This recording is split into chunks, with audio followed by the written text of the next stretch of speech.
Hello, what is truth? Can I get your age for TikTok TOS? 29. And do you have a belief in a god or gods, a higher power, or anything like that? Yeah, I would say that I believe in a higher power. And what does higher power mean to you? I would think of something beyond us, powerful, that could create a universe and sustain all things. Something beyond us and powerful that can create a universe and sustain all things. Yeah. Why do you assume that there is such a thing?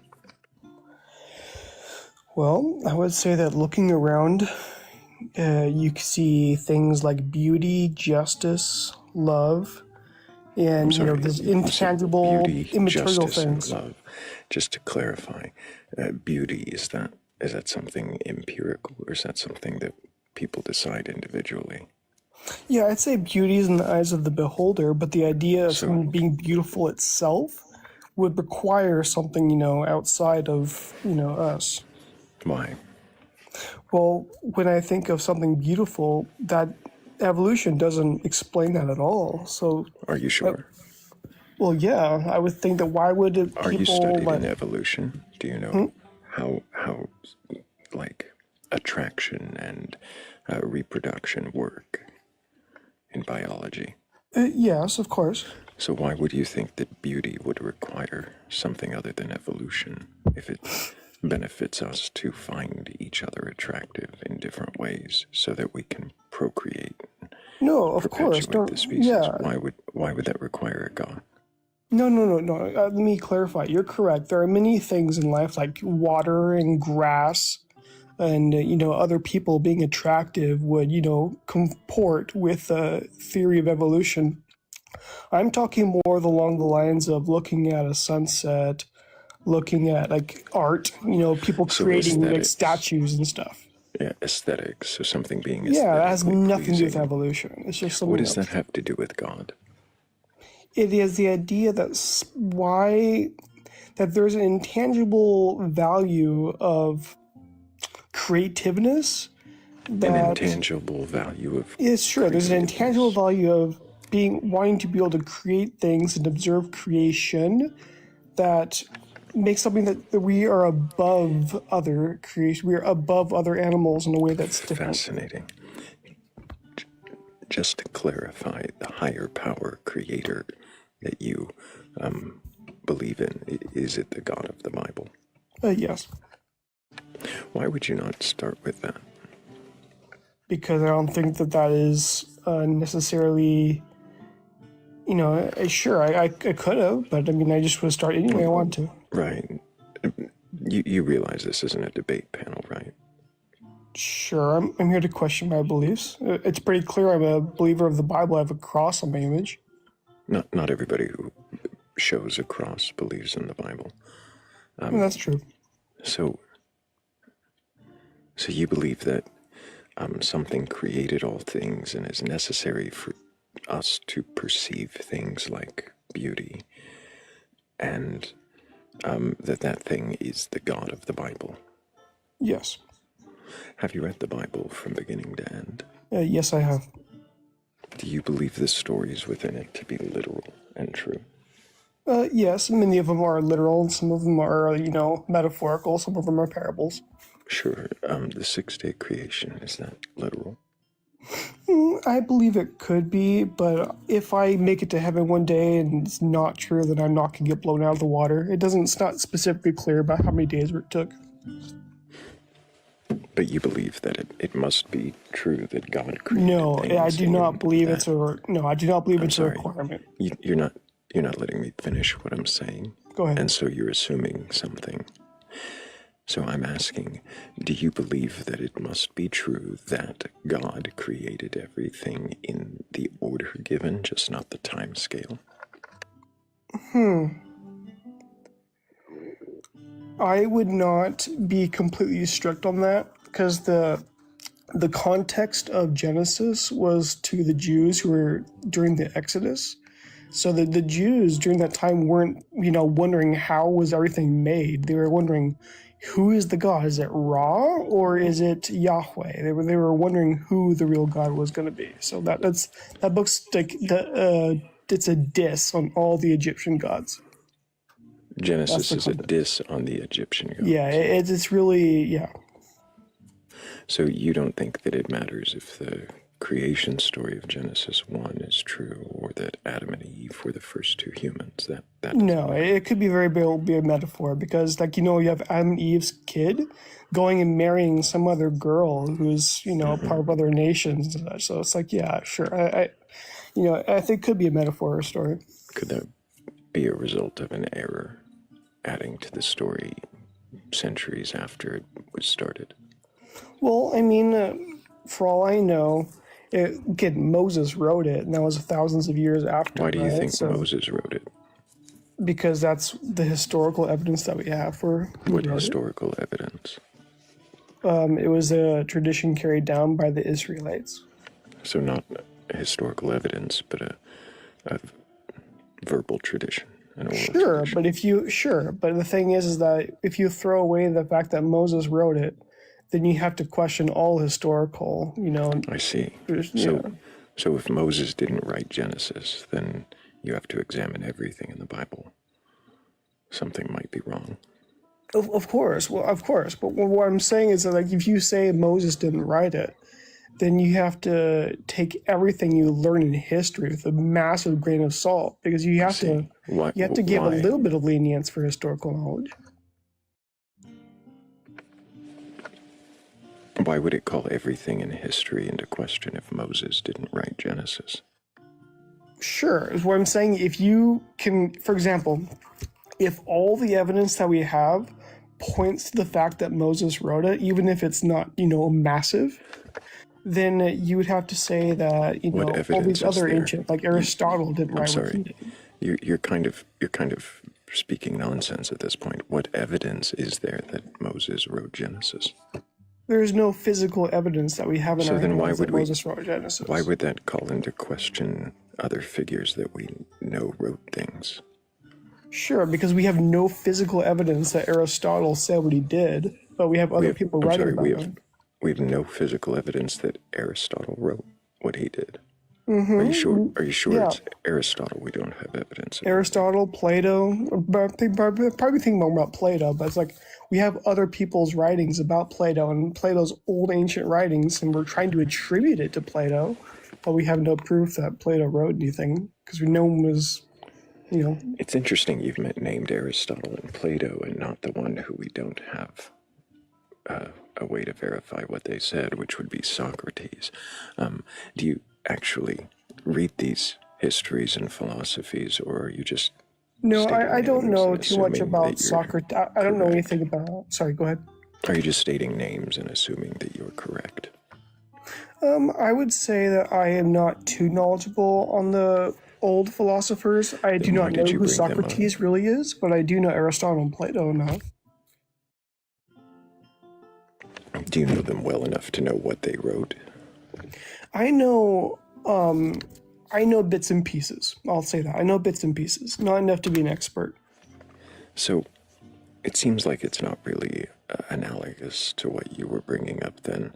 If we're saying that it's possible Moses didn't write Exodus, that says nothing about Aristotle or Plato writing what they wrote. If we have evidence that they, or even a singular author, wrote each of their things, but we don't have evidence, or Sure. I'm sorry, I'm still not done speaking.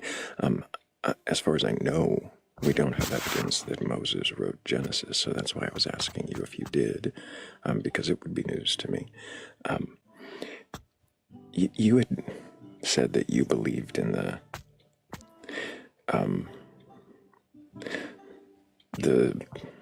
idea that Moses wrote this book, like every chapter of Genesis is written by one author. Do you not think there's possibility that there are multiple authors? Of course. The end of Genesis was written by Joshua, not Moses. Deuteronomy. Deuteronomy was written by Joshua. So I would say that Sure, but I don't believe there's no evidence to point to that. So I had asked you earlier about the 6-day creation. You said that you don't believe it was necessarily 6 days, or that it wouldn't disappoint you if it wasn't. But that the book was written for the Hebrews at the time, and not necessarily meant to be taken literally. Is that true of Adam and Eve as well? I would say that that is true of Adam and Eve as well. So the story of the garden, the original sin, all of that, that's not necessary for the story of Christ. No, the fall is necessary. The idea of the story of the fall of the garden is the whole plot of the Bible. The idea that people have So if it's fallen not true, and sinning. if it's written mock the Egyptians, as you said, then why would you hold any of the Bible to be true? Well, can you please clarify? No, You said Genesis. Genesis was not necessarily written to mock the Egyptian gods. It was to clarify who the real true God is Oh, I see. in the context of the Egyptian gods. So then it must be true. I'm still not hearing, like, do you believe Adam and Eve were the first two humans and that they committed an original sin against God in a Garden of Eden? That could be true. It could be false. All I know is that believe it people or fall. not? I believe it. Why do you believe it? I believe it because so far we're able to pull up. Well, I believe that the Bible is historically accurate and it's able to pinpoint different archaeological sites, and then we're actually able to find those things like Jericho and all These these aren't ancient telling me cities. anything about Adam and Eve. I'm saying that it's been correct almost every single time it's ever said something happened. We've been able to find evidence for it.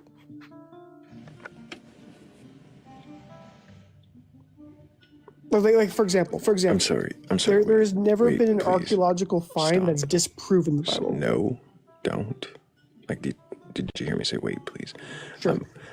So you're saying there's archaeological evidence for the historical locations in the Bible, but you're not telling me anything about evidence for Adam and Eve, or why you believe Adam and Eve to be a true story, other than it sounds like you find it to be central to Christianity. You require the sin in the garden to be true. So then, is that why you assume the rest of that story, these two humans created in this order with these animals in this garden? Let me clarify. You're correct. You are correct. You're correct. I believe that I require the fall of mankind in order to be a Christian. I choose to believe Adam and Eve is a historical thing. Understandable. So if there were contradictions within that story, within just Genesis, the first few chapters, would that somehow cause you to question that belief? No, I think I can make. I don't think there's any true contradictions in Genesis. I think that there are It things was a that you can make. hypothetical. I don't know why you wouldn't engage with the hypothetical. Sure. Argue If there with is a it true instead if of there is a listening. true contradiction, I would have to reject it. You're correct. Oh, I didn't say have to reject it. I said, would it cause you to question? Yeah. I'm curious, would you be able to hold your faith in some way if Genesis 1 and 2 and 3 were all shown to be contradictory myths from different cultures? Yeah, like you could probably. I'm sure. It would make me question it, obviously. But would you still be able to hold to your faith in the rest of Christianity, absent Yeah. the original sin? Well, I wouldn't say that. I say that the absent the original sin is a fetch. I'm talking about Adam and Eve is the story that you could probably persuade me it didn't happen. But the fall of mankind is consistent. So, if Adam and Eve didn't happen, how would you reconcile the fall of mankind, since it is told in that story as a plot device? Yeah, I would say that the point of Adam and Eve was to display that all mankind has fallen and that there is sin and that there is a prophecy from that story that the son from a woman will get bruised and he will destroy the serpent. It's a prophecy of the Messiah. Just to you're saying there's a prophecy in Genesis 3. About Jesus. That's fascinating. Why do you think that that is about Jesus? Well, if you look at it, I'm trying to quote it from memory. It's talking about there will be a son or a child of the woman, Eve, No. that will come and he will step on the serpent's head and he will bruise his own heel, meaning that he will destroy sin, he will destroy death, but at the same time he will also be injured and hurt. So you're actually rewriting Genesis 3 in order to make that work. Well, that's what it says. I just quoted verse? it. Which verse? Let me hang on.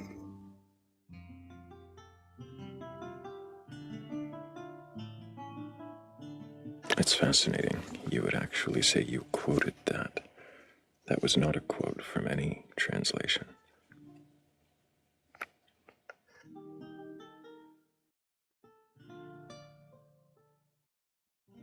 Yeah, it's Genesis 3:15. 3:15, where it says, I will put enmity between you and the woman, and between your seed and her seed. Yes. He shall bruise your head, and you shall bruise his heel. To the woman he said, I will greatly multiply your pain, and all that. Okay, so right before he curses the woman, he says that I will put enmity between you and the woman, speaking to the snake, right? Mm-hmm. Telling the snake that it will eat dust and crawl on its belly, right? Yep. Okay. Did you notice how when I read that, it wasn't the words you said? Not that Oh, she I was will trying have to, a yeah. son, not that that son will step on its head and that it will have its heel bruised. But do you not see that I will put enmity between you and the woman, and between your seed and her seed? Meaning, not the serpent itself, but its offspring. All serpents, all snakes of the world will have a problem with all men of the world stepping on their heads while they bite at their heels. I mean, you could choose to read it like that, but I would Your say seed. So why would does the serpent have an offspring in your story? no. It's the So seed then why does it of say the seed, your seed and her seed? yeah. So the seed of the serpent or the devil in this situation is sin, is chaos, is destruction, and the seed of the woman is the Messiah. I'm sorry, why are you saying that the serpent is the devil? Because he is the one who has fallen from heaven. He is the one who, well, in the Bible, it does describe this serpent as the devil. He was the woman. Where is the serpent described as the devil? It's in multiple occasions. He's described as the Leviathan, the dragon, the snake, the serpent. Why are you assuming that those are all the same character? Where does it indicate that those are a devil? Sure, you're not going to find a verse that says, by the way, guys, everywhere where it says the serpent, the devil, is the devil. No, it's implied. I would say that it's heavily Where is it implied? The idea that there is the enemy. There is the God, and then there is an enemy, the enemy, I'm sorry, singular. The enemy. Which singular enemy? Yes, the enemy. Which singular enemy? Where is that written? That there is a singular enemy?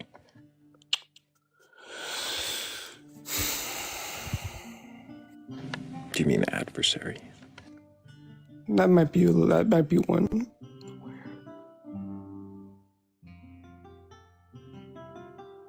Oh, we didn't have a gift goal. Thank you, Danny Grax, for letting me know. I appreciate you. Did not even know that was happening. This is what happens when TikTok changes the layout on me. They take away my gift goals. Let's do that. Right? Yeah, sure. There, to get us started. I'm still speaking. Appreciate everybody tapping on the screen, sharing the live. We're at 11,000 likes already, and if you hit that little share button down there in the corner of your screen,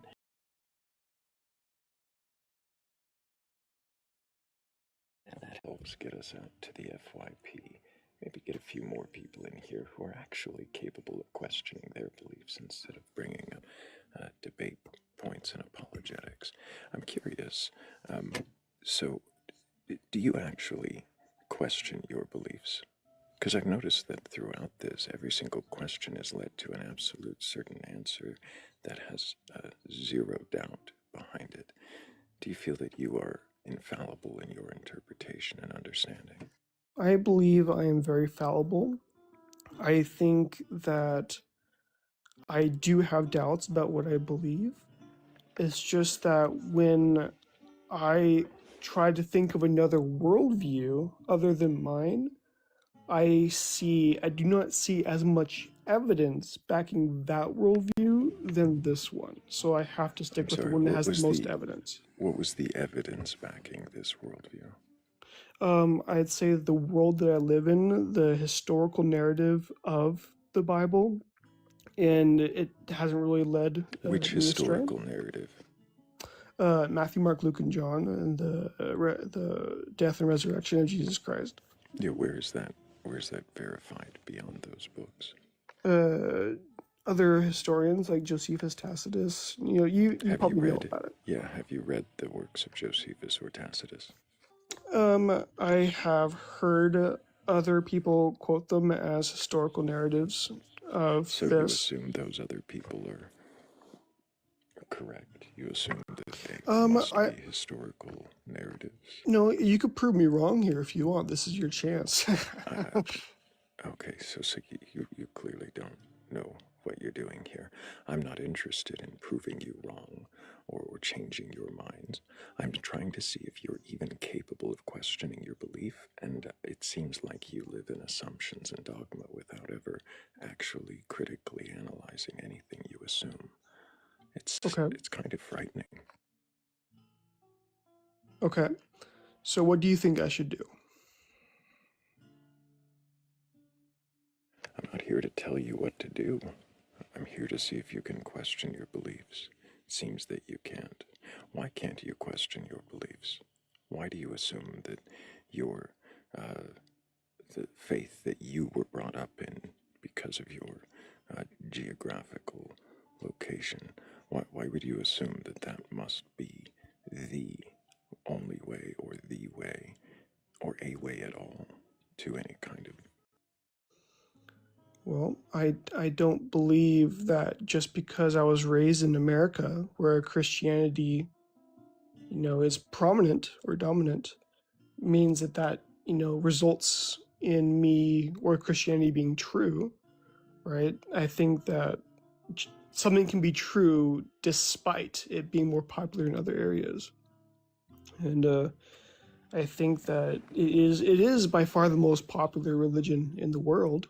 So something And can be true despite its popularity. Something can be yes, false despite its popularity. of So course, then of why course. is the very next point you bring up its popularity? Seems I as would though say that's not a very strong no. foundation. It's because there is truth behind it. Because there is truth behind it. You said that you had used Tacitus and Josephus as references for Jesus' historicity, yet you've never read those sources or researched the passages that apologists use.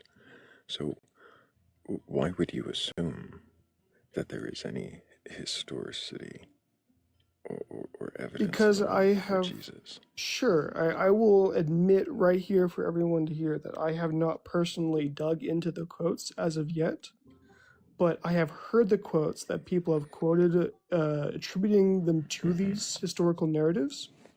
And I will, after this, I promise I will go and actually look at them myself. But let's just say in theory that what I heard quotes do line up with these historical people, then am I set now? Is it true? Do you think that would make it true? I would think that it would lead to the credibility of it, something like that Okay. occurring. So if you found that Tacitus wrote something, or that there is a quote attributed to him, and you found that Josephus wrote something, or there is a quote attributed to him, that would, for you, feel like it solidifies the historicity of Jesus. Yes, but I would say that Fascinating. just the Bible I alone I is have still more enough for me. questions, sure. Really quick, I gotta thank Kat DeWitch and Danny Grax. You say the Bible alone is enough. I'm sorry. I gotta thank them for the gift goal there. My brain is just ready to keep asking questions. I appreciate you guys so much. Um, you say that the Bible alone is evidence enough. Do you know who wrote the Bible? Yeah, many different authors. Specifically the Gospels. Yeah, it's been attributed to Matthew, Mark, Luke, John, Paul. By whom? There's a couple others. Luke. Yeah, it's in the. It's not really been debated among the early church fathers. That's who wrote it. I'm sorry, it's not really been debated. Among the early church fathers, yes, that wrote Matthew, Mark wrote Mark, and so Early church fathers. When was it? When was it decided who wrote those books? When were it wasn't the names decided who put? wrote them. It was just known. You don't see any debate in the early church father writings about who wrote who, meaning it was You just don't see. consensus. You don't see any debate at all. You don't see anybody No, the church deciding fathers to don't. attribute them. No, they don't. For example, there's no document that says Matthew wrote Matthew, Mark wrote Mark, because it was just known. Mark wrote What do Mark. you mean? What do you mean? It was just known. Known. Because wrote Mark, you'd also see that back then, where people Was saying it? Was it called Mark? no, it was a letter attributed to Mark. A letter attributed to Mark? Oh, sorry, I got an epistle. It's like a letter document. A letter or a document? I don't know how you'd call it back then. It's just a big piece of parchment A with big piece of parchment. Where's the earliest piece of parchment from Mark? P53. We have some early From dating to the Mark. 70s, 80s. From No, Mark. John. Look at John. Okay, so Mark isn't. We don't have the document. Well, we're able to reconstruct what the gospel most likely was for a finite degree, Reconstruct. because we have so many documents all across the region that are dated From when? to the 200, 300s. We have So, so many. so I'm sorry, 100 to 200 years later, or 250 even years later, Yes, across the world at that point. across the world, The known world. the known world, known to whom? To people who carry, it's like, Asia, Europe, Africa, so you can go all the way for example, you could go all the way to the northern Europe, to the South Africa, and the Gospels were essentially the same. Meaning that we do have the original message. I'm sorry, when could we have gone to Northern Europe and gotten the earliest Gospels? What the fuck are you even talking about? I No, was not the asking you. Stop. I was asking you about the earliest paper, as you said, of Mark. When was the earliest document that we have of Mark? And you mentioned P53, which I think you mean P52, which would have been John. So when is the earliest thing we have of Mark?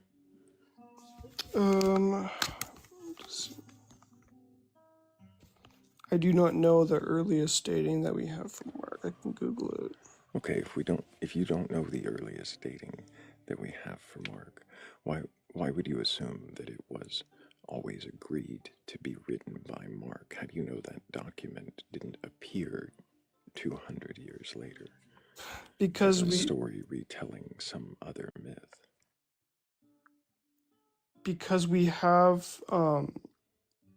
from what I understand, you can correct me if I'm wrong.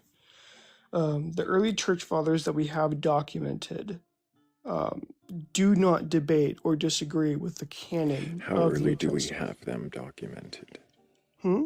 How long back can we see them in time? The early church fathers. Mm-hmm. I think that we have the earliest church father writings. I think we discovered.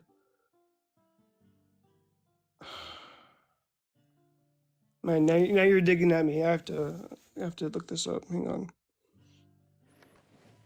You never question these things at all. I have. I did research on this a while ago, so it's been a Mm-hmm. while.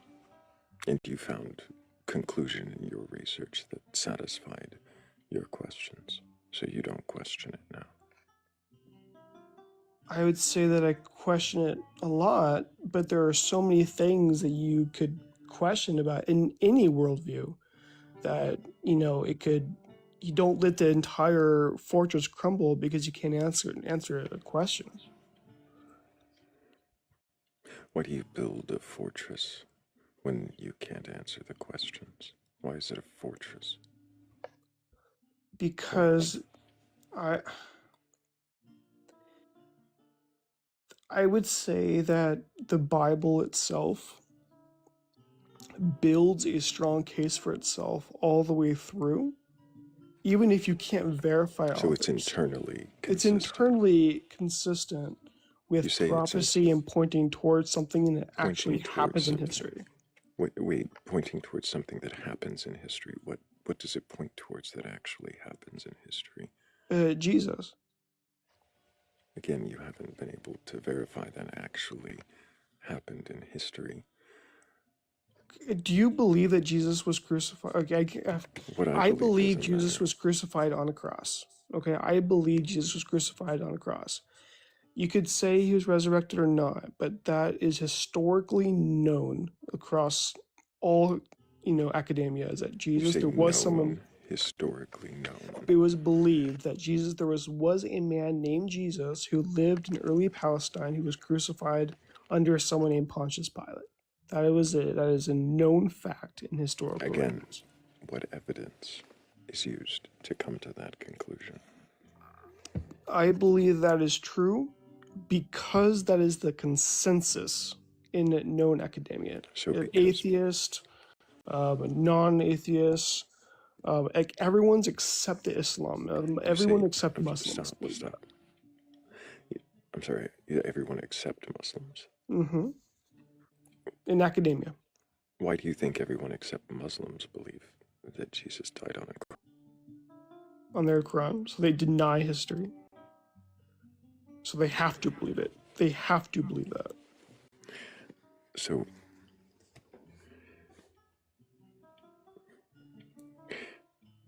okay, it feels like a red herring. So the earliest documents you have so far were P52 of John, but we haven't been able to find where Mark comes from or why it was agreed to be written by Mark. You haven't said. You said that the early church fathers had never debated it, but I don't know how you've concluded that when what was the earliest church fathers writings you had again? So Papyrus 137 looks to be one of the oldest datings of Mark, which is around 150 to 250 AD. Okay, so more than 100 years after the events described. Sure, but that doesn't mean that that was the first papyrus ever to exist that was dated at that time. There could have been ones before. That's what it points to. That there could have been ones before. There was most likely ones before. Okay, so there were most likely ones before. So what does that tell you about who wrote it? It doesn't necessarily tell me about who wrote it. How does it tell you that there were most likely ones before it? I believe. Let me just tell you my belief here because I believe that Matthew, Mark, Luke, and John wrote the early Gospels. I know you believe that. I'm I asking know. you why. I'm Yeah. trying to see if you can question it, and you Hmm. just seem to be avoiding it. I don't think you're actually capable of questioning your beliefs. You seem Hmm. fixed and dogmatic, absolutely argumentative, and in no way have you stopped, paused, or even considered questioning any of the things that I have posed, whether or not I'm trying to compel you to change your mind. I'm simply trying to see if you can actually question, if you can actually pause, think, and consider that you could be wrong.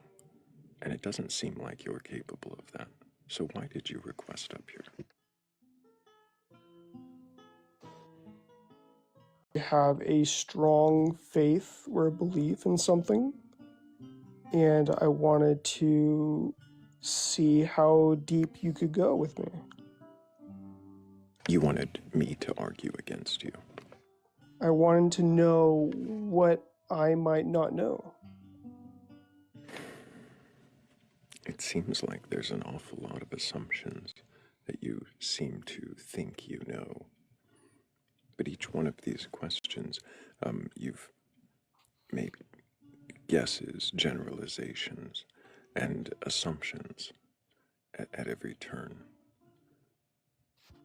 And when you haven't done that, you've diverted. Sure. Okay. So I'm Are gonna you go. afraid What? that you could be wrong? If if my worldview is wrong and Christianity is objectively false, I believe, or then I would be forced to believe that there's probably no higher power and that life is just, I don't know. I can't even imagine. I'm trying to question that belief, and that'd be Does very that difficult for me. terrify you? Yeah, that does. That would terrify me. Does it terrify you because I'm going to make an assumption? Does it terrify you because you would feel life is meaningless? Yes. Does the meaning that you have now, um, is it yours? Like the only way that meaning in life has meaning is if there is a purpose to the life. If there's A a purpose? yeah. In Like, in order to have what do you mean purpose, you by have to have a purpose? purposer. Why why can't you be the purposer? Be, because I okay, so okay, just bear with me for a second so maybe you can correct me on this. If you have some phone or device floating through space and it's just flashing and just making lights and noises, it has no purpose because there's no one to give that purpose. But if you're holding a phone, now it has purpose because you're able to use it. If I'm the one floating through space, Why are the you a phone can't give phone? itself purpose Why are you the phone? because I'm just floating through space and I don't have a purpose unless someone else gives me a purpose or something else Why gives me a can't you purpose. give you a purpose? Self a purpose. Because it's not a person. Why are you deciding that you're a phone, an object, an automaton needing to be utilized as a tool? Why can't you give yourself whatever purpose satisfies you? Because I believe that there is right and wrong, and that is outside of myself. And if I choose to, for example, one day help a homeless person or help the needy and say, this is what's right, this is my purpose in life. The next day, I could choose the exact opposite and steal people's things and say, this is my purpose in life. But I was But not this, right, I'm not wrong. It just doesn't matter. so, so just to clarify, um, you would decide.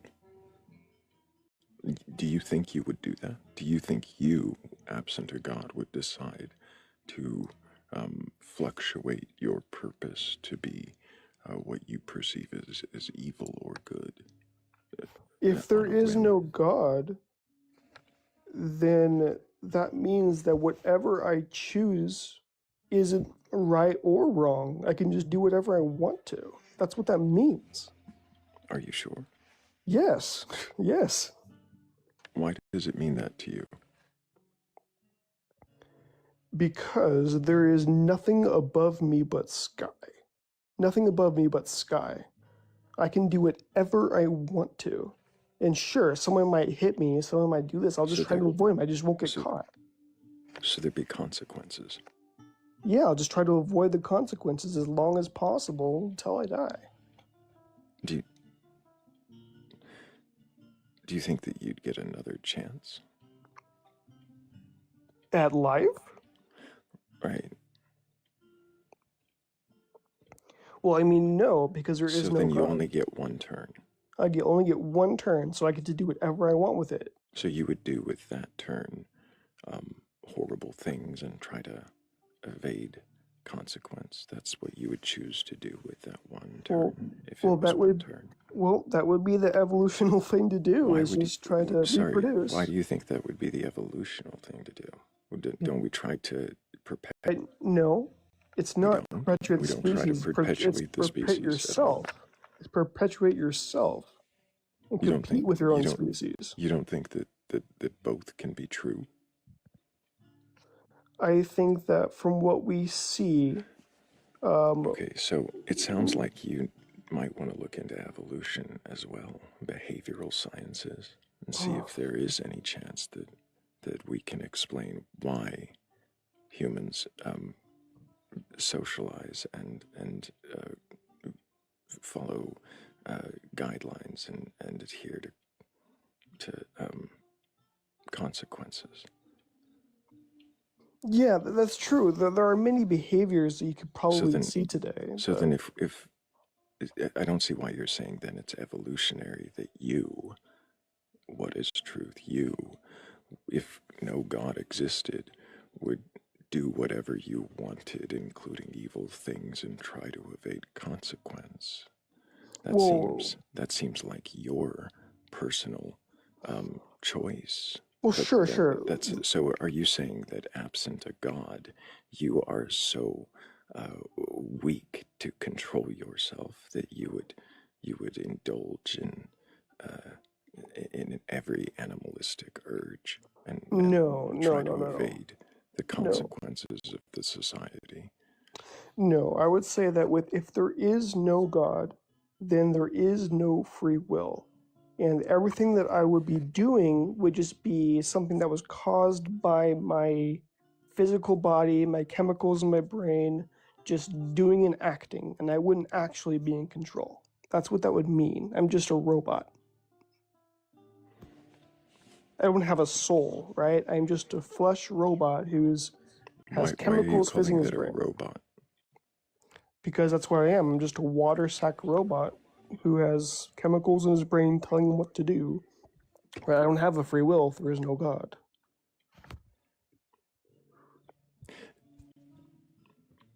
So there is no right or What do wrong. you think free will is?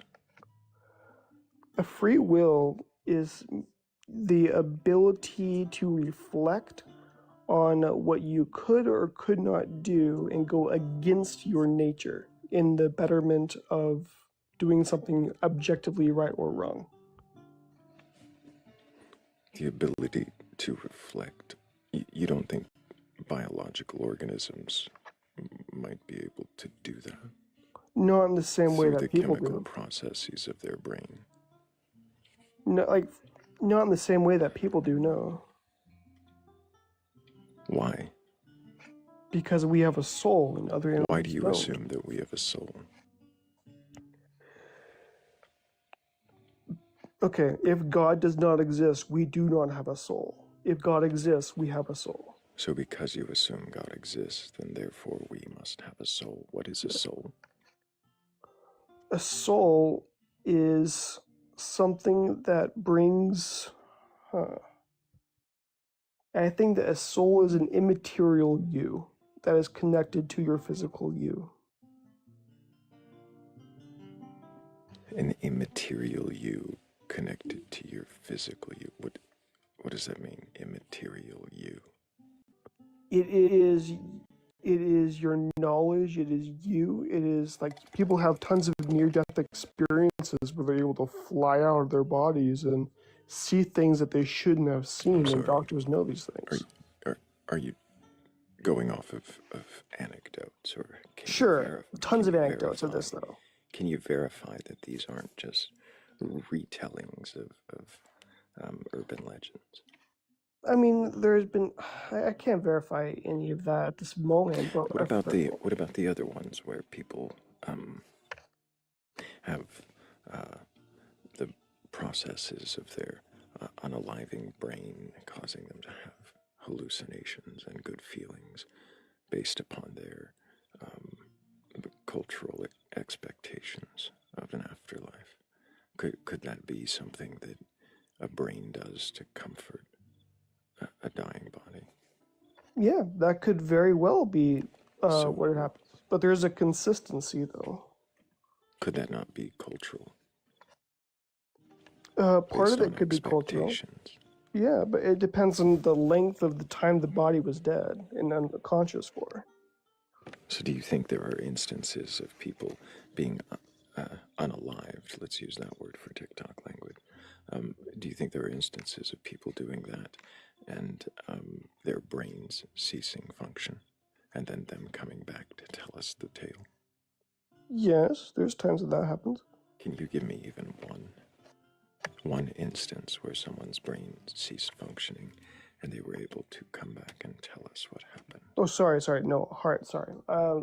You got no, sorry. The brain was still functioning, but the heart So, stopped and it was very, yeah. so if the brain was still functioning, then wouldn't that leave the possibility that the brain is still receiving, well, not receiving, but generating imagery, thought, Sure, but in many of these, expectations? yeah, in many of these anecdotes, though, there are things that the people could not have known unless they were apart from the body. That the way they explained. Again, anecdotes. So, and that's where I said, could those not be based on urban legends? Well, there are Things, verifiable witnesses to that, can you, though. they're verifiable witnesses to what? Like, for example, a red sticky note on top of a thing on like a propeller at the top of the room for blowing in the surgery room. The doctors A sticky are note told on there's the a big top red of a sticky note on top of propeller. it. Can The you fan, the fan, the what ceiling fan. what what story is this? What hospital? What date? What Mm, time? Who are the witnesses? Is it possible that any of them could have later changed their stories to match for attention's sake? That could be true. Um, Do you see what I mean by questioning? yeah, anecdotes are anecdotes for a reason. So you seem slightly more capable of questioning this, though still readily giving answers that you don't actually have evidence to back up or have really verified Yeah, beyond. I don't have notes. It seems it seems as though we kind of hit that wall again where I don't think you're actually questioning your beliefs.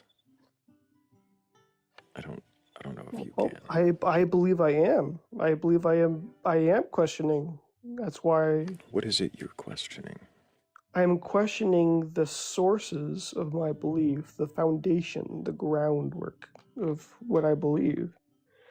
And, you know, What questions do you think you will come away from this conversation with? um, questioning about how we know who wrote the New Testament, questioning about objective evidence for maybe a soul, asking for objective evidence for about maybe like the authorship of Genesis and how maybe that could be historically verifiable and all that. And when you find the answers to those questions, will you take them at their word? Well, I will see what the answer says, and if it disagrees with my current belief, then I will have to change my belief. So if the answer disagrees, you'd change your belief. Of course. You wouldn't question that answer or find some If there is excuse, no apologetic if there is reason. no answer that I'm gonna find that agrees with me, if I have to change my opinion, I have to change my worldview. And when you find both answers, when you find contradictory information, Well, I do not know what I'd expect when I Google and look up these things.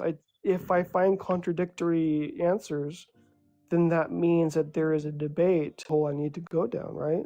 So I don't know how else to answer you.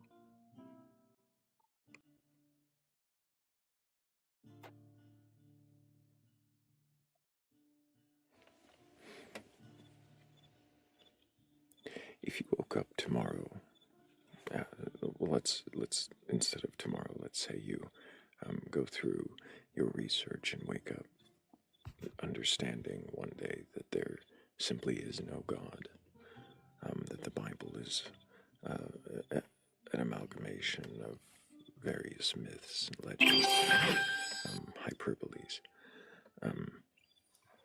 If you did come to that realization, would it change the way that you live your life? Yes. In what way? I would not go to church. I would not pray. And I would live for myself and my family. And I probably would live more selfishly. Is there a problem with living for yourself and your family? Like, do you not see that as okay, or like? I'm just saying what I would do if I believed there was no God. Right. So I think what I'm asking actually is, um, why aren't you already doing that? Because I believe God exists and I'm a Christian.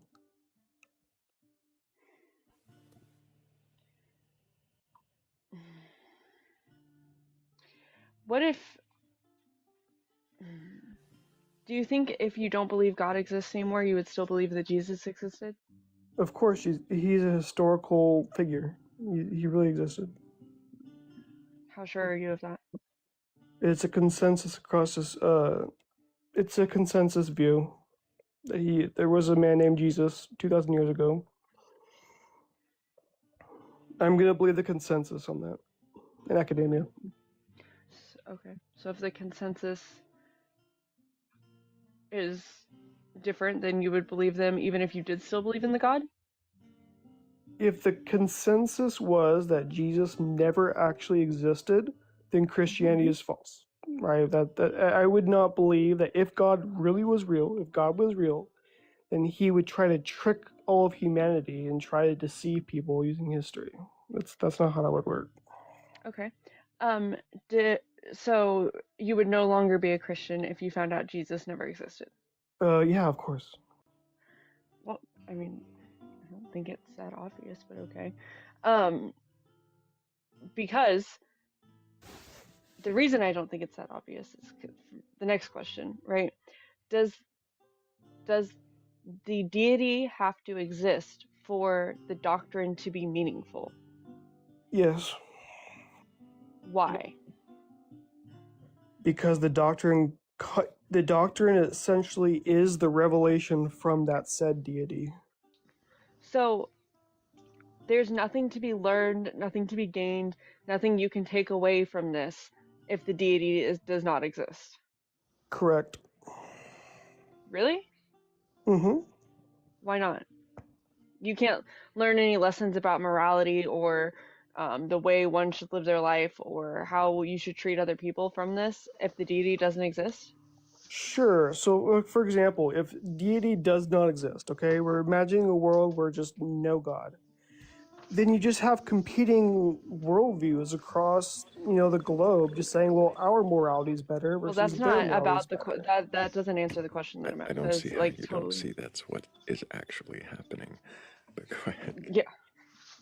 And that's also like not at all in line with the question that I just asked you. I'm asking you for your belief. If the deity doesn't exist, there is nothing that can be learned from it.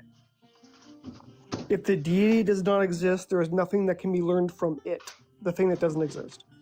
From the From the doctrine, from the character book, and the from the doctrine. Bible, from the character. Yeah. So I would say that there are things you can still learn from the Bible, but it doesn't mean you have to follow them. If God doesn't exist, you don't have to follow these things. Oh my God, he really doesn't see. He doesn't. That is wild. Um, Nobody's trying to be insulting, by the way. What is truth? It's just, you're missing something. How am I missing it? well, so what is happening is there are a bunch of competing ideas across cultures. That's already Um, happening. yeah, and nobody knows what the truth is. Like that is what's happening. And the fact that Yeah, people but are making yeah, absolute truth claims, what does that tell you? That multiple peoples are making absolute truth claims with the same conviction that you are. well, I'm saying that, yeah, Disagree. yeah, many people can disagree about what is truth, but what I'm saying is that truth still exists, though. And you know what it is. Well, there are axioms. We know for a fact that 5 plus 5 equals 10. That just is. Sometimes, That has nothing to do with God. I know, but it's saying that their I truth might look exists, at though. sets. Right? Yeah, Up okay, is so up. truth exists, but that doesn't mean so truth exists means God exists? I don't understand. Yeah, so I don't know if I can square that circle, just but call it a boxing ring. that's Well, a good I one. mean, I didn't make the circle. Like I'm just like trying to figure out how you're getting from one place to the next. I believe that because we know certain things, like some things, like I grant you guys that morality is gray in many areas, but there are certain things in life that we know are just objectively wrong. Like, torturing little babies for fun is just objectively wrong. And if there's something that is objectively wrong, then we know What there's does the something word objectively objective right. mean? That is apart from human mind. Apart from any mind, but Yes. so how is that objectively? How is anything? How can anything be objective if it exists within your mind? Because we're pulling from something above and above the human mind. We're not pulling it from within the human mind for that Since when did it? objectivity. Where did you get the qualifier of human for that? Sorry, just mind. Doesn't God have a mind? Mm-hmm. So how So does then it it's mind objective? dependent. Yeah, yeah. Yeah. No, you're fine, Raph. Is it not mind dependent then? No, I would say that it is a part. Sure. Okay, I think I see what you guys are saying. I would say that it is apart from the human mind, but not apart from God's mind, because God's mind doesn't change. He is static. He's immaterial. Still makes it subjective.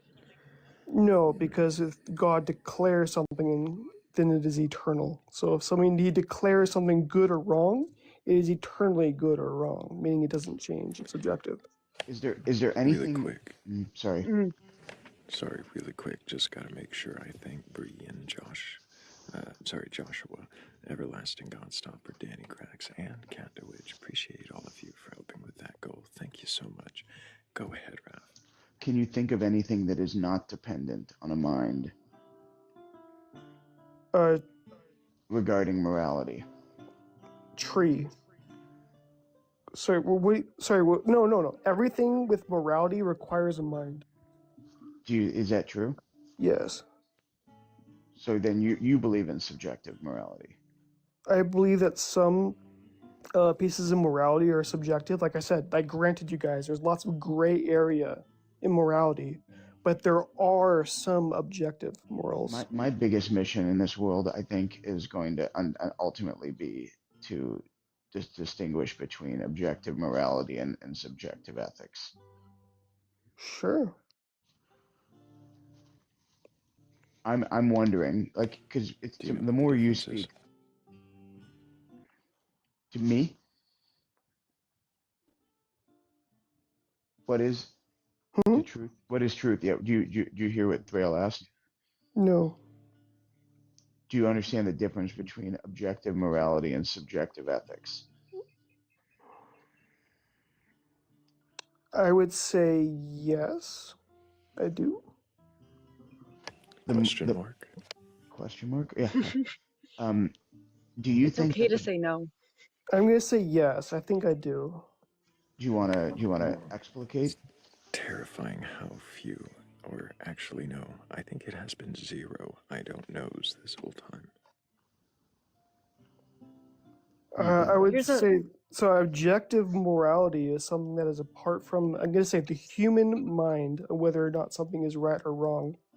Well, subjective ethics is something where it is, I'm not right, you're not wrong, you're not right, I'm not wrong, and we can just disagree on something about what is right Sweet. and wrong, and we just You wait a second. No.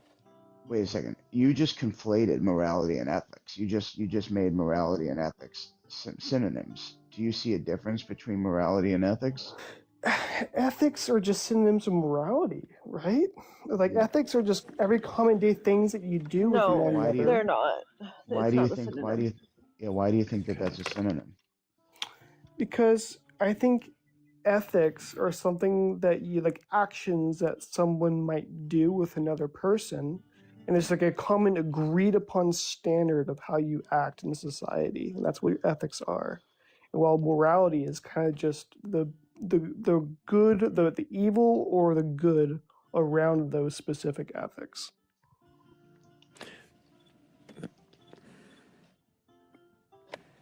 I'm trying to figure out what the question is. Okay, here's my question. Um, is there anything that surrounds the question itself of good or bad? Like, oh fuck. Sometimes it's hard, Thrail. I don't know exactly how to do this.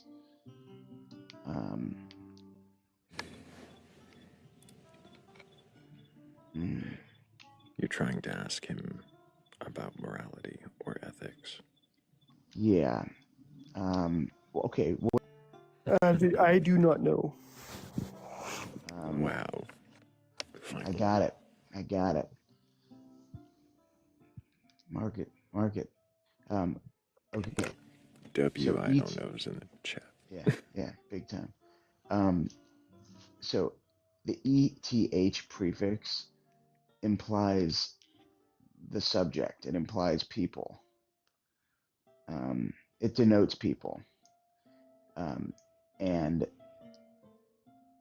so when you have phrases like ethics or ethnos or ethos, there's a discussion of what's happening among a people group. So the idea of ethics, you started to kind of say it, but the idea of ethics is the discussion of a moral principle. Like an agreed upon actions that would benefit that society. It does not necessitate an agreement. Why do you think? What's with the agreement piece? I don't know. I would say that the common ethics, for example, of the day, if I were to say that phrase, those would be the agreed upon actions that other people would take in that society. That would, You said You, common. Mm-hmm. You're implying that it is agreed upon. Yes. what do you think's more? This is so fascinating. What do you think's more important, to agree upon something or to discuss the thing? I would say to discuss. And why do you think that the idea of ethics is the like settled, agreed upon idea, as opposed to the discussion.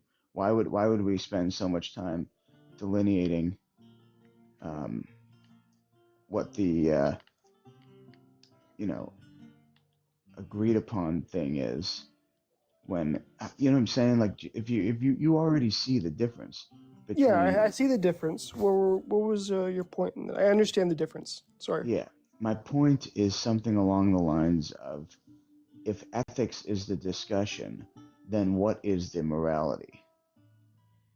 Hmm. I would say that you can call it ethics if you want to for things or actions that people do in a society. You can call that ethics. But once someone complains or says, I have an objection to what you did, then now that gets into the grounds of morality. Like I was okay, think now was that right. ethic that you did So you're right or saying, wrong?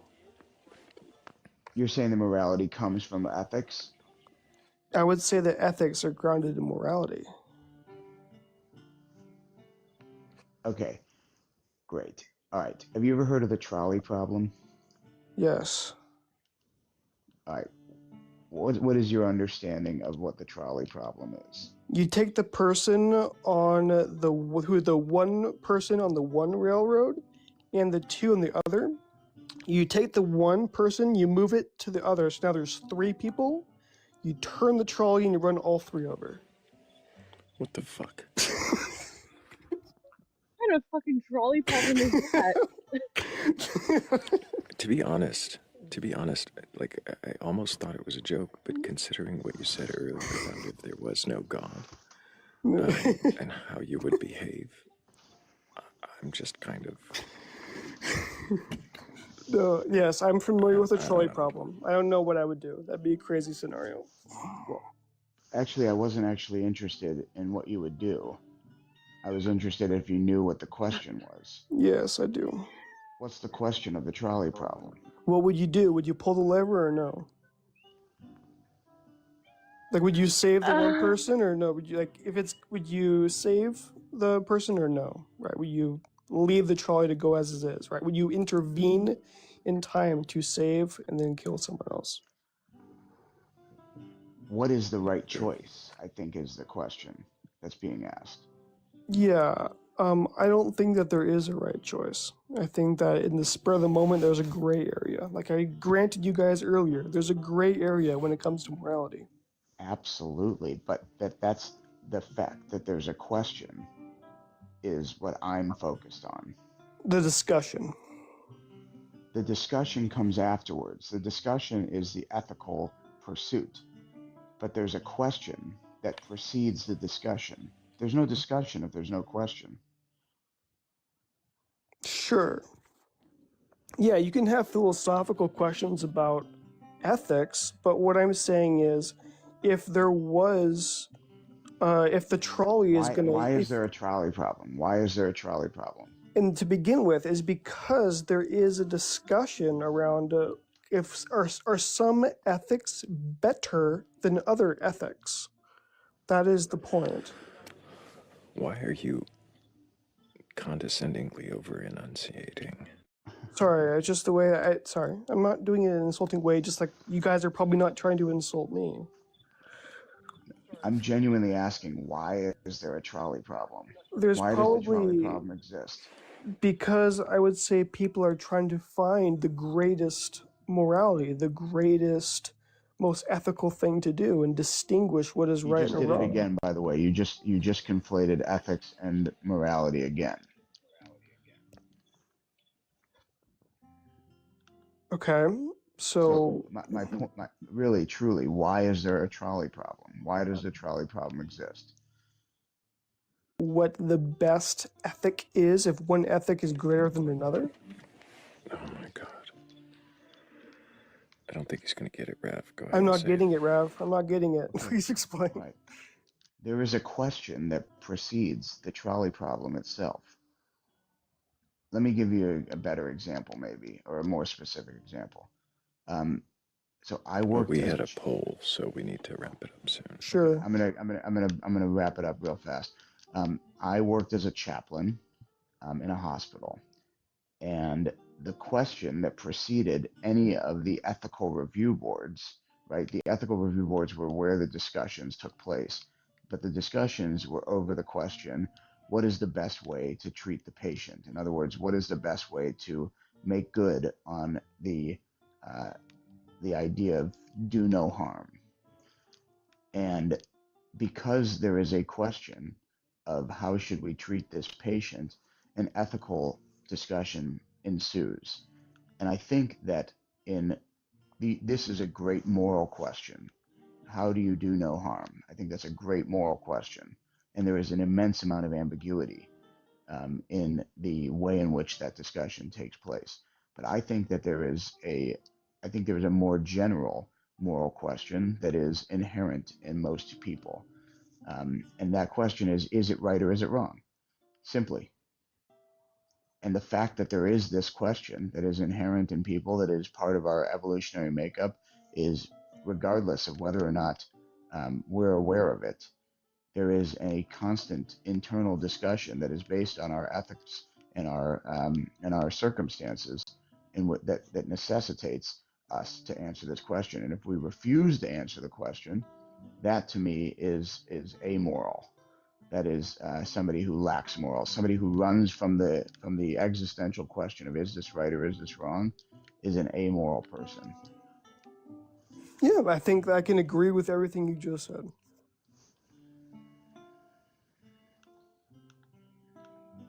And to me, that is an objective morality because it's not dependent on a mind. It is dependent on a species evolutionary existence. Yep. Yep. And by the way, the moment you write your answer down in a book, it becomes subjective. The moment you write your ethical answer down in a book and you create a dogma around it, you have submitted to subjectivity. Interesting. That's an interesting thought.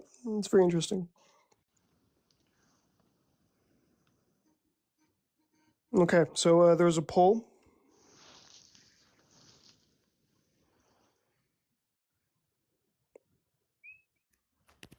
There Yes, was a there poll. was.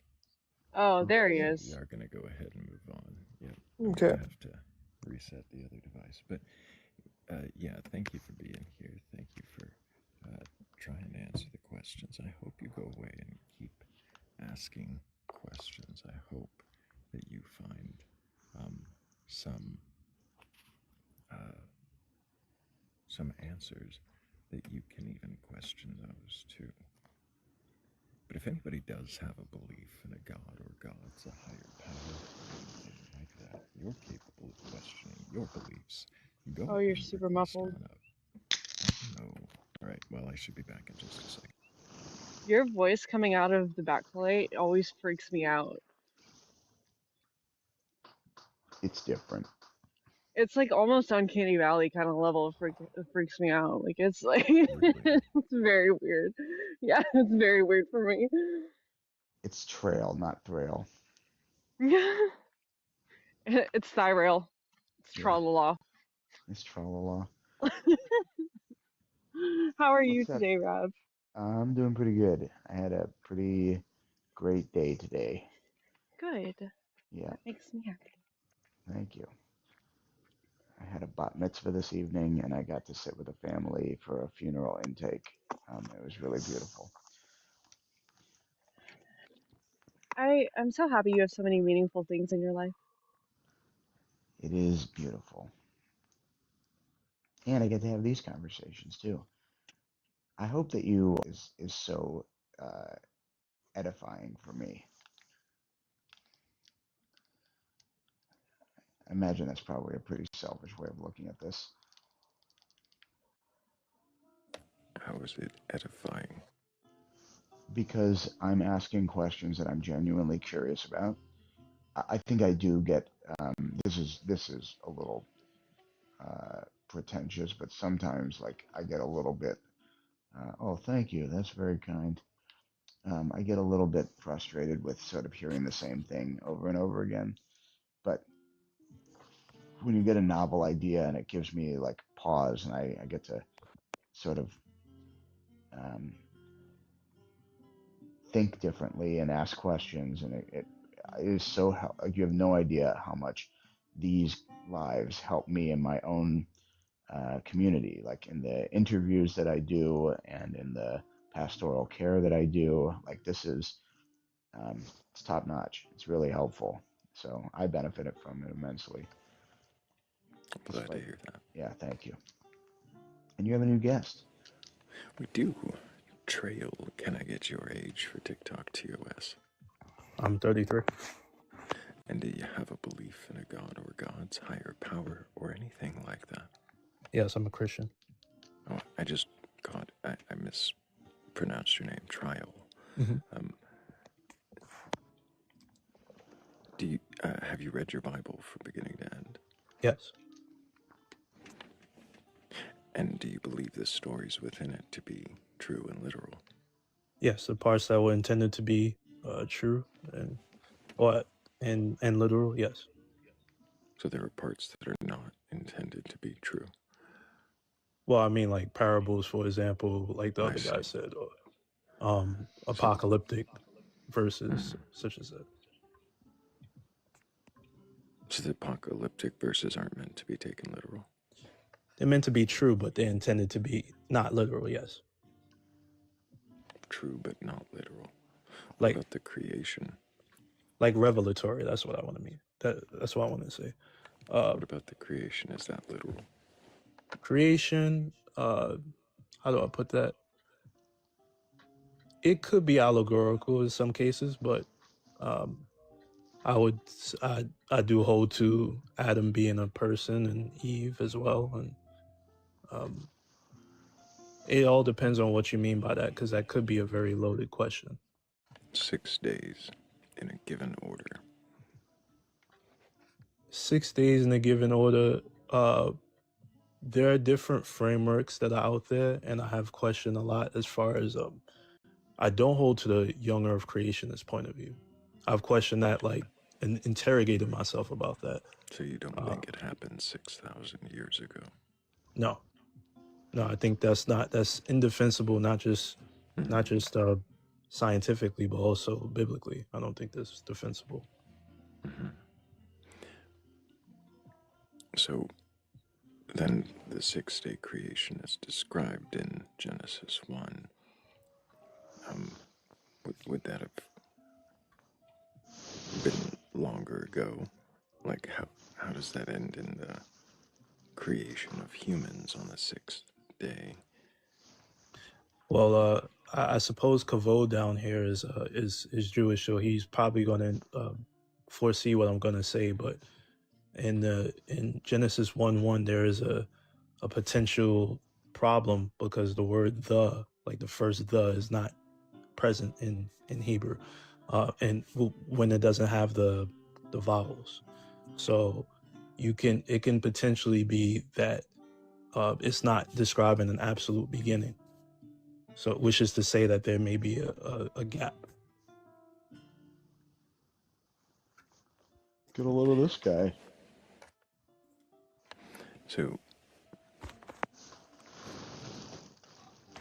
So then, rather than being in the beginning, it's more like when God began. Right, exactly. Mm. So things could have already existed.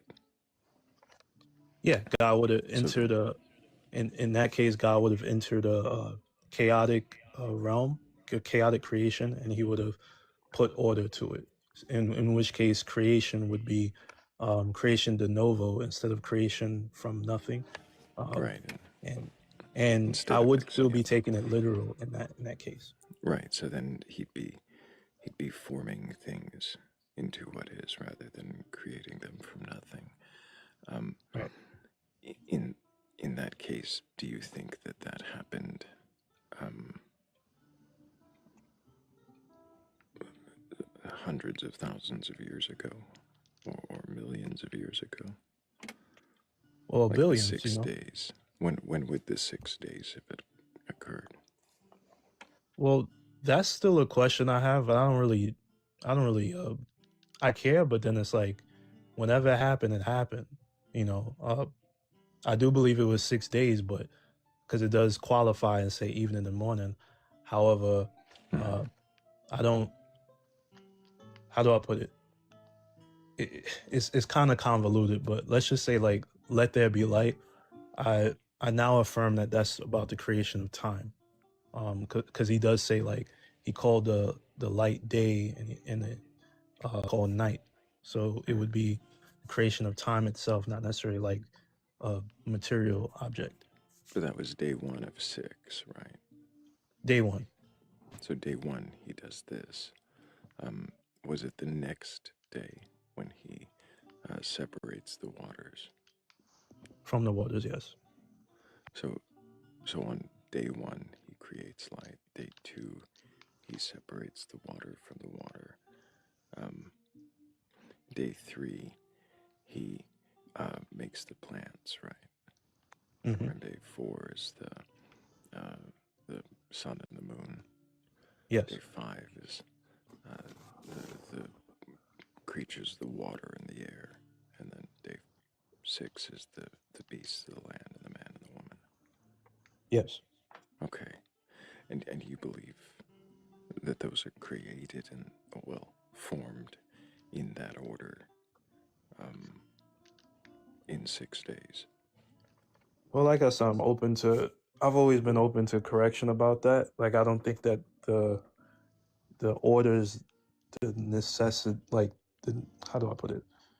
The teaching that God is necessarily trying to teach. Like, What is I he heard, trying to teach? he's trying to teach that he's the God of all of it, that he's in charge of it. But if he gives a false order and makes it uh, contradict the very next chapter, um, doesn't that seem like a god would know better? Well, it could be elevated prose. So this is why I said I was open to an allegorical idea of it, um, because yeah, he would still be in charge of it in either case if it's allegorical or not. Um, like I said, I've interrogated myself about this for many months and years. So, but Can I ask you a question? yes, Thrayle, do you mind if I interject just for a second? Yeah, go for it. Um, are you familiar with like Aesop's fables and that sort of thing? yeah. How does Aesop tell his stories? Like, there's like, what is the structure of the story? Uh, I mean, I haven't read that in a long time, but It's a weird you can question have. because I'm just trying to ask it in a question form. But like, would you say it's true that Aesop's fables structure have a introduction, like a beginning, a middle, Yes, an yes, end, and then a moral to the story? yes. Okay. Um, what is the moral to the 7 day creation story? What is the like?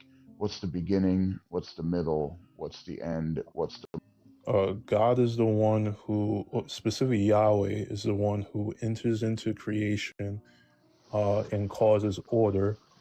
Therefore, also he created man in his own image, which is to say that they were supposed to be rational and have dominion over the land. However, it seems like there's something inherent within man that is dysfunctional, and they eventually get exiled.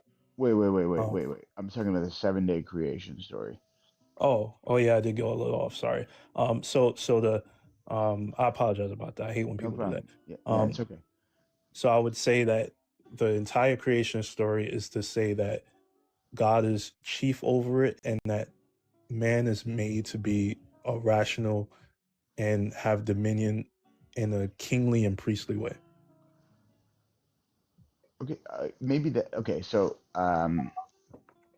all right. Let me ask this, I guess, another way, because I guess this is not good questioning on my part, but I do have a really specific thing, only because you seem like you really are genuinely um, open-minded about things. So, um, the beginning. of like the story is this create. There's this when God began to create. Sort of there's this moment, right? That's clearly the beginning of the story. Yes. The middle is like the all the creation stuff, all the stuff that's being created. The end of the story is the the kind of capstone is like the God people resting. being created. Yeah, well, so that's the moral to the story to me. And on the seventh day, God rested. Mm. And so to me, the whole moral of the story is that if God needs a day of rest, how much more so do you, your animals, everything, everything needs a day of rest. I would like to add something to that because there is a motif within the ancient Near East called the sleeping god motif, and it's to say that whenever a god or deity of some sort rested, it was not necessarily for their benefit, but it was to show his power and grandioseness over all things. That he could take a break, he could afford to take a break, sort of thing, or it could afford to take a break, sort of thing. Is that what you're saying? Essentially, yeah. Interesting. Okay, so what is the moral then of the story of? So do you take the Garden of Eden story to be the same story as um, the 7 days of creation? I'm open to it being a retelling, or I take it to be essentially the same. I don't want to steal Thrale's thunder, but I think Thrayle would walk you through an important line of questioning. Okay. Do you, you well, the only thing that kind of um, might hinder that line of questioning was that you you've already kind of shied away from the order being important or literal, Oh, interesting. Yeah, that's right. Well, I guess. and and that is Sorry. the big contradiction that I mentioned earlier, um, is the order given in creation. I, I, w- I was going to answer that earlier. I was going to say that there is something called a framework hypothesis where they see day one and day four linking together, day two, day five, day three, day six, which is to say that Interesting. you have let there be light is day one, but uh, the the sun and moon are day four. You have the waters being separated from the waters in day two. Then you have like birds in the higher waters and the fish in the lower waters. So Why are you it could, calling the air the water? you know why. Because the ancient people, that's how they thought. I'm not saying I Because think that, I'm just saying that that's how God expressed himself. mm, But I'm saying that it could very well be that God set up the day one, day four, day two, day five thing to, how do I say it, create like a poetic order. That's why I was open to it being like the order is not like I see what God was trying to do, at least lyrically, or if you know what I mean. so he'd set up a poetic order in the first chapter, and then in the second chapter, he would smash that order up by saying that, before there were plants, he makes the man, and then he makes the animals because the man is alone. Well, I would say that he's talking about the land, so that's talking about the creation of the Garden of Eden. So I haven't seen any tension there only because that's specified to a particular The, geographical region. does he make Adam? Does he make Adam? Are you saying before that time, or like he made Adam from the dust outside of the garden? That he made? Where does it say that? Uh, Genesis 2. He's Uh, combining one. You're combining one with the. Oh, I see what you're saying. Yep, yep, yep, yep, yep, yep. I see what you're saying. Yep. He's combining the beginning of Genesis 2, well, verse 4 or 5 of Genesis 2, and then it does say that Adam was created outside of the garden. Yeah, and then he brought him inside. Well, yeah, the outside of the garden. Well, but he did not say that he makes the garden after he makes Adam. No, So I didn't say that. It says when no bush of the field was yet in the land, and no small plant of the field had yet sprung up. It's talking about the field of the garden. I don't think this is wait, like a Just talking about the field of the garden. because it's not there's no mention of the garden yet. well. Let me see. I was going into Genesis 2, so that was Genesis 2:5. When um, I want to read the whole thing. Oh yeah, I know Genesis 2:5, but it doesn't say garden until after Adam is made. Okay, So it's saying before there were plants, because there's no rain and no man, he makes mist come from the ground, and he makes a man in the dust.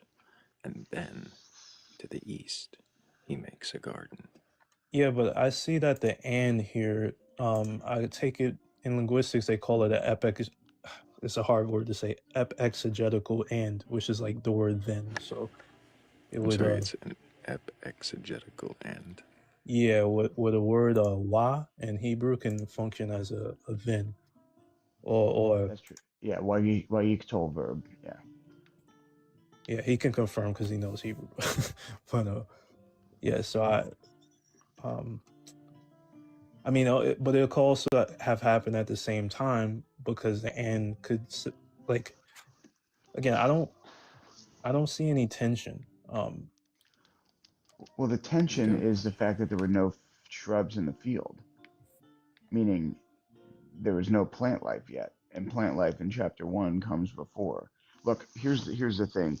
I think it's verse 4. What does it say in your translation for like these like this is the Oh, these are the. Oh, you exited the app, so I can't hear you. But it says these are I the think. Toledo. Um, yes, great. So you know the word toldot. Great. yeah, Okay, yeah. so are you familiar with what the word toldot means? Like it's translated often as generations, but um, it seems a little deeper than that in Hebrew. Yeah, it's like generational stories. Like these are the stories. Yeah, yeah. Um, and so like, and it's plural. Like toldot is plural. So how do you understand if the translation, if a good translation is something along the lines of these are the stories of heaven and earth, when there was no shrub in the field and so on and so forth. Um, what then is the why would it say these are the generational stories of heaven and earth? I was actually speaking to a Messianic Jew about this. Now that I think about it, he brought it up to me a couple weeks ago, Oh boy. randomly. He said that this is the only time, one of the only times that you see it in the plural. The last time you see it in the plural is It in is all Ruth. over the book of Genesis. There's literally a Torah portion called Toldot. Elah Toldot is one of the most common phrases in the book of Genesis. No. I'm saying I mean, sorry, plural, in plural No, form. I'm happy to prove to you that it's very common in the plural form. It's Elah Okay. Toldot Yosef, Elah Toldot Yaakov, Elah Toldot um, Yitzchak. It's so common. It's like it's actually what's more interesting is that heaven and earth are being personified here. That's what I think is actually fascinating, which is Yeah, cool because at the end of Deuteronomy, Moses. This is just my own personal thing, but at the end of Deuteronomy, Moses goes, "I call on heaven and earth today, like as witnesses." And so basically giving a full story arc. It's like a really amazing literary device to say like, look, these are the generational stories of heaven and earth, and now at the end of Deuteronomy, we're going to call back to that moment and say, look, they watched the whole time. They were witnesses. They were there from the very get go. Let's check in, see how let's go to Mo with the aggro crag. I made a mistake. You're 100% right. I made a stupid blunder in my case. But what I meant to say, Don't talk about yourself that way. no, because I mean I knew that, but it's just like there was something else he said. I conflated the argument. I kind of confused it. He said that the word Toledoth was spelled uniquely in Ruth and also in Genesis. That there was like an extra letter in between, like a lamed or maybe a dalet. I don't remember which one it was, but and also I don't know which codex he was basing that on. I'm guessing it was Leningrad, but whatever. He said that was because you know how the rabbis often say that the first time that you mention something and the last time that God mentions something that is important. So he was trying to connect it to David. But anyway, I'm sorry. I thought that's what you was going, but I misinterpreted. That the vav is, I guess there's, but it's I mean, maybe you could do something mystical and fun with that, but the word is still ultimately the same. Um, Right. yeah. So Anyway, back to what y'all was saying before. I see what I see the point you were trying to make with the bush of the field not getting the land and the garden actually not being there until verse 8. I can see that. However, like the word land, like adets, does not necessarily have to mean like the entire, like it can be a specified region. oh yeah, it can. What land do you think it's talking about there? The land in between the four rivers in Mesopotamia. Oh, wait a second. Are they there yet? Well, that's what he's getting The to. rivers? That's before. That's before that's before they get to the Eden place. Well, I Man would, hasn't been placed in Eden yet. To the east. What is to the west of Eden? Maybe even a little south. What land is a little and by the way, what is the land between the rivers that's famous for its gardens? Babylon. Exactly. And what land is just to the west and maybe a little south? I mean, if you are you going to bring up Canaan? What is that land called? Are you going to bring up Israel? Eretz Yisrael. It's the So Eretz. It's Haaretz. I It's the have land. I've heard this hypothesis. I just never like I never really. That's interesting to me, and I never heard like people defend it. You know what I mean? What I've what is the story arc of the Torah? That Adam is created outside to the west of this place called Eden, is taken from this wherever they were created and placed into this place of gardens, and then it's the story. The entire story from there is the return. What's the last word in the entire Torah? oh the last word of the Torah. Good question. I don't know. Check it out. I'm gonna look for it in. Make sure you look for the Hebrew, because that's. I mean, I don't know what people do. You know Uh, well, I would think it's Israel, exactly, right? exactly. So like, because I see the theme of exile there, and all over, but I hadn't thought about it as far as it being. When does the Torah get redacted? When does the Torah get edited and redacted? Now that's something that we're talking about questioning beliefs. Uh, that's something that I wrestled with at some point. For I don't know how long the duration was, but I don't. What a way to cut straight into it. How do I put this? I affirm that Moses wrote the core of the Torah. I also affirm that he utilized scribes. And I Can I ask? also, Can I ask you a question? Where uh, was Torah revealed to the Jewish people, to Israel? I think, from your framework we would have different answers, but I would say that what's the word? Um, little by little is a better word than that, but it was Oh, revealed little by interesting. little. Interesting. Well, was there a major theophany moment where Moses wrote down the whole thing?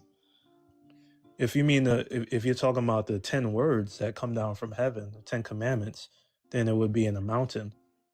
Well, so But the way it says is that Moses wrote down the entire text of the teaching, and then smashed those tablets, and then wrote down the Ten Commandments. yes, Right. well, God would have wrote the first set. Right. Exactly. Okay. So, um, here's the thing. So the story is that at Mount Sinai, Torah was given. Is that do you disagree with that?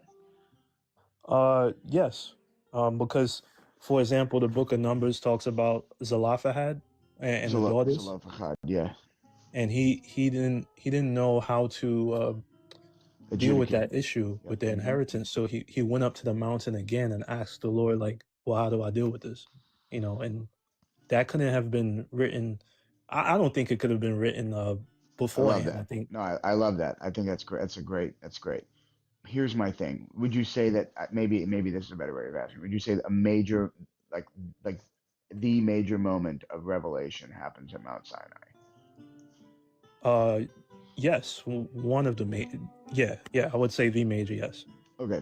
Um, how many times is Mount Sinai referenced in the book of Deuteronomy? Uh See, I haven't taken Hebrew yet, so It's a trick but question. I apologize. It's really because not fair. because I was going to say Horeb is there, and somebody else. What's the other one? Yeah, The so other synonym. Horeb is like post hoc determined to be Mount Sinai, but Mount Sinai is not discussed, is what I'm saying. Yeah. Um, and in fact, if you look at Isaiah chapter 2, um, Isaiah says that the word of God and Torah come from Jerusalem, from Mount Zion. In other words, Wait. Ki mitzion teitze Torah udevar Adonai mirushalayim. I love it when Rob just breaks out in a song. Yes. Where do you see that? Well, okay, so you see because it says Zion, so you interpret that Yeah, as being Jerusalem. Oh, it does well, say Judah, Jerusalem in the yeah. beginning. Uh-huh. Isaiah is completely unaware of the Mount Sinai story because he's pre-exile. I think that's a nah. That what's the word for it? That's overstating the data. I don't think so, man. I'm telling I you, look, with all due respect, and this is coming from the position of a rabbi, um, like I think that it is one thing to hold the traditions and hold the theological positions. It's another to wrestle with the archaeological data, and I think it's a really important exercise to be able to hold multiple things at once. No, but Um, I okay. mhm. Um, I've investigated this as well because um the word Zion is not necessarily like it can be a synecdoche for uh the whole Israel itself. Like it doesn't have Schenectady, to New be York? just No, I'm just kidding. No, I know, I understand that. I'm joking. yeah. I understand that, but it's very clear that it's parallel structure. I mean, it's clear that Isaiah is referencing not a spiritual Zion or a spiritual Jerusalem. He's saying literally the word of God comes from Mount Zion, and the Torah comes from Mount Zion, and the word of God from Jerusalem. Well, he says that out of Zion shall go forth the law. He's talking about the future. I'm reading it right now. Yeah, exactly. But Hmm. so you were saying that it was referring to something in the past, but there's no necessary parallel with the past. What I'm saying is that it is. I think it's a continual. For example, like you look at Josiah and his interaction with the priestess Huldah, um, and Right.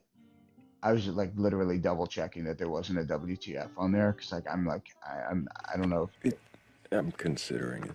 yeah, that's right. I just wanted like I mean, I'm very Mm. familiar with this hypothesis on, you know, questioning from it a lot, but I'm curious how much of this can be uh, aimed to question Thraille's beliefs. Mm-hmm. Well, Yeah. I will say this. Many of the things that he is saying and has said, um, every time I go like and look into scripture and see something that challenges me, I sit with it, and I do get questions. I do become very challenged. I think that, and Rav could agree, that the prophets often wrestled with questions they wanted. I mean, some of them had so many questions. They said, God, I'd rather just die than have all of this doubt on me. Or I'd rather just die than let, you know, uh, I don't know. They didn't want to be, they were very tormented people many times. And there were So what is times it where, that you believe? What is it that you believe then? oh, well, there's a lot of reasons why I believe. I mean, I'm a Christian, so of course, my chief rabbi is Jesus. But other than that, it's like I would say, uh, I would say that the Bible is a remarkable book in how it captures the human like throes of suffering, and how it captures us in our weakest moments and also our highest moments. And it tends to be the most realistic as far as how we pinball back and forth between evil and good. It seems to be like, even if you don't take it from a religious point of view, from a psychoanalytic point of view, it's just very, very deep. Like there's so many layers to it. Yeah, but that wasn't my question. My question was like, what do you believe? Oh, I thought you said, why do I believe it? Sorry. No, Um, what do you believe? oh, well, Like so you, yeah. Mm-hmm. I believe the Bible is holy, and I believe the Old Covenant and New Covenant was given to us for all of humanity to be righteous and to learn the bad things from the Old Testament and the good things, and also to learn from Jesus overall, the Messiah.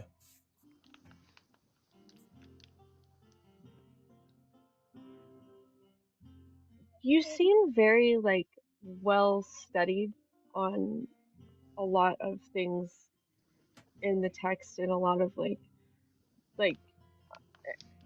why do you think Jesus was the Messiah?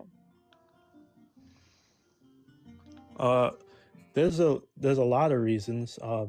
We tend to go by these things called messianic prophecies, which is that the Old Testament was written in a way that is talking about probably a singular thing. Like for example, the guest that was here before talked about Genesis 3:15 and the snake biting the potential son of the So, woman. right, so if we're going by messianic prophecy, why do you think Jesus was the Messiah? I Go think one that by when one. Go one by one. okay, Me um, or him? Oh I, no no no yeah, no. Him him. Uh-huh. Okay, okay. I just didn't well, want I, him to list off like 10 prophecies. That's all. hmm hmm well, before I list the one, I'll preface it by saying that when you compound them all together, which I won't get scallop, but when you compound them all together, just like when you're, say, a description for like a criminal that somebody's looking for, the more descriptions you give, the easier it is to find them. In the same way with Jesus, the I got more you. descriptions that, yeah. So for one, it tells you where he's going to be born. It says he's going to be born in Bethlehem. Uh, he's going to be a Judean, and he's going to be the King of Israel and everlasting as well. That's in Okay, Micah 5:2. okay. So, um, I want to talk about something real quick. From your perspective, Rav, Hmm. what are the requirements of the Messiah Well, first of as all, written? yeah. I mean, I would say like the idea of a Messiah to begin with is a king anointed with oil by a prophet. Mm-hmm. Right. That's a foundational item.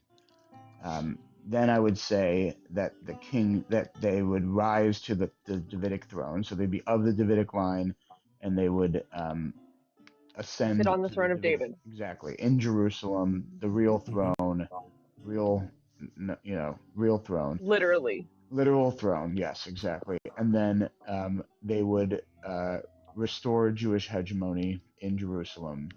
They would remove the Roman occupation. They would reunite Israel, like Ezekiel 37. They would ingather the exiles, meaning, and that's sort of the same thing, like the two sticks coming together of Rob, Ezekiel 37. Yeah. Mhm. do you remember the other day you gave me you gave us three really concise things, Yep. like Sorry. points? Yep. Sorry. I've been thinking a lot about this lately. I No, it's apologize. okay. Yep. Okay. Davidic throne. Sorry. Davidic throne. Uh, Restoring Jewish hegemony.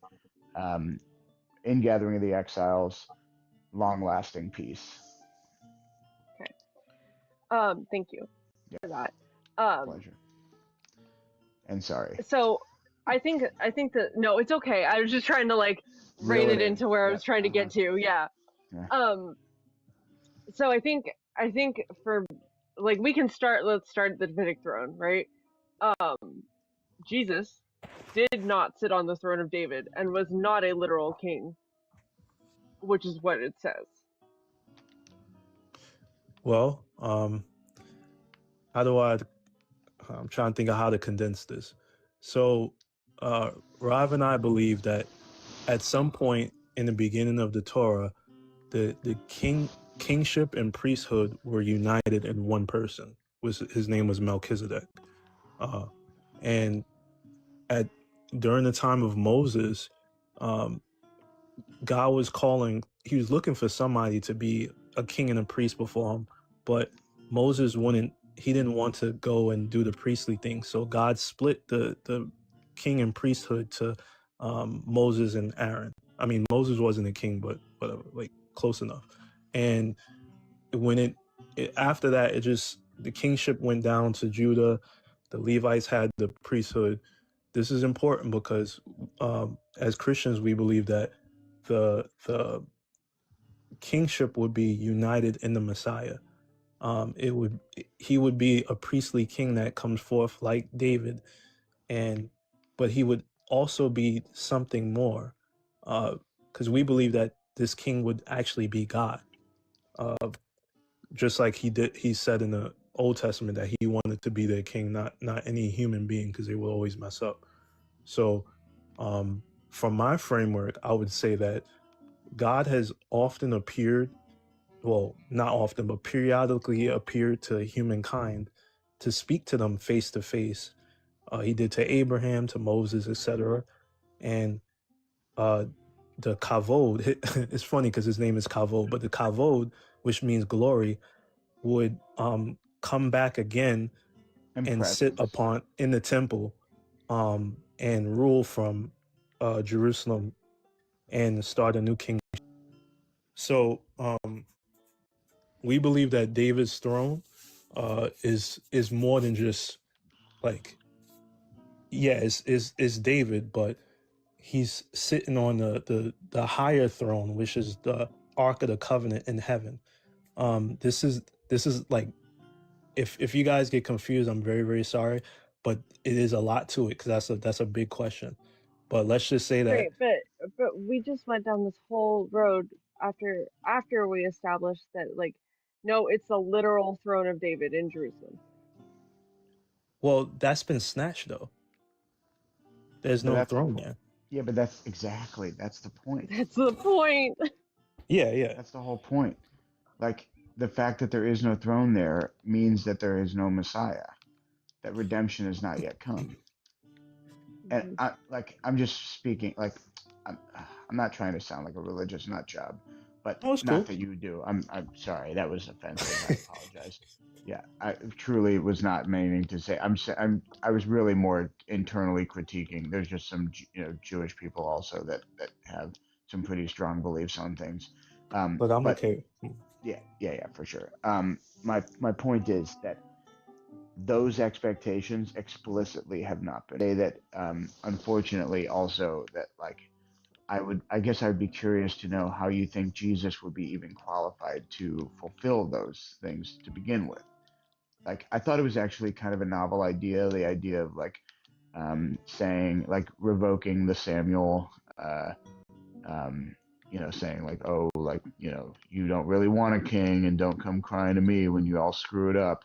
Um, Mm-hmm. but I thought that was kind of an interesting thought, like that God would take it back. But that doesn't really jive with Isaiah.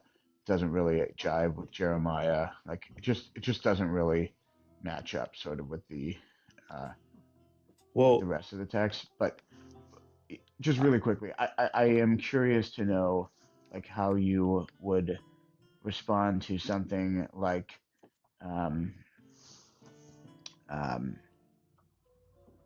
like Jesus not being like, how do you consider Jesus being, even like, how could Jesus apply for this job? Like, Jesus is What applying for. qualifies Jesus to be the Thank you. Messiah? Thank you. Mm-hmm. Mm-hmm. uh, there's a lot of things. I did want to answer the Davidic throne Prereqs. part, because that's pressing on me, only because you brought it up. But Uh-huh. it's like we do still have a belief that he will return to Earth and rule on Earth forevermore. So it's not like, there was partial fulfillment, and we believe that it was never intended to be fulfilled altogether. Like that history is ongoing. But just to continue with what you were saying, you said that the That's a Messiah has to goalpost, though. be. That's a punt, though, right? I mean, like, that is an eschatology that can continually be kicked down the field, right? Because if you're always saying like, oh, he's coming back, like, it's like, Right. And Well, if you say he's going to come back and do it, yet he's not the Messiah. okay, it's more than that. I'm trying no, not I know, to yeah, I'm hog with the you. live and stuff, because I'm trying to keep my answers short. Because what I okay, what I will say though, Rav, is that um, even in your literature, the rabbinic literature, in specifically in the Talmud and Sanhedrin, it says that uh, the rabbis at the time were hoping for either one of two messiahs. There would Of be, course. if What, if they what, were if they were disobedient, Moshiach ben Yosef would come. If they were obedient, Moshiach ben uh, Yehuda will David. come.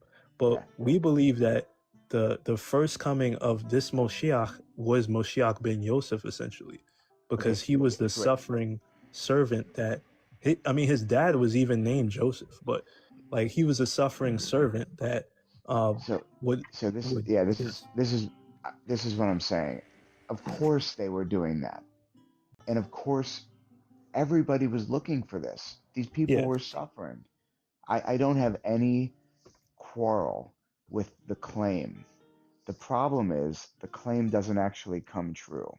And so, just as much as the rabbis were anticipating this person, just as much as Christians were anticipating this person didn't come. It didn't happen. And It, that's really frustrating. And it means that you have to adjust your master story, which is how eschatology works. And my curiosity still is like, if you are, it's fine. We can discuss what all the qualifications are of the Messiah, and we can discuss the Ben Yosef, we can discuss the Ben David. We can talk about that. I can understand that. The issue, I think, what I'm saying is, even if Jesus Jesus doesn't qualify to begin with, like, Jesus is a non-qualifier to begin with, and so I so think.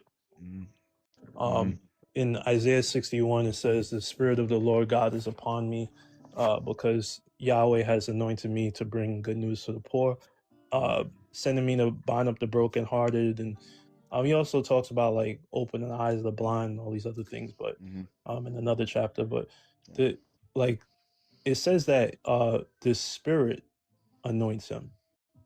The spirit is upon him, and the Lord anoints him. Well, the Spirit So is upon him because he was anointed. It's different. It's not that the Spirit is doing the anointing. It's that as a result of the anointing, in other words, God has anointed him through a prophet, and now the Spirit of God is within him. You do Like realize that's not in the text, though. that's exactly what it's saying. Well, it says, "The Spirit of the Lord God is upon me because Yahweh has anointed me." I just said that. What did I just say? Well, you said that a prophet anointed him, Okay, what is a prophet? not Yahweh, a human. Yeah, the voice and hands of God. Maybe. I mean, come on. Let's be. It was going so well, you know. Let's not stop here. No, I mean, like, they could be sometimes, but I believe that when it talks about the arm of Yahweh, that's talking about a specific person that walked around with the name of Yahweh during the Exodus, and I believe that, of course, like, coming from my worldview, I believe that's Jesus, or at least the Word of God, um, like, taking a angelic form. So, but anyway, like, the arm of Yahweh, I would say, is usually like supernatural beings, or yeah.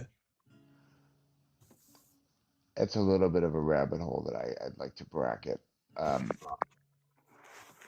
I guess ultimately, I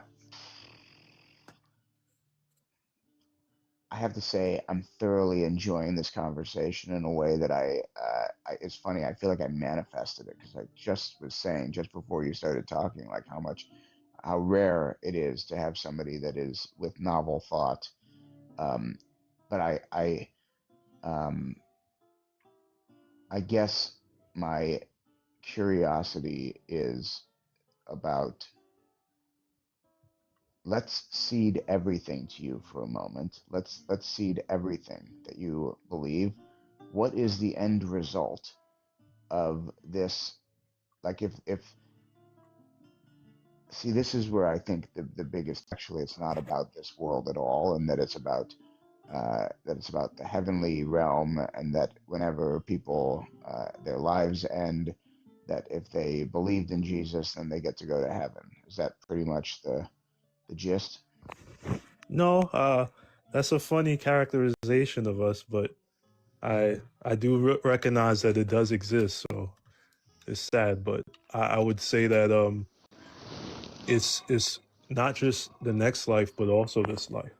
Um, there'll be no reason if it was only the next life, because you can't. Uh, how can you be? Our rabbi said that we have to be salt of this earth, and we have to be a light to the world. So there's no way you can do that if you're just concerned about yourself. It's so fascinating. It's like so close and yet so distant at the same time. Yeah, that's I feel the same way in a way. I would also say, you know how so you asked. mm, I'll also say this, that after who I believe the Moshiach came, it's interesting that Moshiach is supposed to bring the world to Yod He Vav He, or who is Yahweh, and it's interesting that now billions of people claim to have, like, encountered this Yahweh, which was unprecedented before Jesus came. So how do you think about that? I think of immense amount of violence Oh and my an gosh. immense amount of colonialism, indigenous peoples throughout the world in the name of uh, yeah, the book that was written by and for Jewish people. That's real. Honestly, it makes me more sad than anything in the world. Oh man, I feel like I gotta apologize on behalf of my so-called brothers now, even though they're not my brothers. But uh, man, like, cause I hearing that from you, like, specifically because you come from, to you is the Why are they covenants, it not says your in my book. brothers? Oh, if they're murdering people, they're not my brothers. I can't. We Well, can't. How do you think you get 2 billion followers? A bake sale? Well, it wasn't simply like, it's not like linear. It wasn't, there was a lot of things that happened, and a lot of problems happened, and I don't defend any of it. It's a lot of sin. Yeah, but However, you heralded it just now as this great accomplishment that God's name was brought to 2 billion people, well, disregarding the other 2 billion that probably unalived as a result of that Oh, process. more. but as a person, Yeah. a person of the old covenant, uh, I think you ought to know, like, even more than I do, like as far as the Tanakh and stuff, that there was great evil committed in the Tanakh and the history of God before the world came to be as it is. Like, that's part of God's sovereign plan. I'm not out of it no matter what. So I mean, this, like, it's, Rabbi, what did you say to me one day? Something along the lines of "fuck God's plan." oh wow. But here's the thing, God is it's so funny out of context. Um, Here's the thing, like God is a member of the conversation, not the end all be all. God is not a dictator. God is a voice in the conversation. It's a partnership, if at best. That's the way it should be. This idea of God is a element in the conversation, but ultimately it is not something that is out there, right? That's what Deuteronomy says. It's not across the sea. It's not on the other side of the world. It's very near. It's in this conversation, um, and the fact that there is this dictatorial understanding of God is anathema. God is not all powerful. God is not all knowing. God is not all present. Um, this is just not in the text. It's superimposed, and frankly, it limits God in the way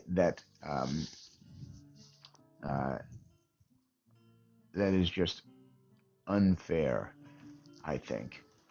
I suppose you're not from the Hasidim. Well, I think that they have some really nice ideas, and I think that they also are short-sighted as well. But that's the thing. That's how ideas work. That's how they work. Which, by the way, I think is a foundational Jewish principle of disagreement. Yeah, I agree. I agree with that. I I would say though, how do I like talk to you about that?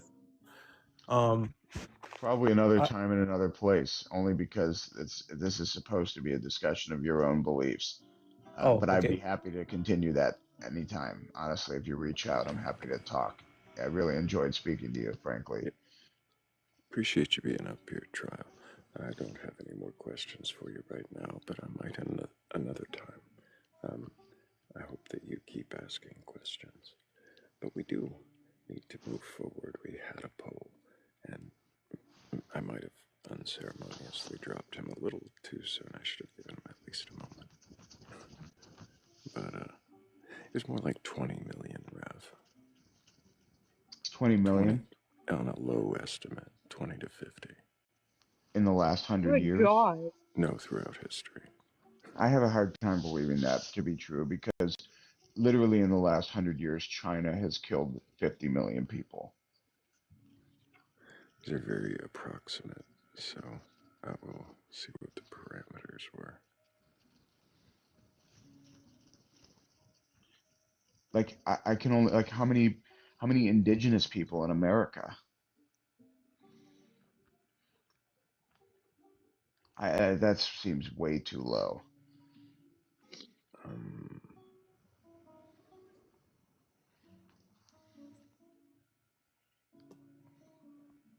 That doesn't happen that often.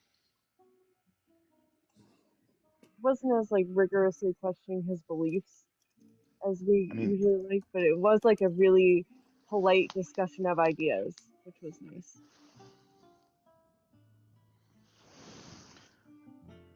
but I don't. He's saying, by the way, in the trial, more people unalive than 1900s from secular wars. I don't think that those were necessarily secular wars. The Germans were fighting based on a delusional occult um, uh, fundamentalist understanding of their um,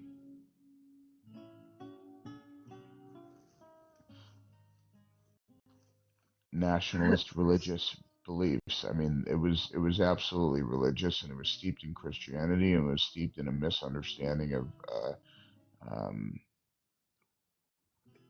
Indo-European religious occultism. It's, jeez.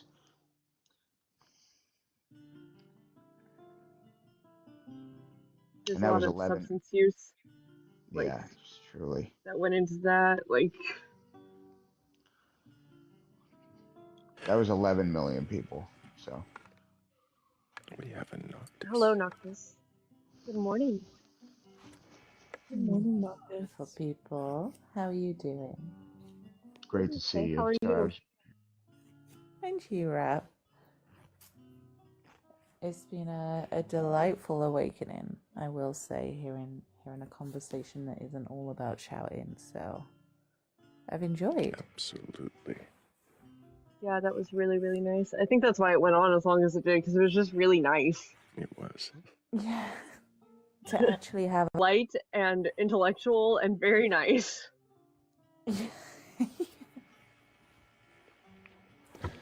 Oh. We have Halo joining us. Hello, Halo. Can I get your age for TikTok TOS? Yeah, not 19. Not 19. Hmm? You said not 19. No, I got a little bit of a stutter. Oh, wow. So, what year were you born? What now? What year were you born? 2004. Well, you should probably check the math. You should do your math better. Why do that? Why not know? Like, why not just pick 20? You know, Why not just do the math before you get on the panel? think it through. Children, if you're going to break the rules, like, I like to think I wasn't this bad at breaking the rules when I was a kid. No, we definitely were, for sure.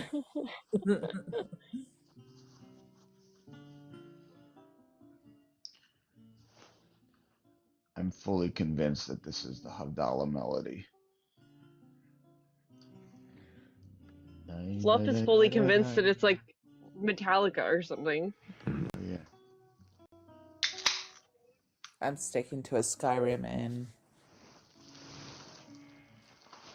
It's very Elder Scrolls. It's none of those. look, it may actually be none of those, but I'm still sticking with it. In my mind, that's what it is.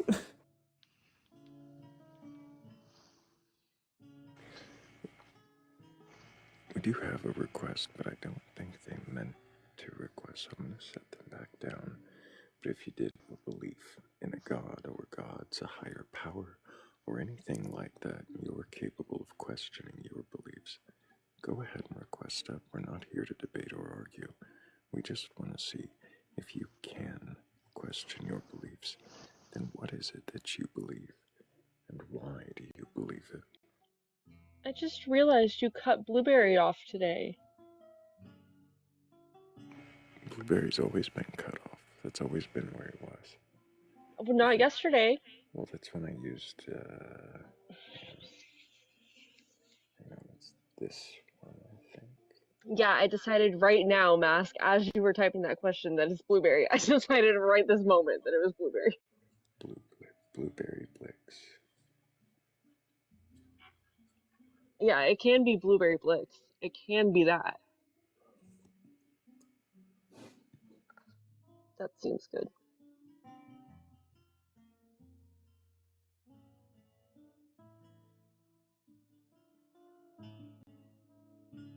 Is Blix short for blueberry?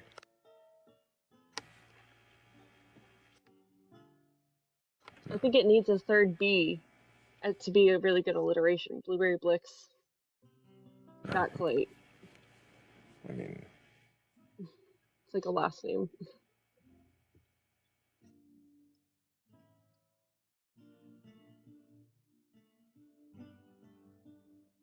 So, Yeah, see, exactly, surname Batcolyte.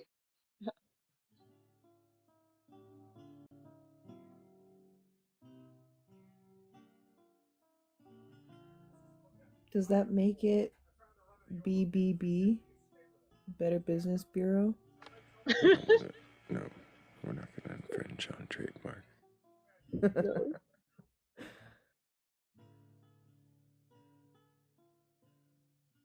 Two B's is fine.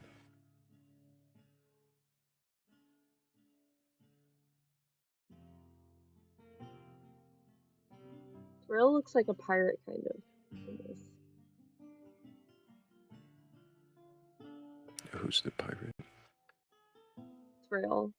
He looks like the ghost pirates from Pirates of the Caribbean.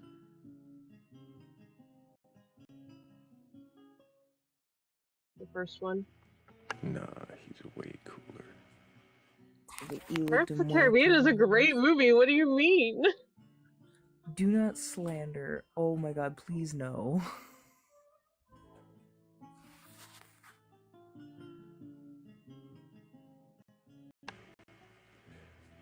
I do.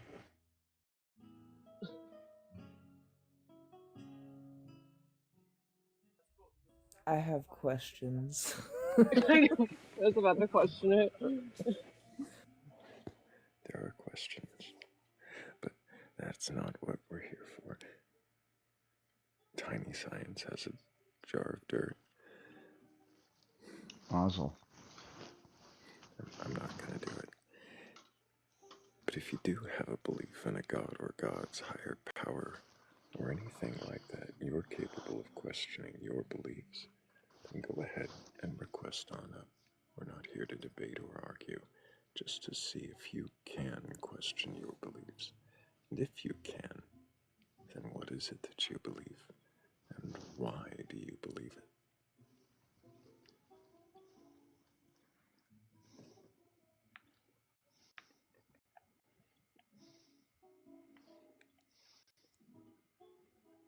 Little side thing says he's got a Jar Jar Binks.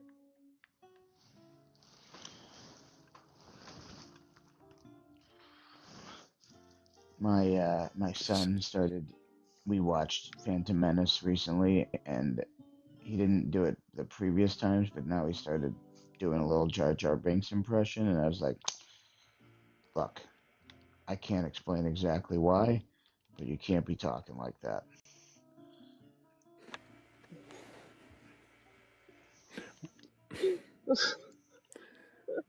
But I will say that I think there might be some credence. At least it's worth questioning the Darth Jar Jar theory. Oh my gosh. Mm-hmm. Oh. Oh yeah, for sure. I think he's chaos. The Sith What Lord. is this theory? I That don't Jar know Jar is that. a Sith Lord the whole time. Do you think Sith? Well, certainly trying to look. It's not actually the reality is it's not that the Force does what the Force does. So the Force will only provide what it is to balance itself out. And so there's no actual, like, it is beyond the control of the individuals. Um, so, like, the notion that Jar Jar would be doing anything outside of the will of the Force or something like that is absurd in the construct. Does that make sense? I don't know how that makes him a Sith Lord, though. Well, his chaos that he causes is potentially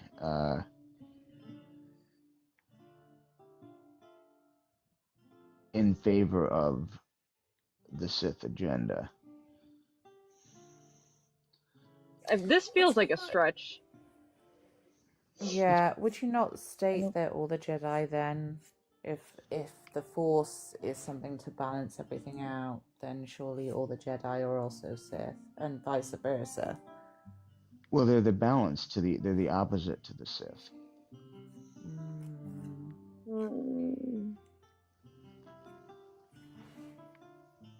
I'm with Kat. I don't see. know if I even believe that though, because truly there can only be one like there's only ever one like real Sith Lord at a time, because because they unalive each other, like so unless that one Sith Lord is as powerful as all of the Jedi combined. There's multiple Sith Lords at any given time. That is true. They're fair, but like the lore is that they tend to unalive each other. Mm-hmm. So, but I And think the Tiny. so even if there is more than one, it reminds me of whenever it goes off topic. Then there's still like far more Jedi than there ever is Sith Lords, and so like what are we saying? The Sith is way more powerful than the Jedi? Is that true? That's not true, because in the first, the prequel series, they were already struggling to find new Jedi to train. Right, but there was still more existing Jedi than there were existing Sith Lords.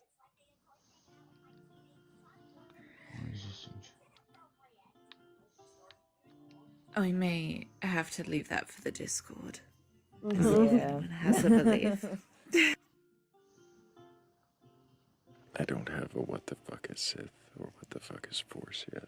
You should. I think a Force one needs. It's coming. Force is definitely a good one. Mm-hmm.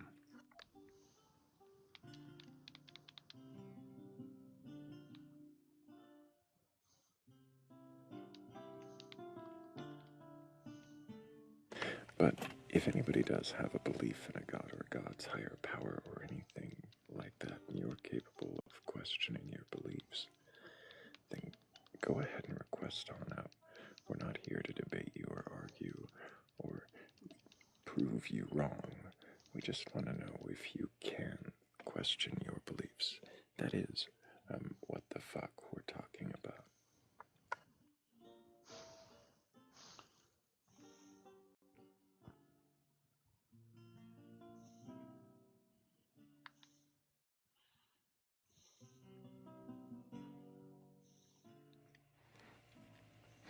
I'm curious, and I should have asked the previous guest while he was up here. Hang on, let me check again before I ask the question.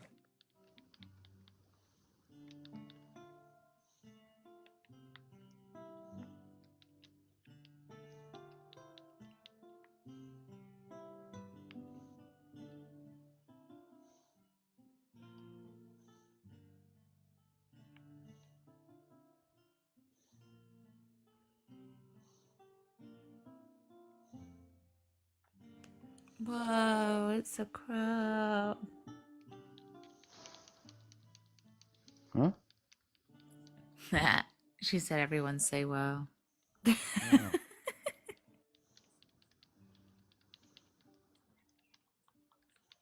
Rob, you're clicking. Sorry. Yeah, you are. And my question doesn't make sense anymore, so I'll save it probably for the Discord. But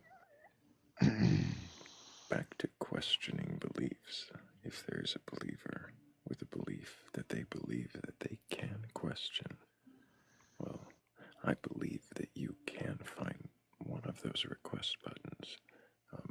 Either the two people next to your chat box, or one of those request boxes at the bottom of the screen. And if you can question your belief, then hit one of them buttons. Hello, Kingfisher. Hello.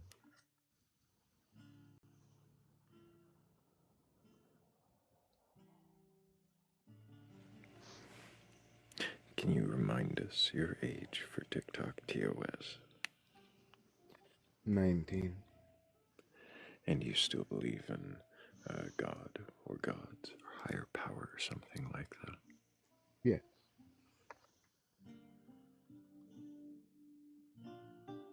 Specifically the Norse deities.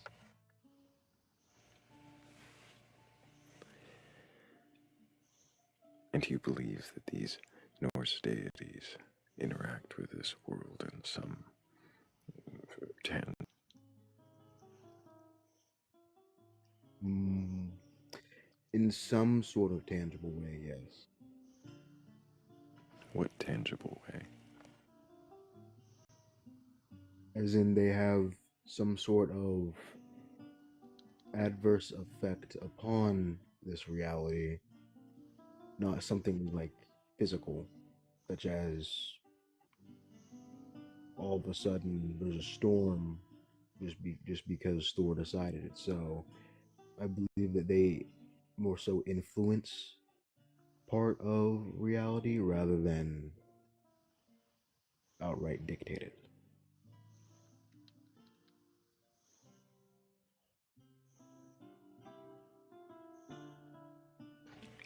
How do they influence reality?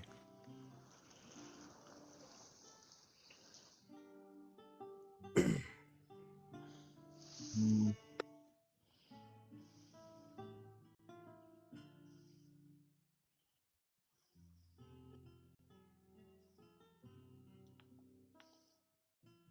I don't necessarily know how they influence reality. I wouldn't I can't necessarily answer that because I don't know how they do it.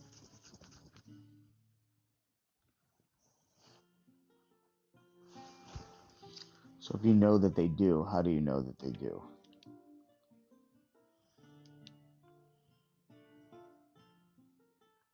And again, I don't necessarily know that they influence reality. I think that they might influence reality.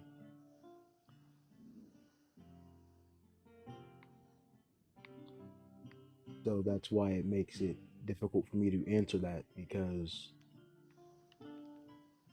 I don't necessarily fully believe that they influence reality. I think that they do. Why?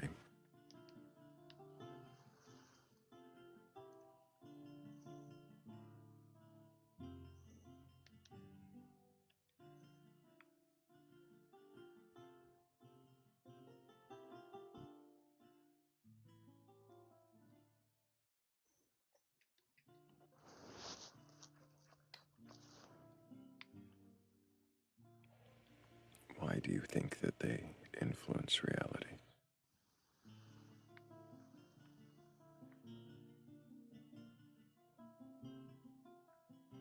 Hmm.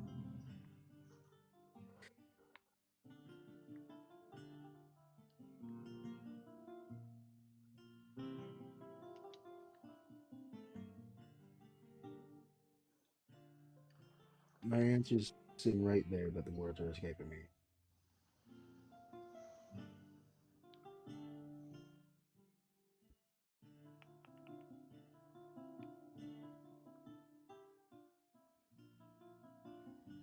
Can you describe it in a different way if the words are escaping you?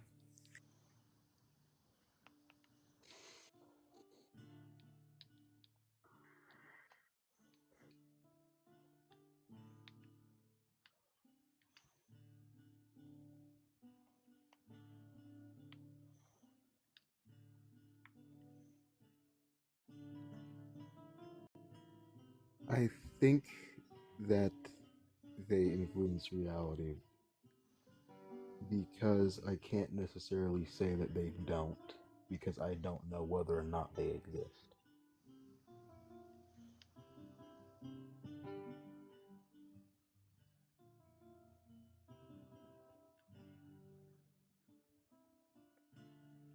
So when you say that you believe in them, believe that they exist, it's more of a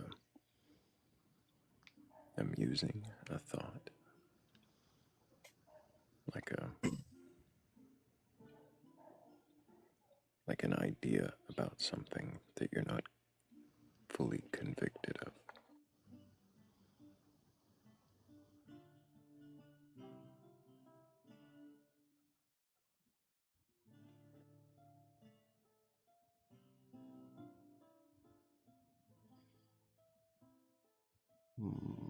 Could you say that again?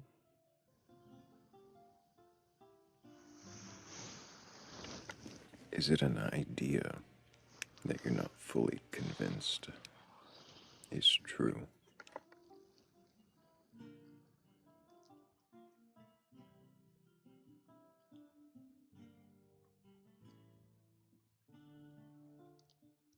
I would say so, yes.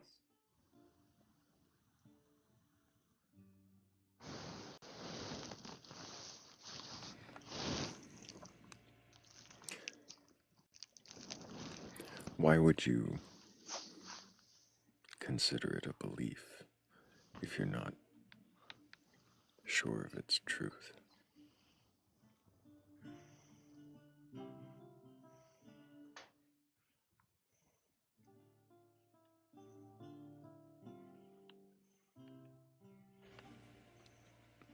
Because what Is it else a would hope?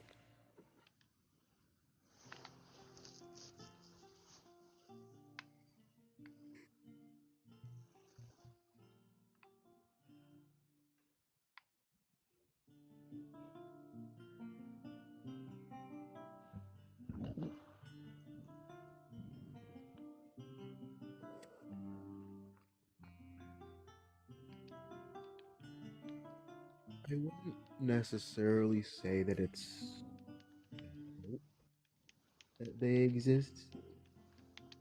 Um,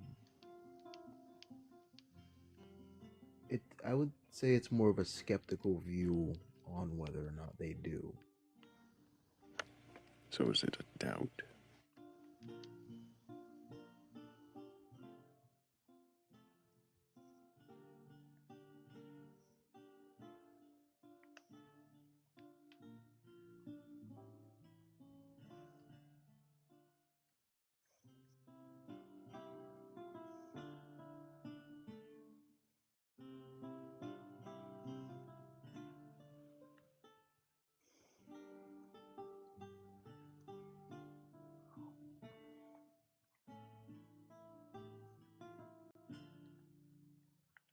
Are you still I with would, us? yeah, I'm still with you. I'm just taking time to answer the question. I would say that it's a partial doubt, not a full doubt in their existence.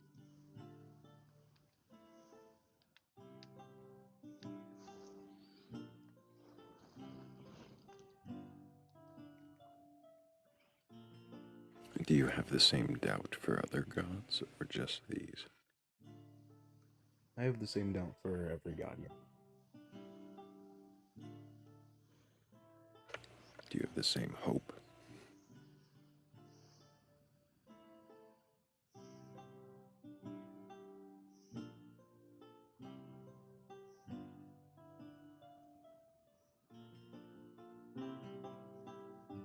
I wouldn't necessarily call it hope, but for the sake of the question, yes.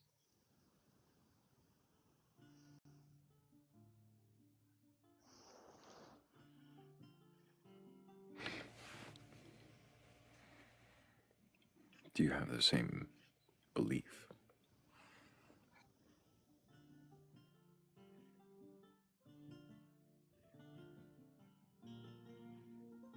Yes. You have the same belief that Freya exists, that Jesus does, or that gods you haven't heard of, Yeah. Kazamuts or Vanamoinen,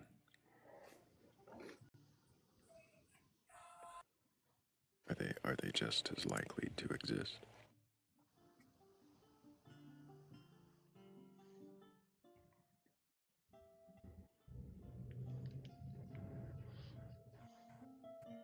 Yes, they're just as likely to exist in my view.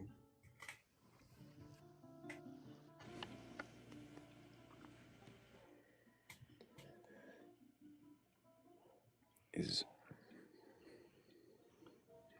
is there any reason to can't disprove it? I think is the way you put it.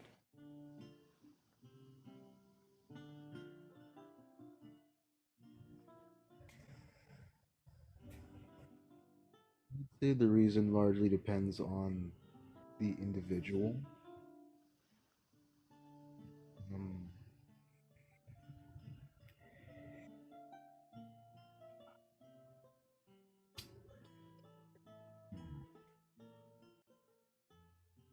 yeah, I would just say that it largely depends on the individual and their own experiences that give them reason to believe.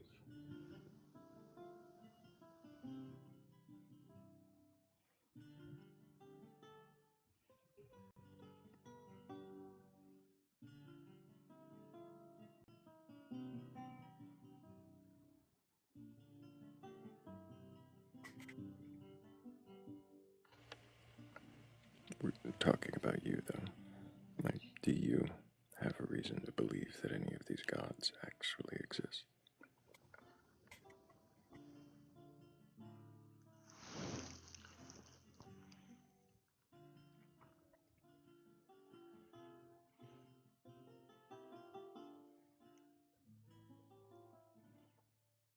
Other than my standpoint on I can't necessarily disprove their existence, then no.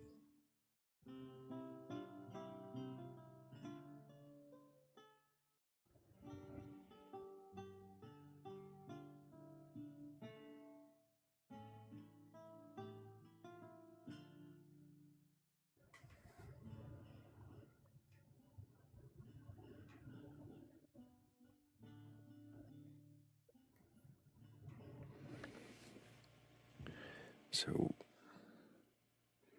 why give any special attention or veneration to one set of gods over any other if they're all just as likely to exist?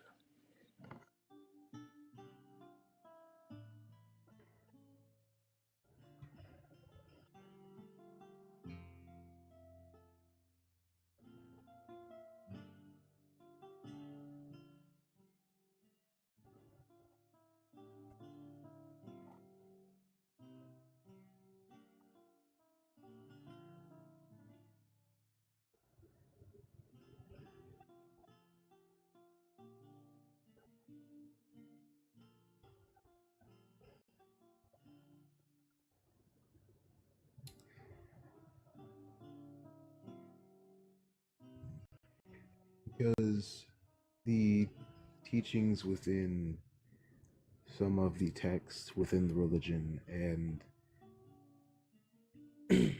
some of my personal experiences with it have given me that reason.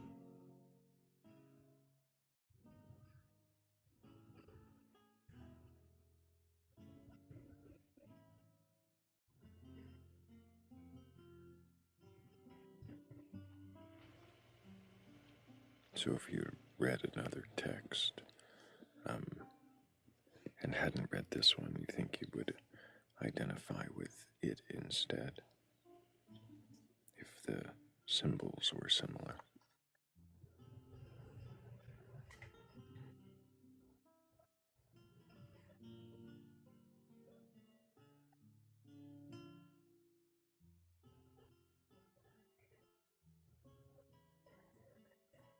Because if they were so close as to as for that question,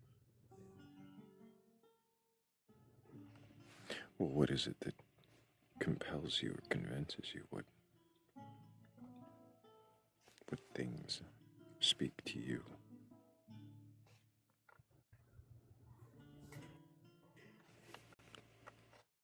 some of the teachings within the Havamal and the sagas, Are any of those teachings problematic?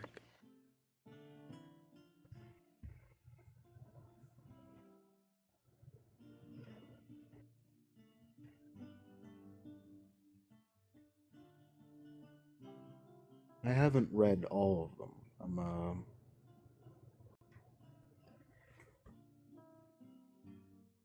I would say some of them are probably problematic though, and could be readjusted for um, uh, more modern times.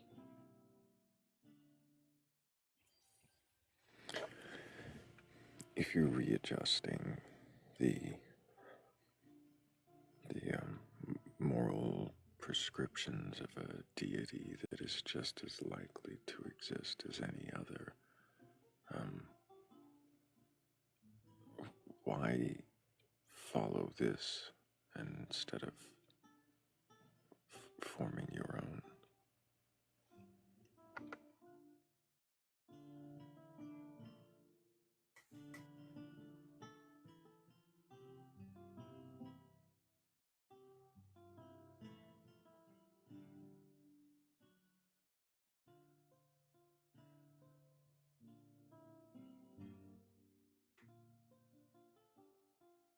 I I do form my own sort of moral compass. Within the text, and specifically, it has moral values that I have already in past aligned with outside of knowing of the text and reading it. It has some that align and some that don't. Yeah, some things I don't necessarily agree with. So then, why use the text at all then? If there are things in there you disagree with, why not take from it what you like? Or instead of even taking from it what you like, you said you already had these moral stances before reading it. So then, why would you have needed it at all? Can't you just appreciate it for being a text that somewhat aligns and somewhat doesn't?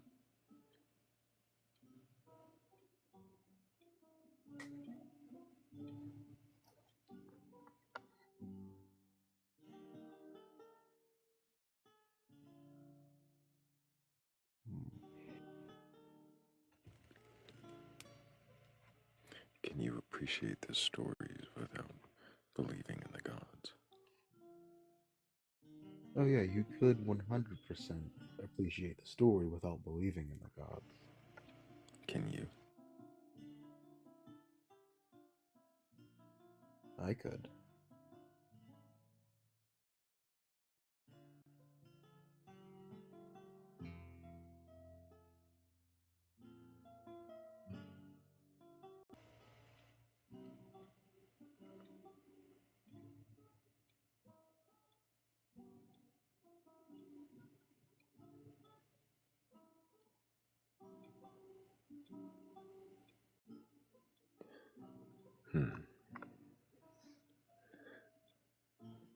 Does it matter to you if the things you believe are true or not?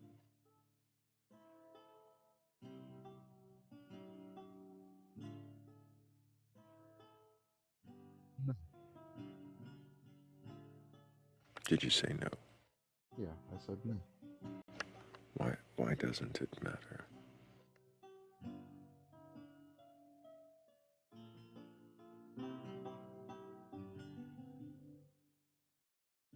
Hmm.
Were you thinking on the question?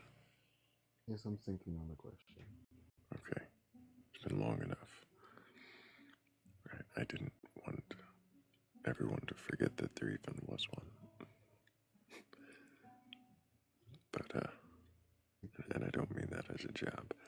I just,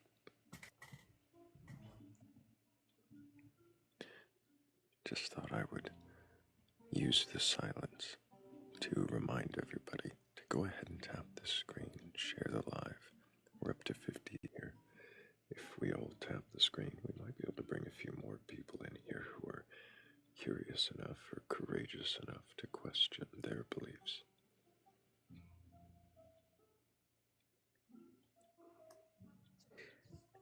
Get back to me on that one. It's words are not coming out right now. They're just. I don't want to take too long on a question.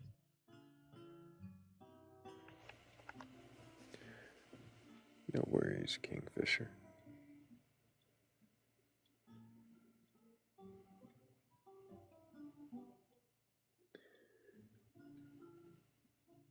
Is it... Would you rather believe in an uncomfortable truth or a comfortable lie?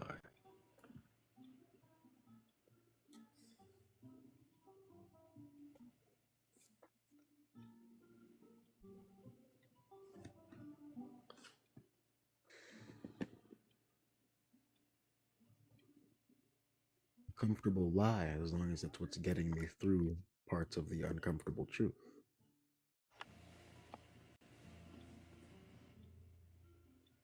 So you'd rather not know that uncomfortable truth? If the lie works, if the lie gets you through, as you said.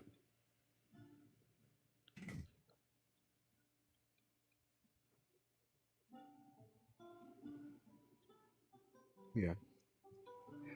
It's interesting. Really quickly, I gotta thank Crystal J, Noctis, Jimmy B, also Triss, 80K, Hazelnut, Heather's Descent, Morgan LaFay, and Danny Grax. Thank you guys so much for helping with that goal. I appreciate all of you. That is interesting. It's a very honest Noctis. response to your question. It is very honest, but I wonder why you would prefer that answer over an uncomfortable truth.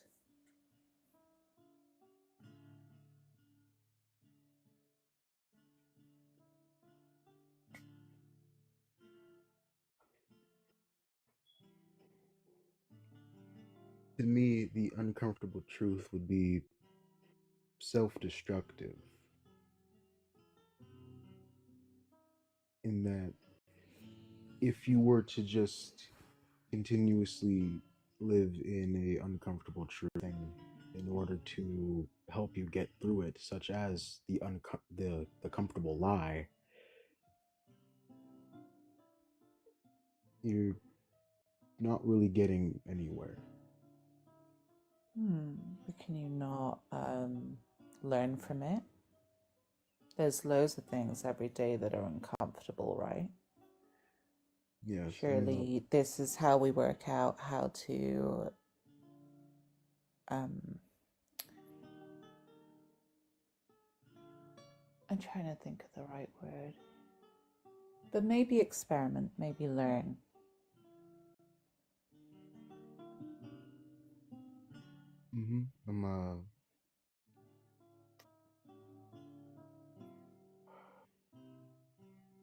Yeah, it is important to learn from your uncomfortable truths. Mm-hmm.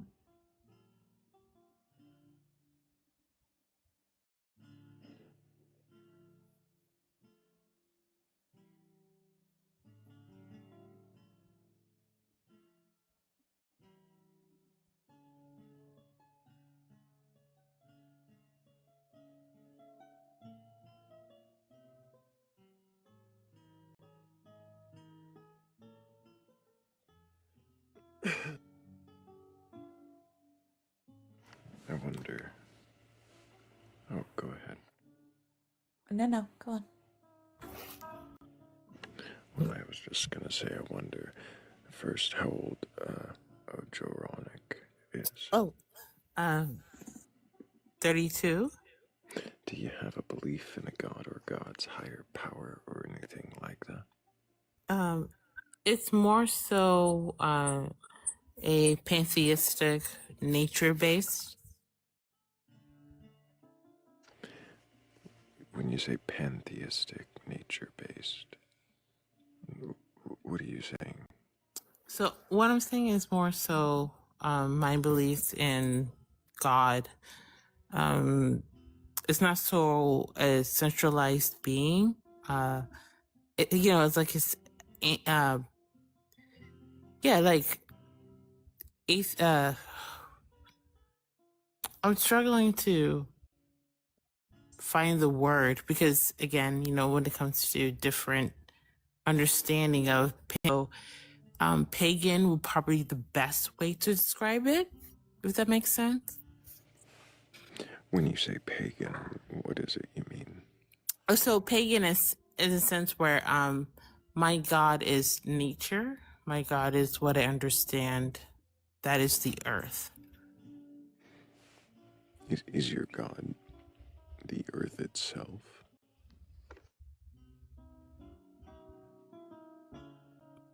Yes. Like the planet? Or is it more of like a symbol? Yeah, it's because again, because you cause your prayer beliefs,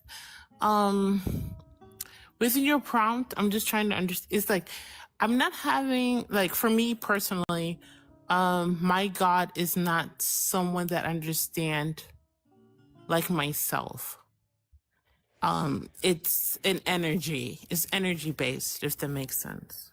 What is energy? So my energy for me is like, okay, what I understand to be life, that is death. I'm observing that in nature. So You're observing life and unalivement in nature. sorry. Yeah. Oh, sorry. Yes. So I'm observing life and unalivement in nature. That applies to me. So I cannot essentially create a being or deity that looks like me, or I understand as me, to be that form of me understanding that. So you're saying it's not like you, it's not like a human at all. Yes. Mm-hmm. So you're not anthropomorphizing it. Thank you. Mm-hmm.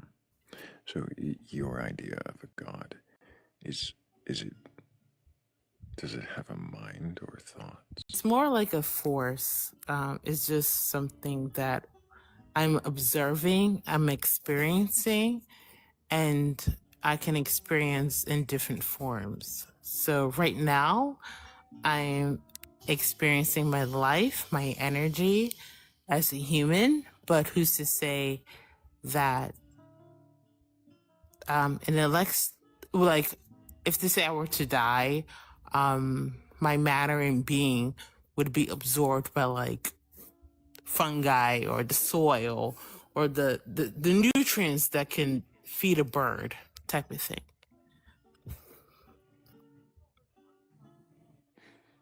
So you're not expecting your mind or your thoughts to live on past this existence? That's a good question. Or, yeah, that's a very good question, because I have thought of that. Perhaps something that I was like introduced to with given Western philosophy, like reincarnation, but not really seriously. If I'm a deer, if I come back as a deer, I'll be okay. Do you think that you will come back, or that there's any? I don't know. I don't know. I don't know is a good answer. I don't know. So I guess the most comforting basis for my beliefs is the I don't know. So, like, a Gnostic will probably be the best way to experience it. However, given my personal, like, it looks like would be very different from other people's. Mm-hmm. So,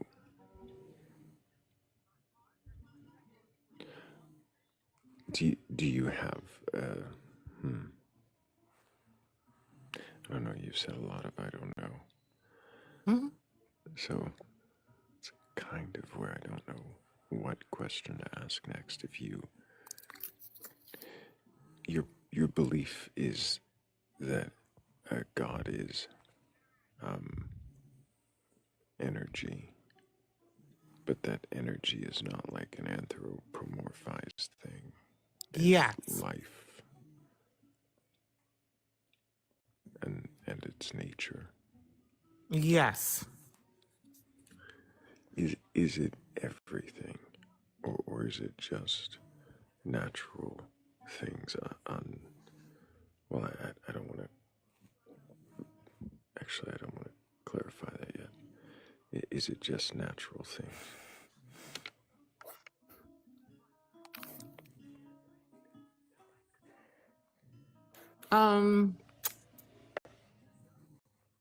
So when I say that, like, how I experience energy be there, and the same energy for me to exist is the same thing. So, Does that help? not quite. Morgan, did you have a question? Uh-oh. No, I didn't. Okay.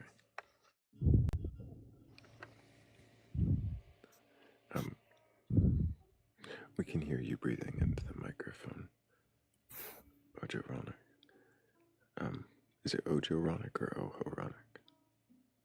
Again, it's a silly name. It's supposed to be ironic, only because the OJO is a Latin verb for a Latin word for I. I see. Yeah, and then Ronic, yeah.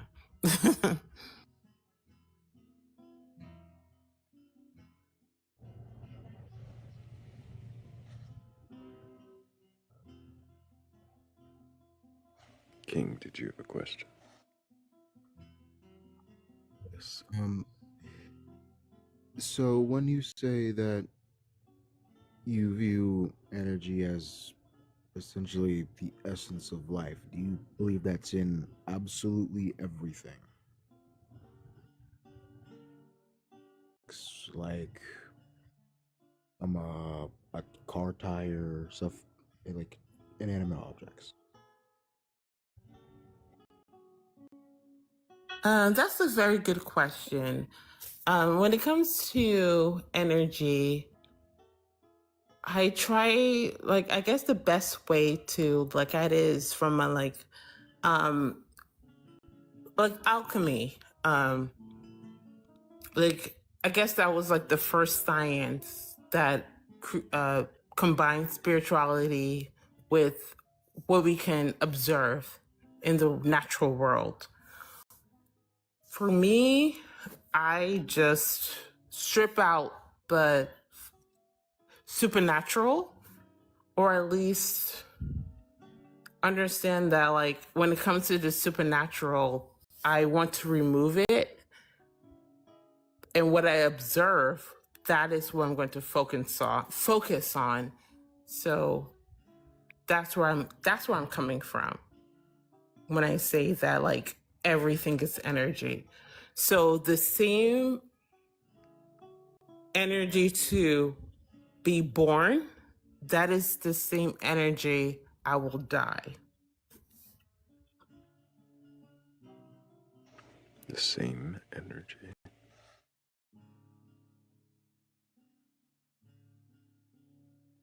Would you not consider your use of energy part of the supernatural in your terminology?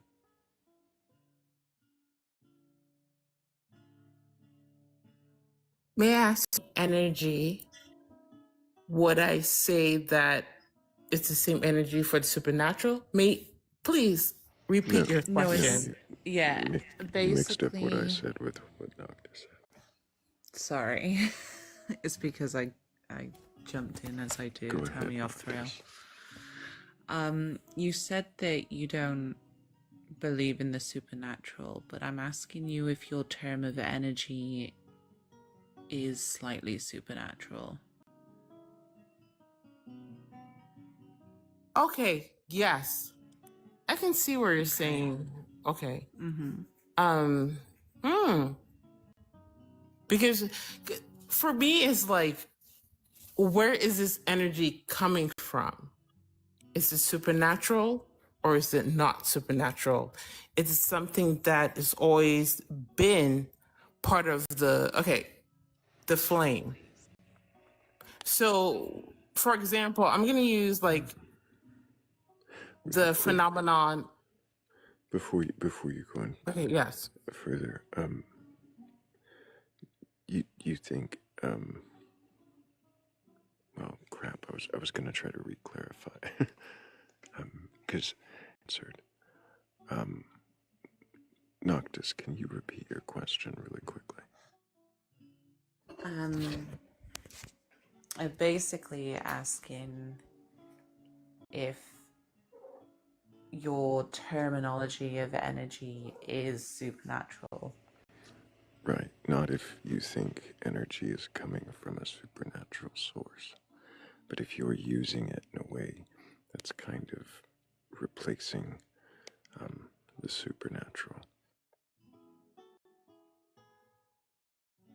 Although, getting the answer of coming from a supernatural force is also interesting. It is.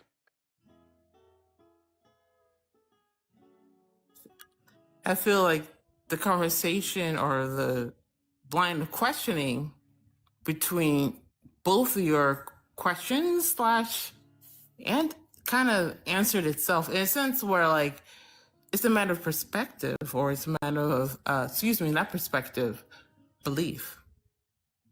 Yes. Why do you believe that energy is this one thing beginning to end that could come from a supernatural source?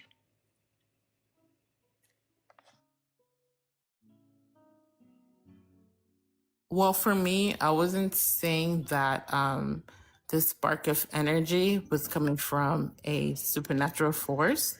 It did sound like you were questioning it, so No, that's fair. yes, which I understand. It's more like when it comes to a basic understanding where you have matter and antimatter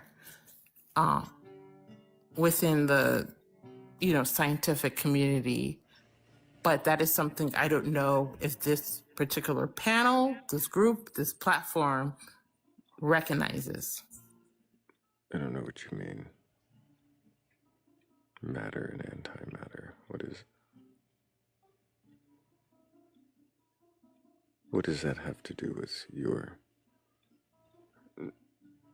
nature energy god?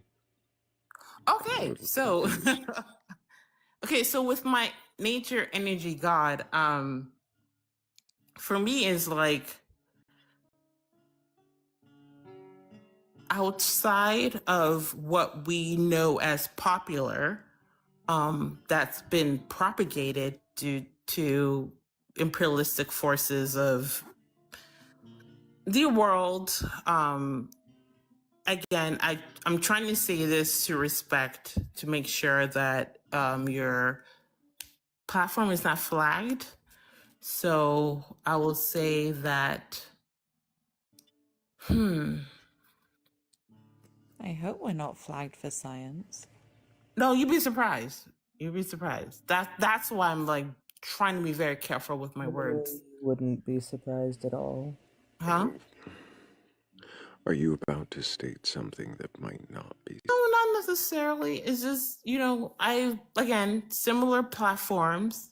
They're like, oh, don't say that, say this. Don't say this, say that. So that's where I'm coming from. Back to the question. Your belief in this nature god stems from the fact that it's not popularized?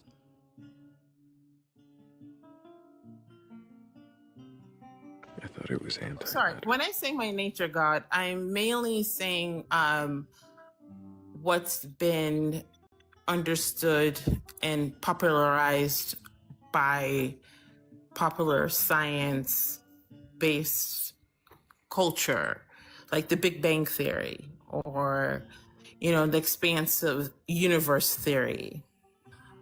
But for me, I'm trying to connect that with a lot of anthropological, social, organizational, populist thought. That's where I'm coming from. So why? Yeah. Oh, you know what? And maybe that's why I'm here. In a sense, to say that, I may understand this, but what is the point to do this? Well, what does it do for you? I feel like I'm helping, but maybe I'm not helping, and it's just best to just exist. Does that make sense? Certainly does. Like that urge to let other people know, there is a sense of understanding. Will you join me to understand it? Of course, social rules and da-da-da. And I'm here. I'm here because I'm realizing that this is not working for me.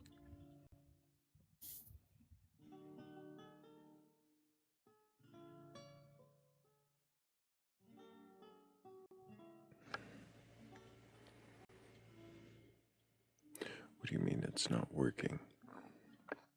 So it's not working in a sense where I'm telling people these things and there's resistance. However, when I do find myself in similar, the silence is the answer. Does that make sense? No. Okay. Are you saying you say things and then people don't know what to say, and that tells you that you're right? Or no, not necessarily. Tells you that you. What I'm saying is look. I don't know what you're saying. Okay, so what I'm saying is that you believe in this system. I believe in this system. And then then people who believe in a similar system to me tend to exist in a silence that makes sense to me.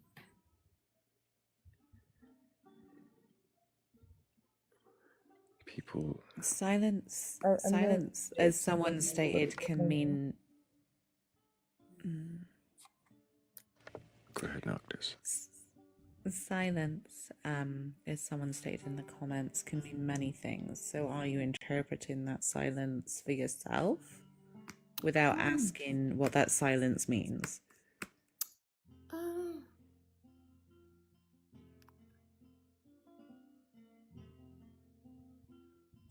There's a statement that's said, and if everyone understands it in this panel, for example, there's a silence.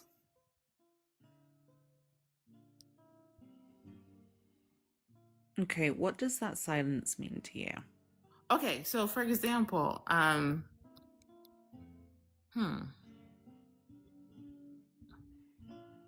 Again, so I'm thinking very hard because it's not a very easy thing to explain.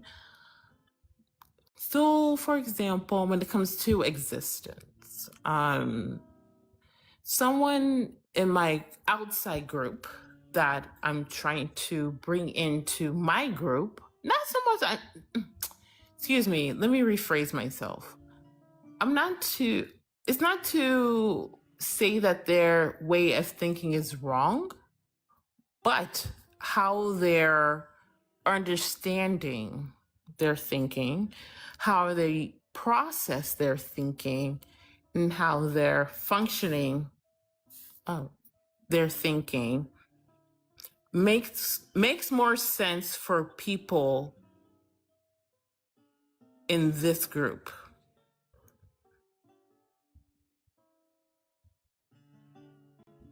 Think of another so my silence is trying to digest what you're saying. I'm not understanding it at all. Are you saying how in this group we ask questions and try to understand other people? yes and no. In a sense where you will answer the questions that people have for you. However, when there is a sense of agreement, there's a sense of like, okay, we all understand the central point. There is a silence I've noticed. My silence is normally trying to understand something, yeah. Mm. If I'm listening to Kingfisher, like he's right, you are giving an assumption to that silence, but then we're not really talking about everyone here. We're trying to talk about your belief, right? Mm-hmm. And my last sort of point before I couldn't understand what was going on was around matter and your belief around that matter. Yes. Okay. So we do know that matter is protons and neutrons and electrons. We know this. We have experiments and theories that have proven this. But I do wonder how that links into your belief. Okay. So matters and protons. It relates to me in the sense that this is the physical reality. However, funny enough, we have our brain and the brain matter, like it expands to a different world. And then within this world, we're always trying to the compromise is not the word that I'm looking for. And within this group, I hope, we can come to some type of like agreement. It's like, what is that we try to... Why do we need to come to some agreement? Oh, no. Only because, again, when it comes to someone's existential priority, do I want to satisfy this? Exactly. What do you mean by existential priority? Yeah, it's existential priority versus the physical body priority and everything that's in between. Because again, I had like really good enchiladas though. I mean, no, seriously, I had really good enchiladas. I will say brain matter is not the same as electrical matter. Oh, I mean, yes, or energy matter. Yeah, like not at all, not even in the slightest. Probably. That was probably my favorite answer to the "Have you been drinking?" question. But do you hear how you're kind of sounding a little disjointed? Yes, because it's something that I've been battling a lot when it comes to growing up this way and then trying to make sense of something of another way. I know it sounds silly. It's just, let me follow.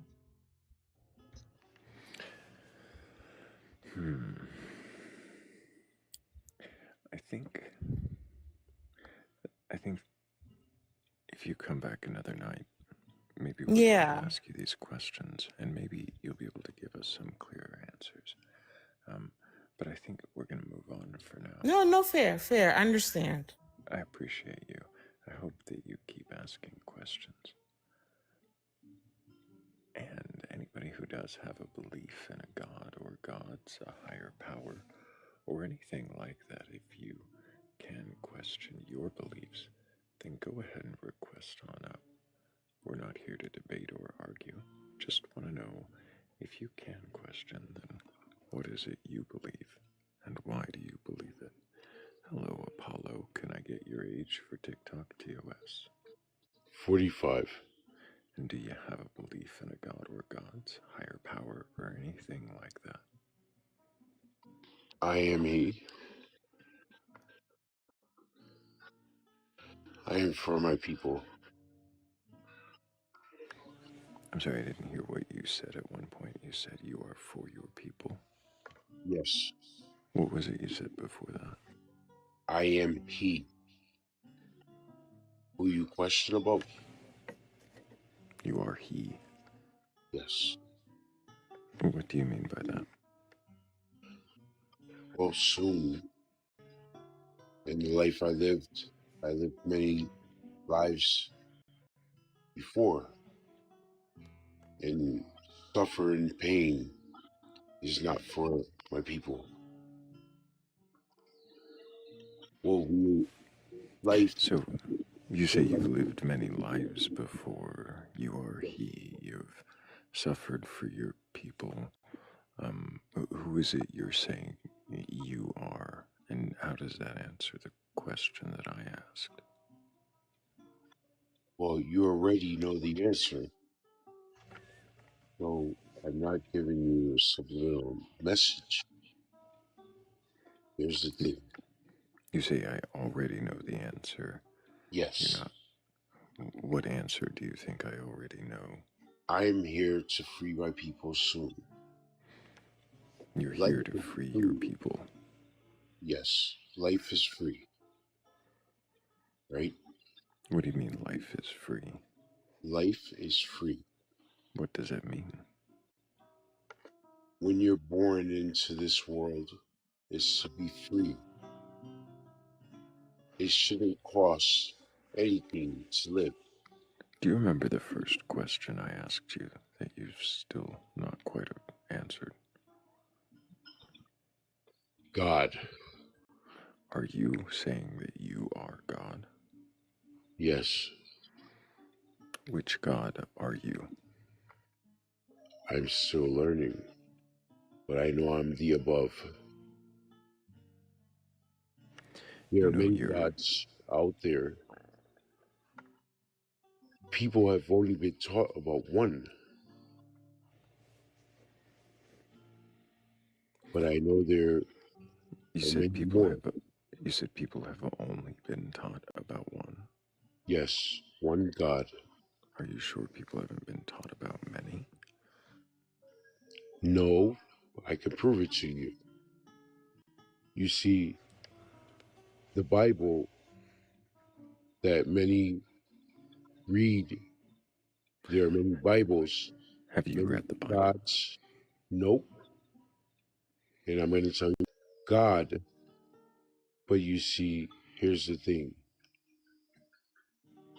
They say the God, son of Zeus. Thank you, One Love. Son of Zeus. God, Hercules, son of God, right? Multiple sons of gods in the Bible that everybody practices. Are you familiar? Am I familiar with Hercules. Hercules? Yeah, I'm familiar with Hercules. You What does had that have to many do with? sons Is of Hercules? gods. Sons of gods. Are you thinking these are true stories? They are true stories, but if you look at the background in the Bible, they speak of one God of having all these kids, but they're speaking about many gods who have all these kids, who are dominant, who are powerful, who are Hey, guidances. Apollo. I'm curious. Are you drunk? No, I'm not. I do not drink. I do not drug. Okay. I've awoken. You're what? I have awoken Awoken from what? from misery, pain, sad, and sorrow that my people have went through. I've When you keep absorbed saying your people, which people are you talking about? my family. Your family. Yes, and my family does not have a color. Are you talking about your immediate family? Are you talking about like who? No, my people of everywhere, all over of earth. All people? Yes, Are there people who aren't your people? that they don't know of. Who they praise is who does exist. Who they were What? taught to praise, who they were taught to praise is a. And those are your people. And people who don't praise you, those aren't your people. You can actually say that's right because wherever I've been my whole life through my journey, I've always brought light. Are you sure? I'm positive. What do you mean by light? I show people their worth. And now I'm to the level to where I show people their value. I see. Before I go into asking you who's ascribing this value, um, why are you uh,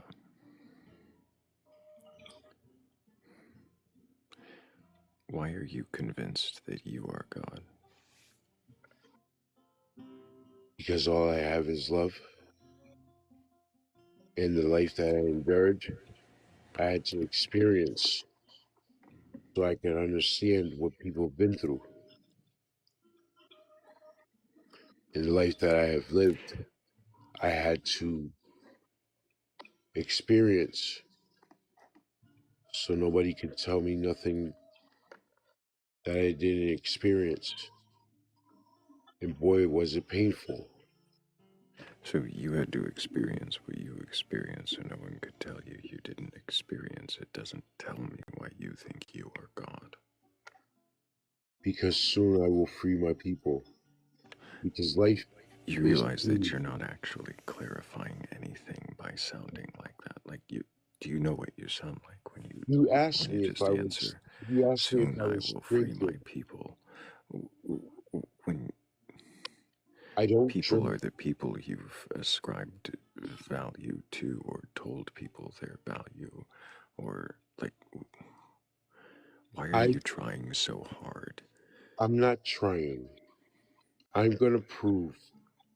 Prove Let me what? tell you, freedom. You're Free. gonna prove freedom Yes. Because when you're born into this life, you're supposed to live, not work to live. because when you're born in this life, you're supposed to live, not work to live. Who's saying what you're supposed to?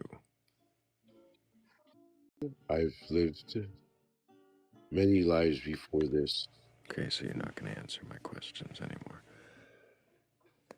Ask Are the you saying question that again. who is saying what you're supposed to do? Who's determining that?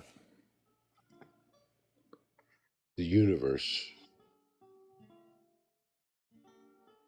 I have no friends. When I show up to places, I am the light. Is the universe God, or are you God, or are you saying you are the universe? We are all made up of minerals.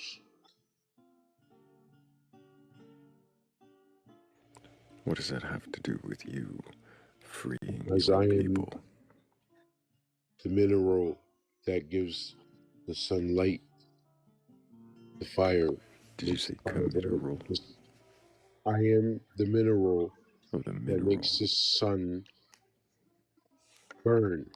You're the mineral that makes the sun burn? Which Yes. mineral is that? Can you tell me the atomic weight of that mineral? King Quack from planet Quintero. What was that? King Quack from planet Quintero. Okay. So it sounds like you're not well, Apollo, and I think we're just gonna move on so that you can drink some water. Or, I don't know. Um, figure things out.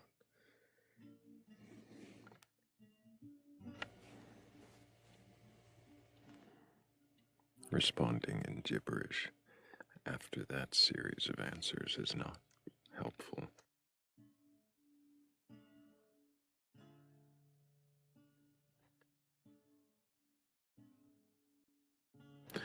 Jonathan D., this is not a debate. We're not here to argue or rebut or disprove. We're here to see if you can question what it is you believe and why you believe it. If you can question it at all, there are buttons on the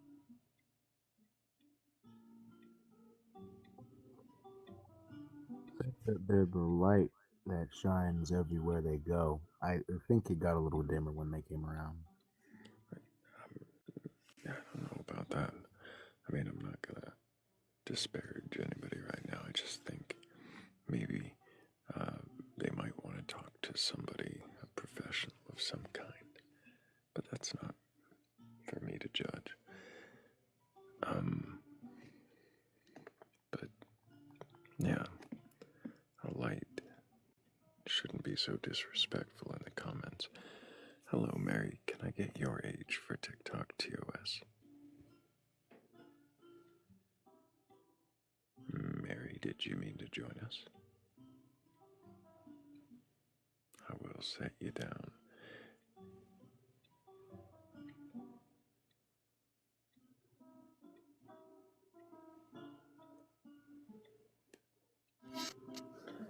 Hello, Divine Infinity. Can I get Hello. your age for TikTok TOS?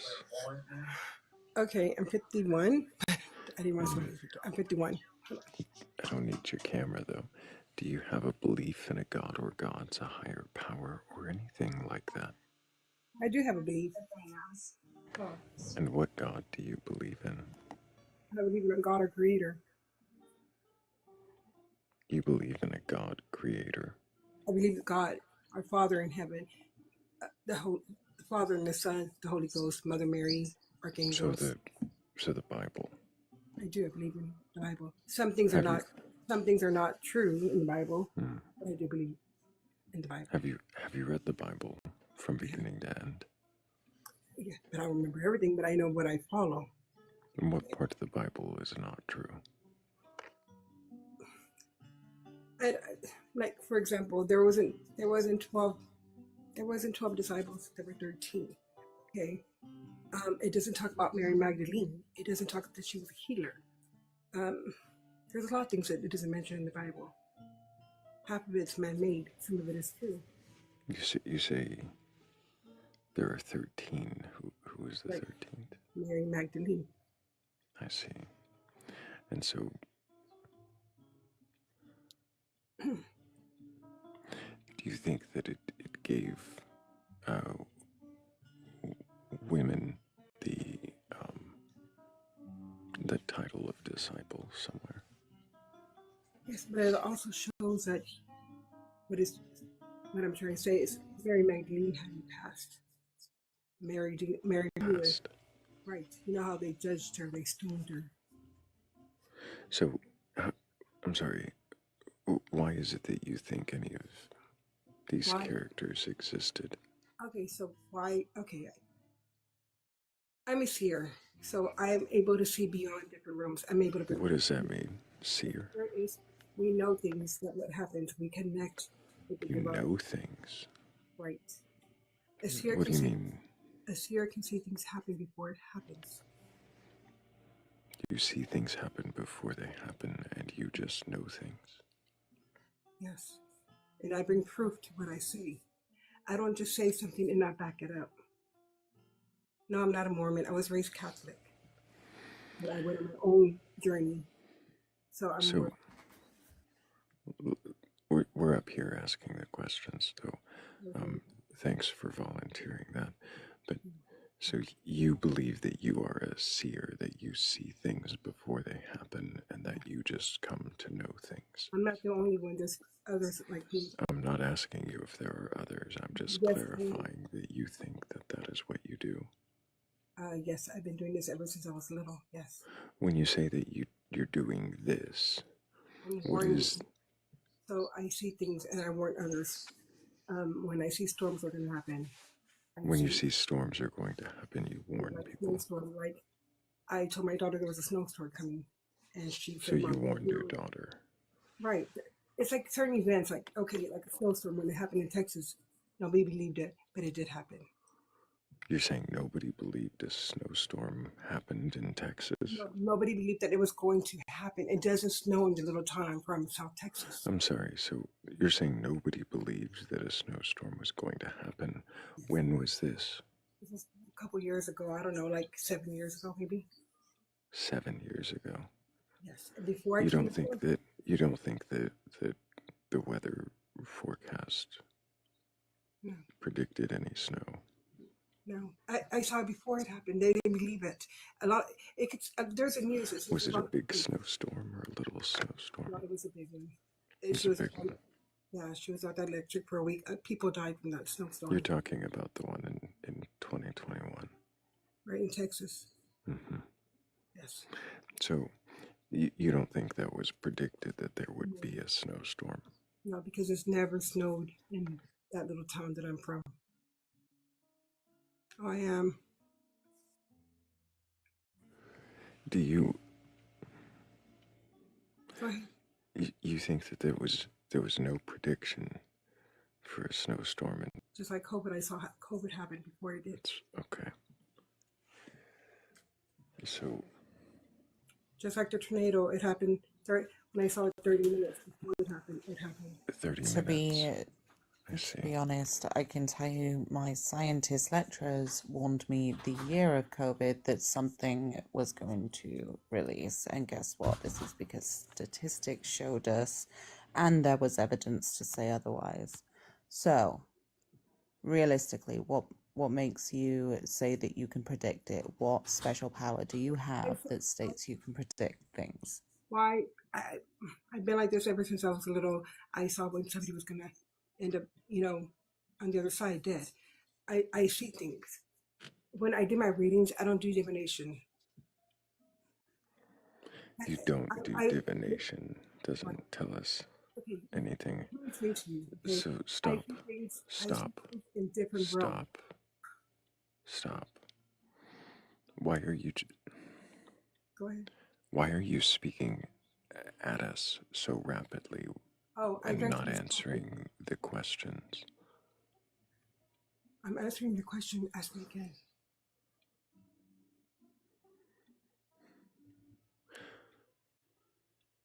You said that.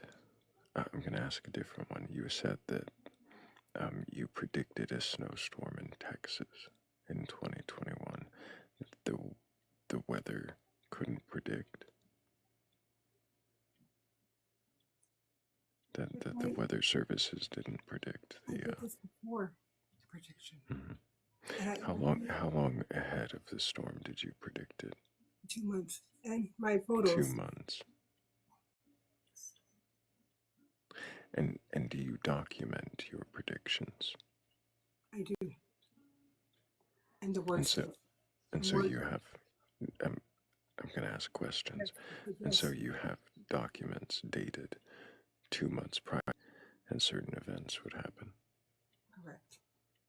Now, before you let me finish, in my photos, it also comes out what's going to happen. My pictures change. In your photos, things change. Right. And there's proof. If you look at my photos, you will see.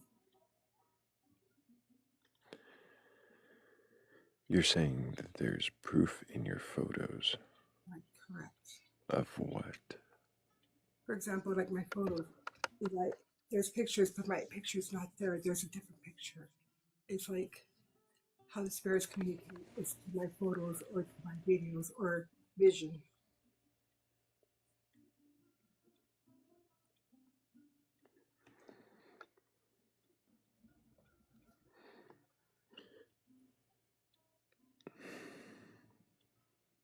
Like I said, when I say something, I back it up. You say that. There are. I'm not quite sure I understand what you're saying is in your pictures that proves anything. Well, you wouldn't know unless you look at it, right? What is it you're saying is in your pictures that proves something? My photos, they change. My photos do change. What do you mean they change? For example, if I have a picture of something, a couple of days, it's not the same picture. It's not. If you have a picture of something in a couple days, it won't be the same. No, Are you sure that you're not misremembering things?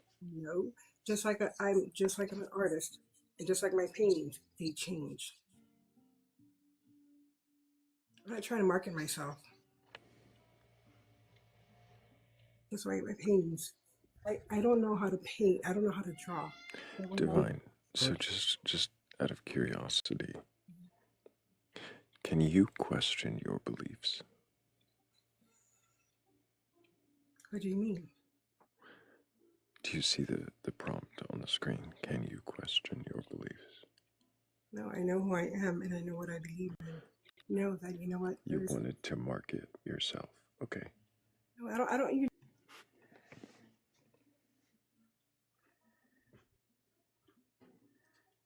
I mean, she wanted me to know who she is.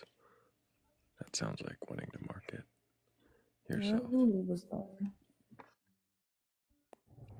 not necessarily what she was saying, but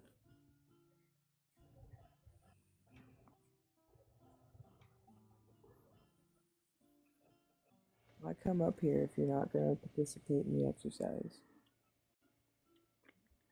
She's not in. Oh, go ahead, King. We didn't even get into her beliefs in the God of the Christian Bible. We got wrapped up in the seer. That's because that's where she wanted to go. She wanted to prove that she was a psychic. She wanted everyone to go to her profile and look at the evidence about how she is a psychic. She's got readings available for $69.95 for a life reading. Is that actually from her page? No, I'm just being an asshole. Morning, Kira.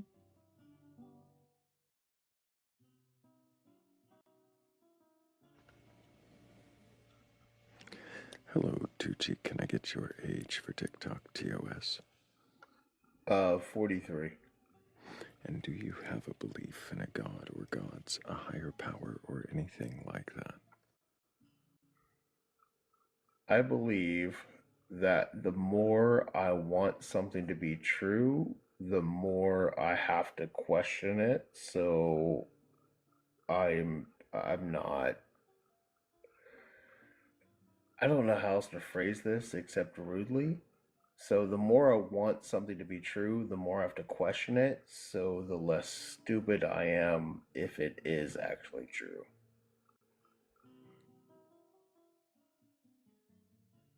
Does that make sense?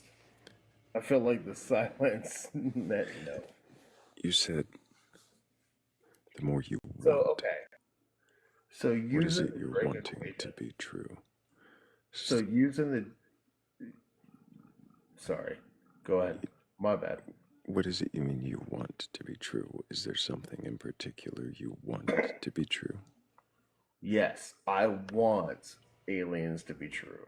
And it can be So, proven that aliens exist through the Drake equation, but so no God, have God's higher alien. Wait, wait. power. It's all about aliens. That's what you requested to talk about. No, we can talk about a higher power if you want to. Well, I think it would be easier if a higher power exists, but I think that the more that you want something to be true, the more you have to question it, the more you have to ridicule it. And then if it can't hold up to scrutiny, then so you want aliens to be true and you ridicule that. Is that what you're saying? aliens are true. Like, you can prove that aliens exist, but have they ever come to Earth? No, sadly.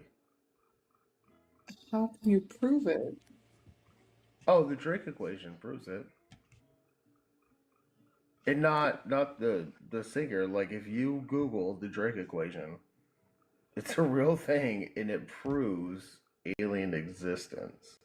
As long as you use a number greater than 0, which you have to because we are. Hang on. How does it actually prove aliens exist, or does it imply the likelihood? Nope. How does it prove it? I could try to explain it in an enthusiastic way, but I would not be able to do it justice. The Drake equation. I know what the Drake equation is. So the Drake, explain it to me in that way. No, I know what it is. So explain it to me as if I already know what it is. How does it prove it? Oh, you already know. If you use the laws of calculus and statistics, and if a number, not 0, stars that can be calculated in the sky at this point with the exponent. Wait, do you actually know what it is, or am I just getting enthusiastic for no reason? Yes, I actually know what it is.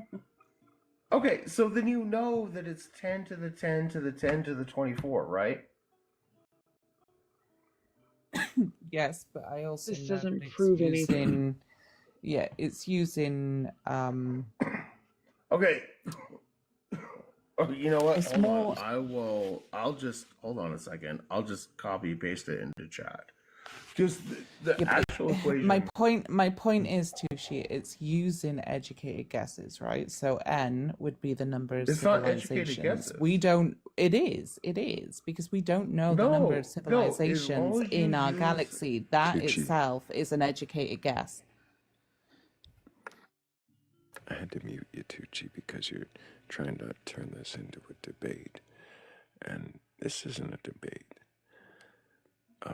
We're here to see if you can question your beliefs. And so far, I believe the Drake equation proves aliens exist. Well, Thrayle, the more you want something to be true, the more you should question it. I don't know. I feel like you should probably Can not we try question that? Is probability proof?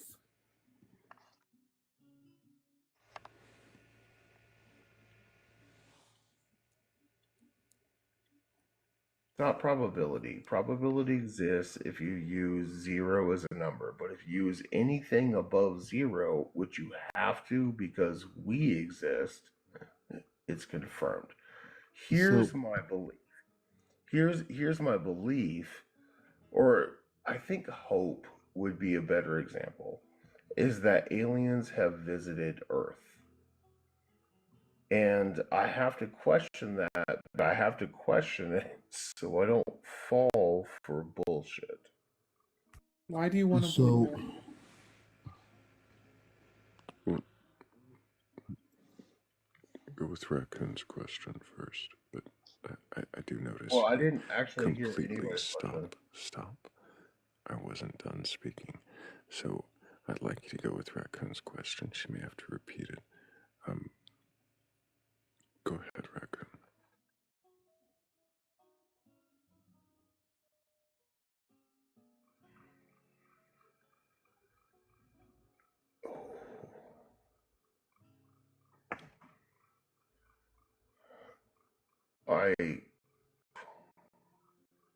That there's something bigger than us that has influenced us. Like, oh, nobody's actually ever asked me that question, no matter how many times I've talked about this. Uh, as far as why I want to believe it, I want to believe it because I feel like creativity is st-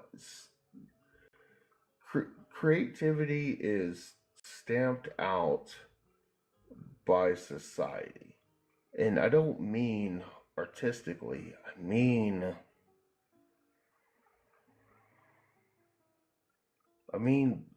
scientifically. And I can cite different parts of history to do that. Specific influence to get society on board with it that they couldn't explain. Do you feel like that fully fleshed out your why? No, I think that's just my hope and my dream. But the question is, can you question No, the question was why why do want I to believe want to in believe it? it? Mhm.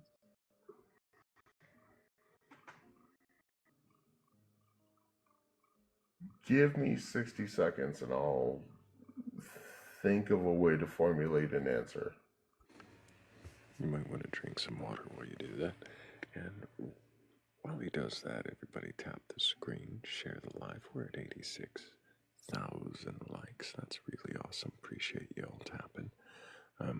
The more we tap, the more likely somebody who can question their beliefs might have the courage or the curiosity to request up and, well, demonstrate questioning.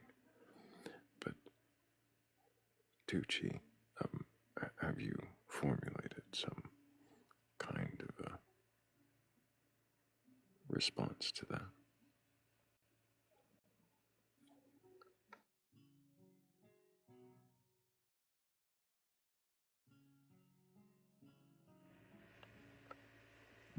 I think that a certain point of human evolution plateaus.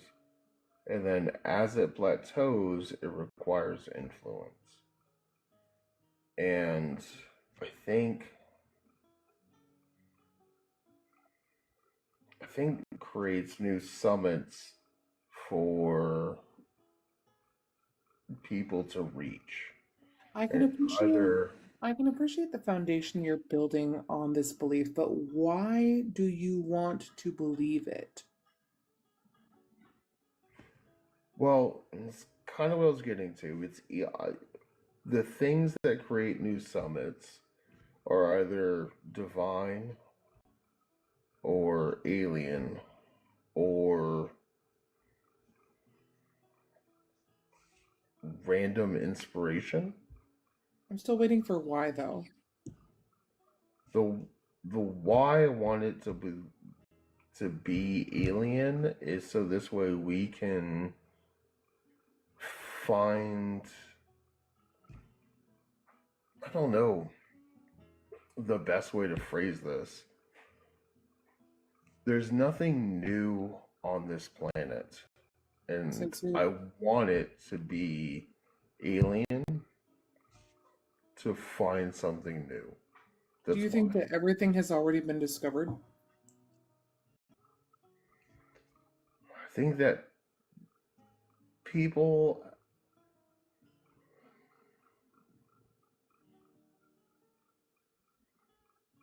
Okay, the three examples that okay.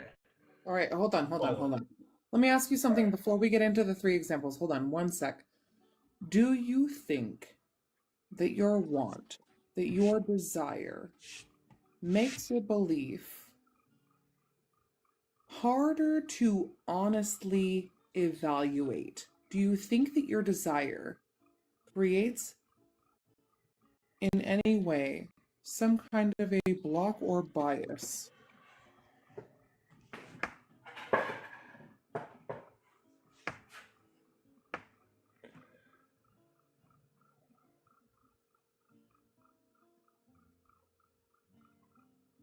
Despite Thrayle, is that right? Thrayle. Okay. Sorry, I wasn't trying to be rude. Despite his comment about how I should drink some water, uh, the next thing that's is going to come out of my mouth is going to be so arrogant that you guys will dismiss me. But Do you I'm have a an answer for mathematician. the question, or Yes, You've already yes. been very arrogant. I'm a I don't care mathematician. how arrogant you are or how upset you are that you got a water suggestion. I just kind of wanted an answer to the questions. I'm a mathematician. Fascinating. And Can you tell me what comes after n in the Drake equation? yeah, exponent 2. Exponent 2. N2R. N2R. Are you sure it's not? Is it not what? Go ahead. Tell me What you is Googled n? it. What is it? Tell me what n stands for.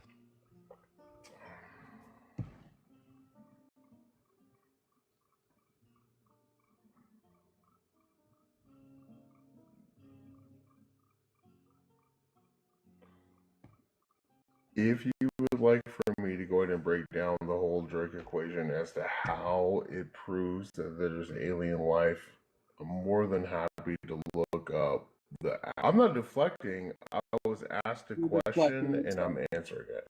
No, where's I the would like answer? to answer the first question. I would love that too.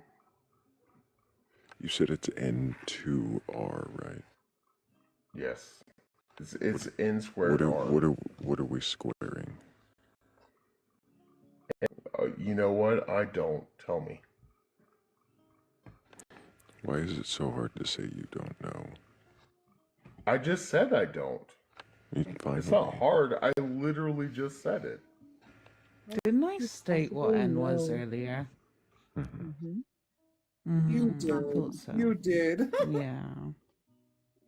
I don't know why we're going back and forth. You've stated what you are, and that's pretty cool. I was trying to answer a different question, and then I got dragged into this, but it's fine. I Now said I you was a feel like I'm mathematician. speaking. You Then said you you know were a what? mathematician. I said I was a Who mathematician. proved? I'm sorry. You said you're a mathematician, and you said the Drake equation proves beyond a shadow of a doubt. Right. Why did I say the Drake equation proves the existence of aliens? You said if you plug in anything but zero, plug in anything but zero to which one of these unknown numbers?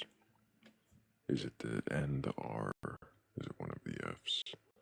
Which one? You know what? It's clearly a decimal. Clearly.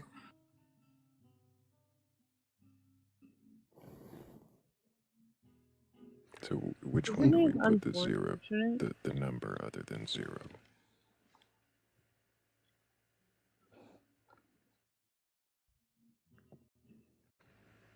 Unfortunate when you come up into a room of people and you think they're not going to know what you're talking about, and then they know more than you what you're talking about.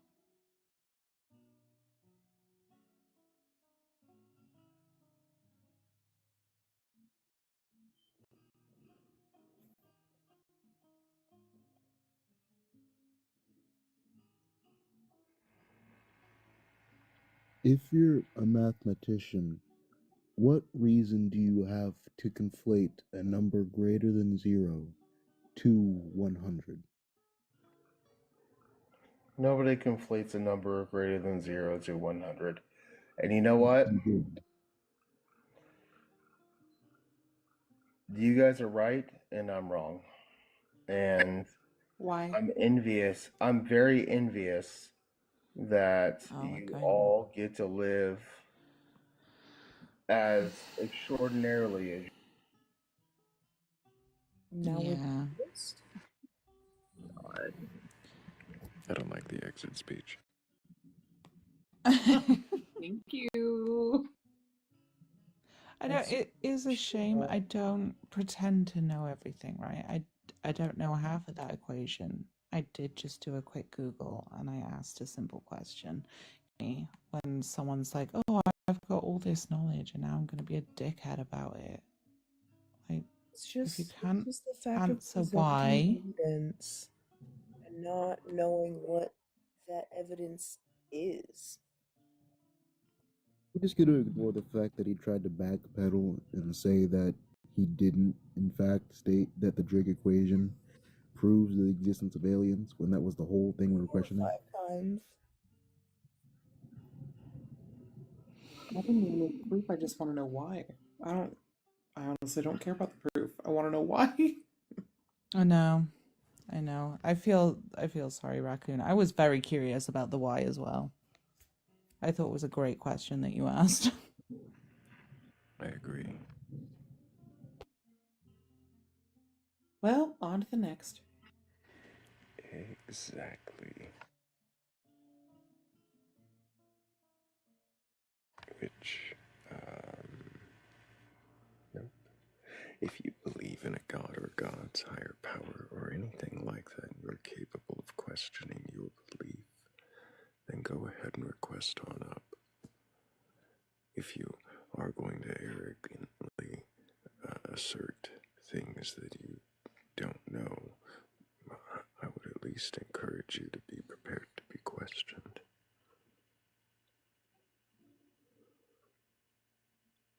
And maybe not do whatever that last thing was, because that was weird. Oh, yeah, that is what the fuck we're talking about. What is it that you believe, and why do you believe it? Of course, that is if you can question your beliefs.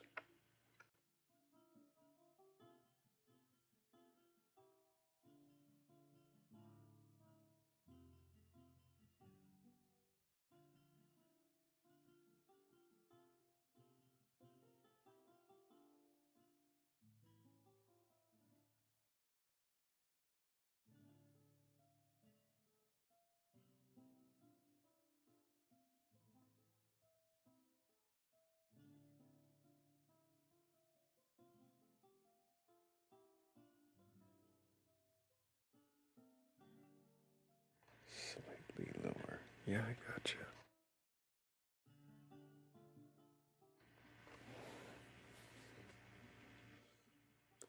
Of course there's tavern music. Or something like it.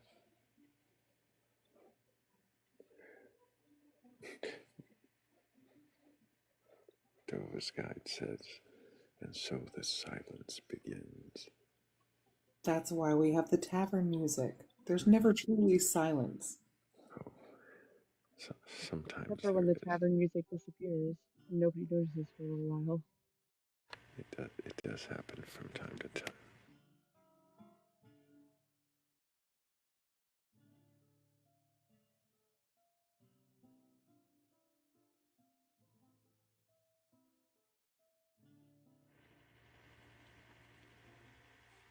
But I imagine there's somebody down there with a belief in a god or gods, or a higher power, or some kind of mermaid, alien, Santa, Yeti, who might be able to question their belief.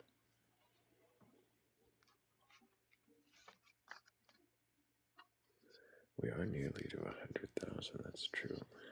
94K and counting. Appreciate you guys for tapping the screen.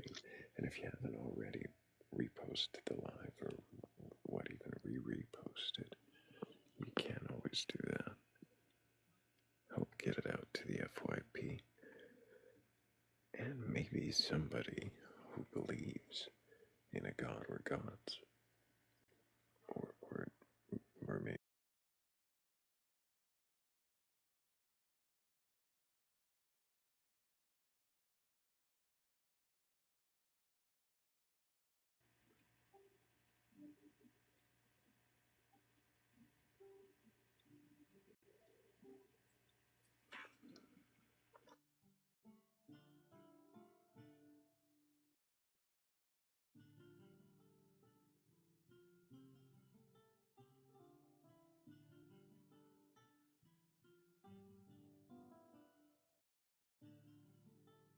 Well, and I want to remind people that this is not a, hey, you're wrong.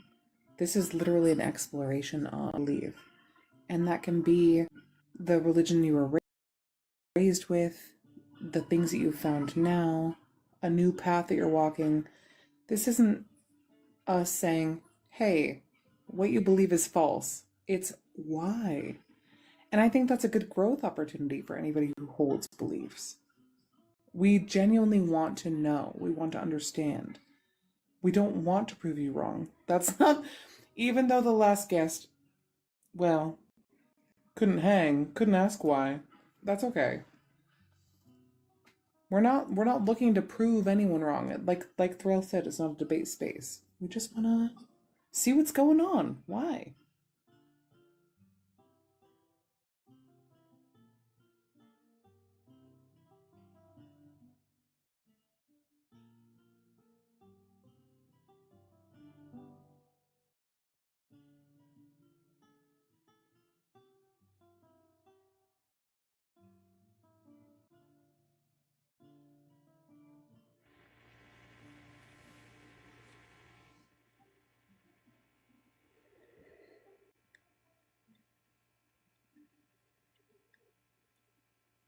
Maybe if you drop me, you'll get some other guests. I'm a little scary after all. Are you the scary one? I thought it was me. I'm the scary one. Oh, have you taken over me again? Well, I do get called the devil on a daily basis. I think the Oh, that's skeleton is a fair. little more scary than the black cat, but I don't know. People hold superstitions. Let's ask the I crowd. mean, What superstitions do you It's- hold and why? There are I mean, I plenty think of the Oh. snake cultures would that be the look at scarier black one. cats a good luck. It's we did a poll. Noctis is scarier. It is the black cat. Actually, it's the ruler. I mean, I Maybe think it's the time for a snake would be the recount. scarier one. Scariest. This is such a delightful scare. Especially in Noctis's hands. Paws? Hands.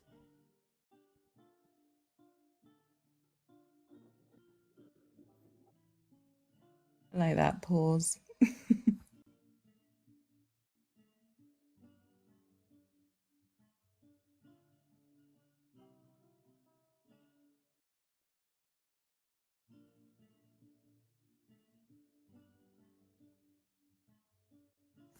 But yeah, I was just saying if having too many up here, you can drop me. I'm only doodling in the background anyway. I think we're all right for now. I am gonna go ahead and change this poll though.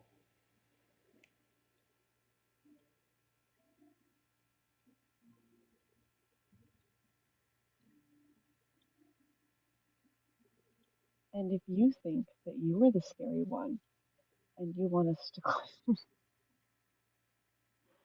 that, or your belief in God, gods, something like that, any higher powers of any kind, um, request it. And there's your bad cat segue for the night.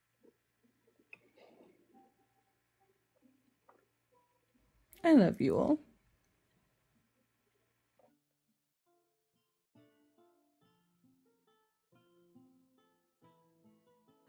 And now you can vote on who the scary one is.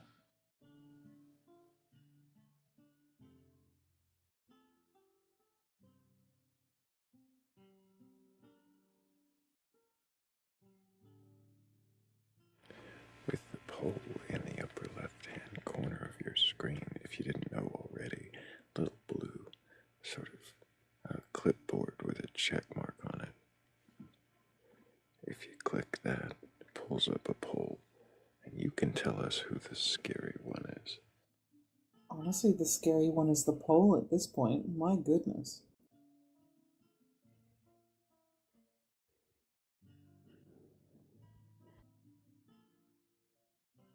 Oh, and you can vote for yourself. I voted just me, but also, how dare you all? Backtracking. I see how it is.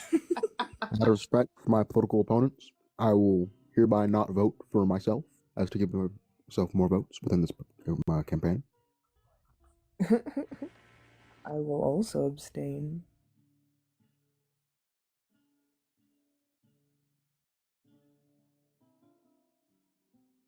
I felt just me was, without saying names, I couldn't vote for just myself. Kira said, no, I'm just loud.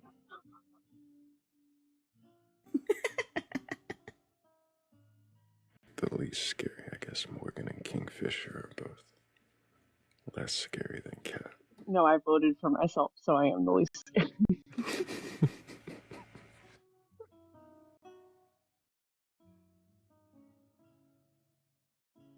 Ooh. Raccoon might be the scariest.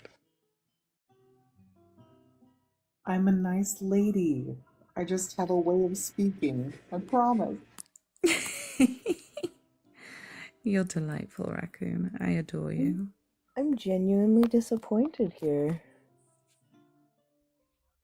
You thought you would have more votes. At least one. There's still 2 minutes Welcome to the club. Look at your ominous profile picture. That spooks me. Right? Yeah. Look, if I'm just up against Thrayle, then we tie. But then you start That's throwing Noctis and wild. Kiera into the mix, and fucks it all up.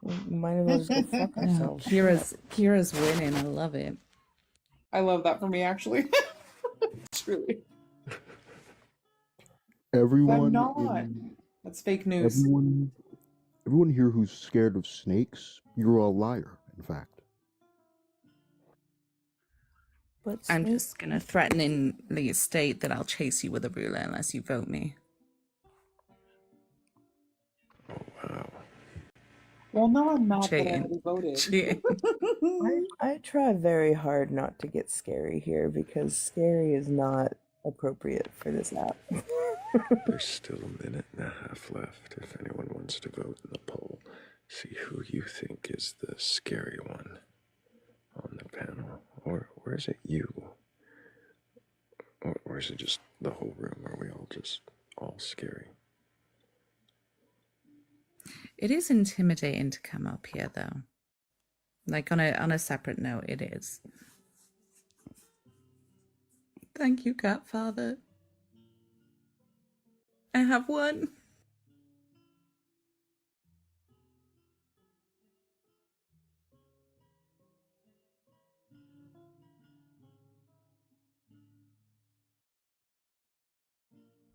Noctis, I don't even want to hear it. I don't even want to fucking hear it. Apparently, the winner of this poll is most likely going to be, well, each of you, scary one. But otherwise, it's Raccoon, and let's be honest, it's the Raccoon paws. Those things are terrifying. Those thumbs. Talented. Prehensile appendages are very scary.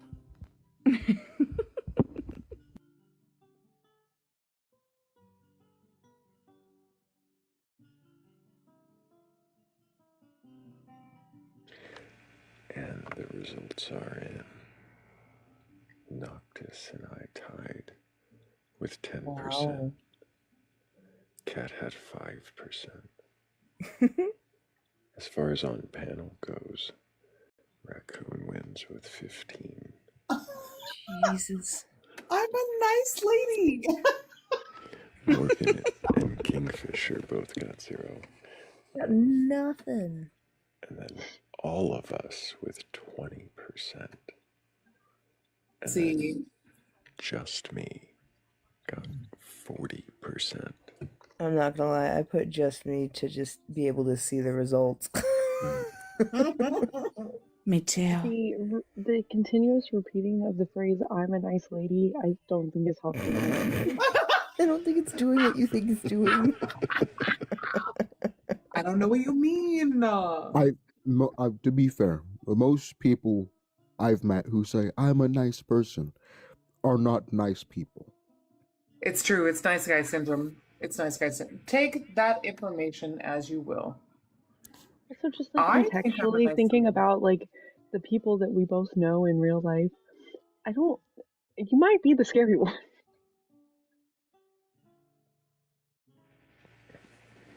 I'm gonna default to my question. Why? Why am I the scary one?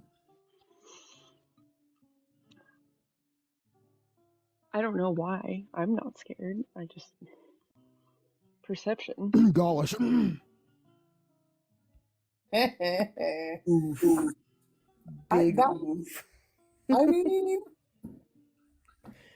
that was just like that was a quick little, hey, That was how would you think targeted. about this? That I'm was not college. targeted.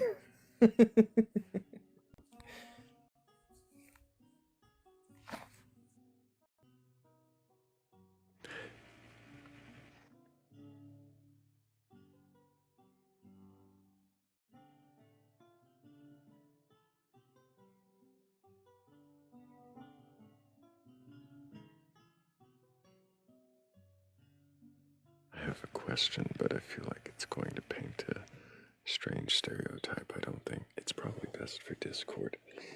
But it might lend to the scariness. Let's have it.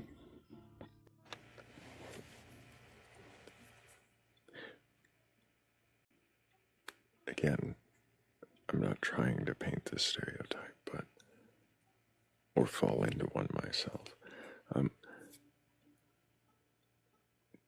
Do you like roller derby? My roller derby name is So Fond of Pain. That's amazing.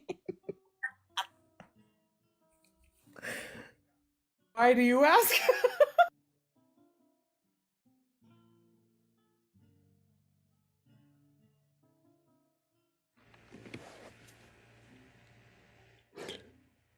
I swear I'm not psychic.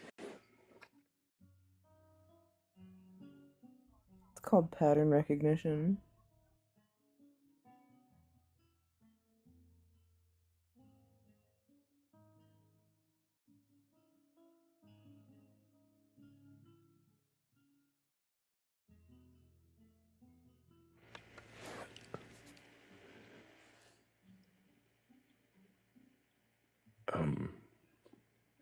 I used to be a mascot for a team.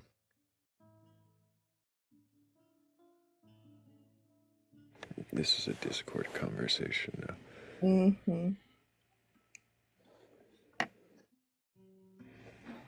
Look at that, we have a... Oh, you were sitting here without somebody to make fun of, so I figured I'd let myself up and give you guys a target. Well, I appreciate Hi, that. target. All right, Don't listen to them. Nobody's gonna make fun of you. Skywolf, can I get your age? I am 46 years old. And do you have a belief in a god? Yes. Awesome. I am Which one? Asatrar, well, Norse pagan. Ah. I see. Yeah, I figured. Well, no, I don't mean anything by that. You used it different pronunciation for a word I've heard before. Can you say that again? Asatrar. Asatrar. Means multiple Asatru is the name of the faith. Asatrar are people that follow it.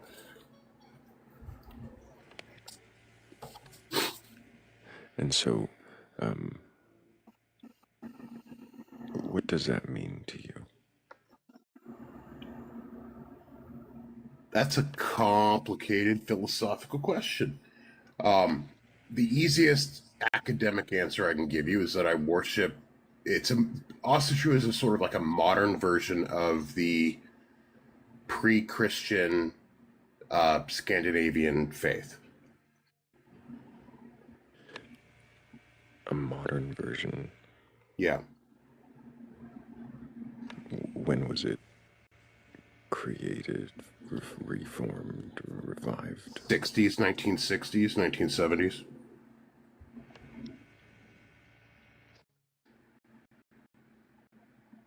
And it was actually several groups of people, but it started in the late 19th century with folks doing various like Church of Odin kind of stuff. That was sort of a lame, like we call it sort of like proto-heathenry at that point.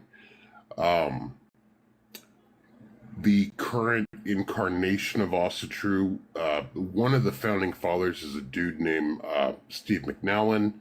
Diana Paxson was another one. They had founded a group called the Viking Brotherhood. They created another organ. WS members of that, the racial folks, split off and formed a different AFA, and other folks formed other splinter groups that were not racially based.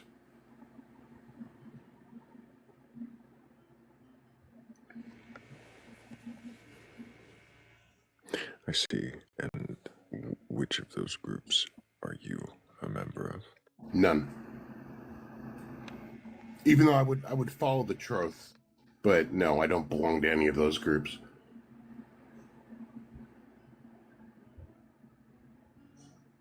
So when you call yourself Asatru, what does that mean to you? Faithful to the gods.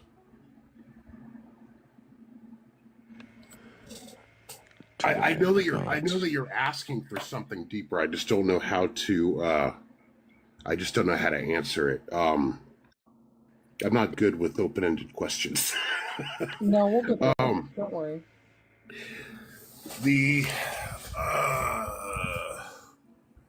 easiest way probably to explain it academically would be that I see the world as a far more complicated interaction of creatures, spirits, than just the people that we see every day. And Asatru is a mechanism for interacting with said creatures.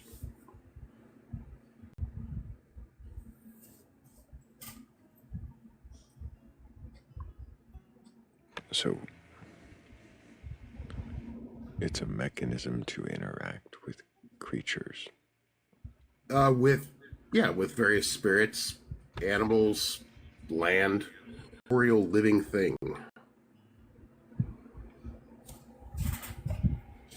What do you mean by non-corporeal?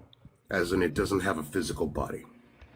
And what makes you believe there is a non-corporeal living thing?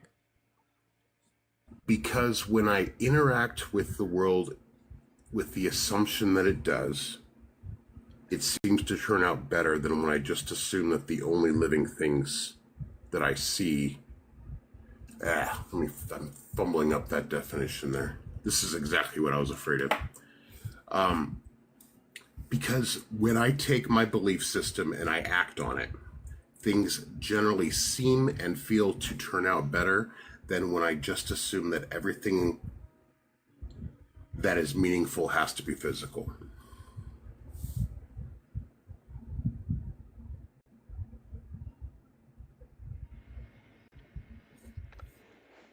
Brady, we don't use that term because Odinists tend to be racial folks. They're a different branch, but it's similar. yeah, before you go responding too much to the comments, I was trying to digest what you had just said. Okay. Do you believe that your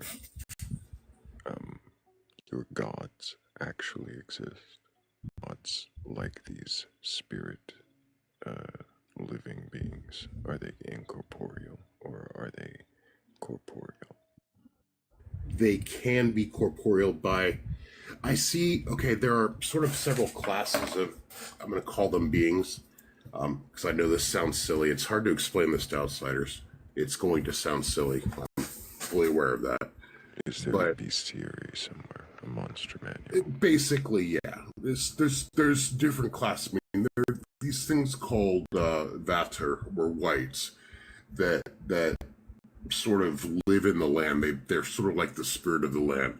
There are other things called Jotun that are they sort of even more powerful that do things like basically create the world we live on. They're so they sort of live in this. You can call it a hierarchy, but they have various levels of capabilities. And gods can become human and come down and interact with people and then go back to where they came from. And you believe that this is literal, that these gods, these spirits all actually exist and in some corporeal means that they can be. I believe the gods exist. I believe the various Vatar exist. I believe that my ancestors Where do they live exist? in my house. What's that? Where do the gods exist? That I don't know. I mean, historically we call it places like Asgard or Jotunheim or Niflheim, Muspelheim, but where those physically are in relation to us, I don't know that I can tell you the answer to that.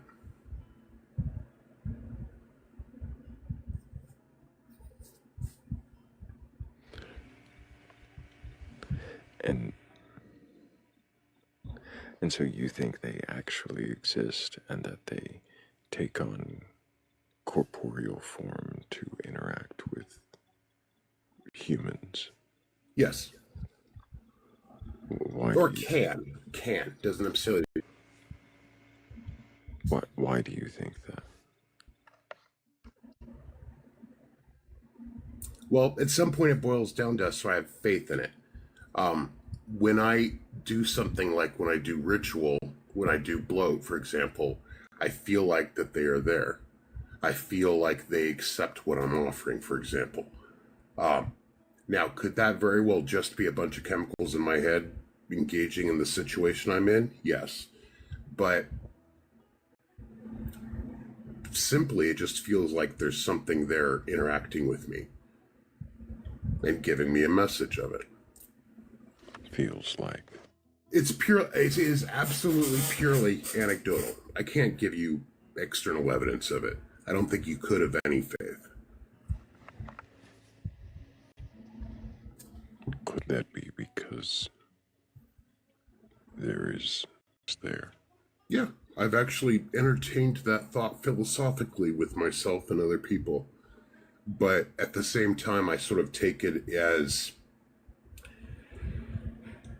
even if what I'm doing is absolutely silly, right? Let's pretend that it absolutely is and that the physicality of everything is causing, or that everything that's happening is causing good vibes in my head, right? And giving me the right fucking set of not pheromones, the right set of chemicals that make me feel good about it, right? That, to me, is a non-destructive way of feeling that way, right? It's simpler for me to understand it as me actually interacting than to believe that there's a complicated set of stuff that other people feel as well that is all just basically a ritual to cause brain chemistry. even if I accepted that were the case, I would still do what I'm doing because it feels like I'm doing something useful.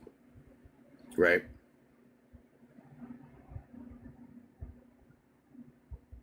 Am I conveying my point across? If I'm crumbling something, let me know. So Yeah, you're saying that you would do it. Yeah. Because it feels like it's useful, even if it isn't.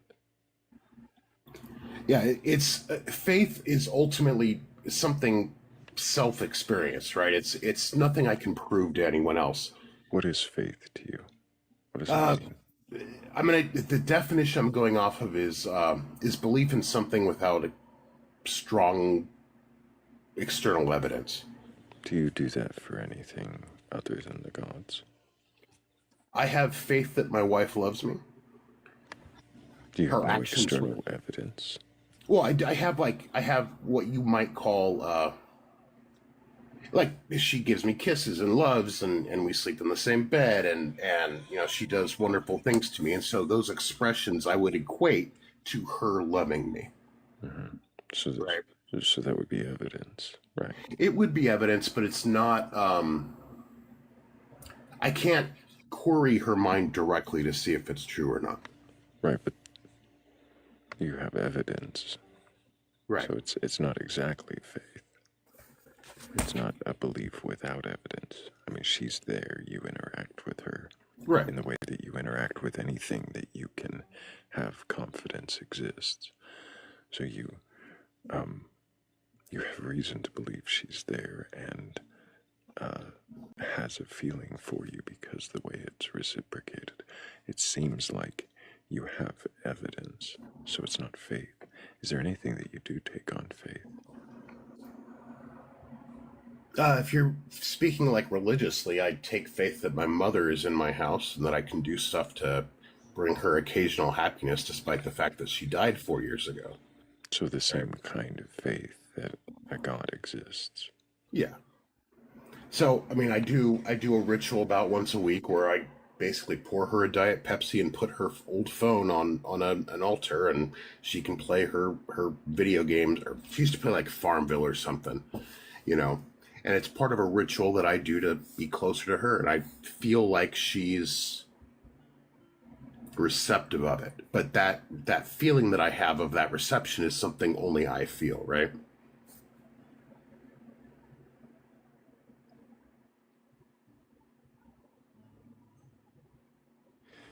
So,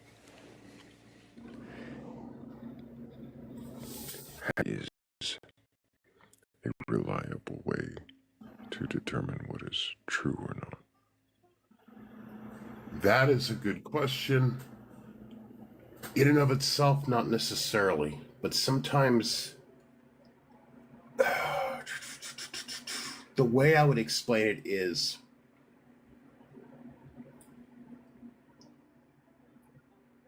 that I'm not going to give some frou-frou answer like, do we know what the truth is and blah, blah, blah.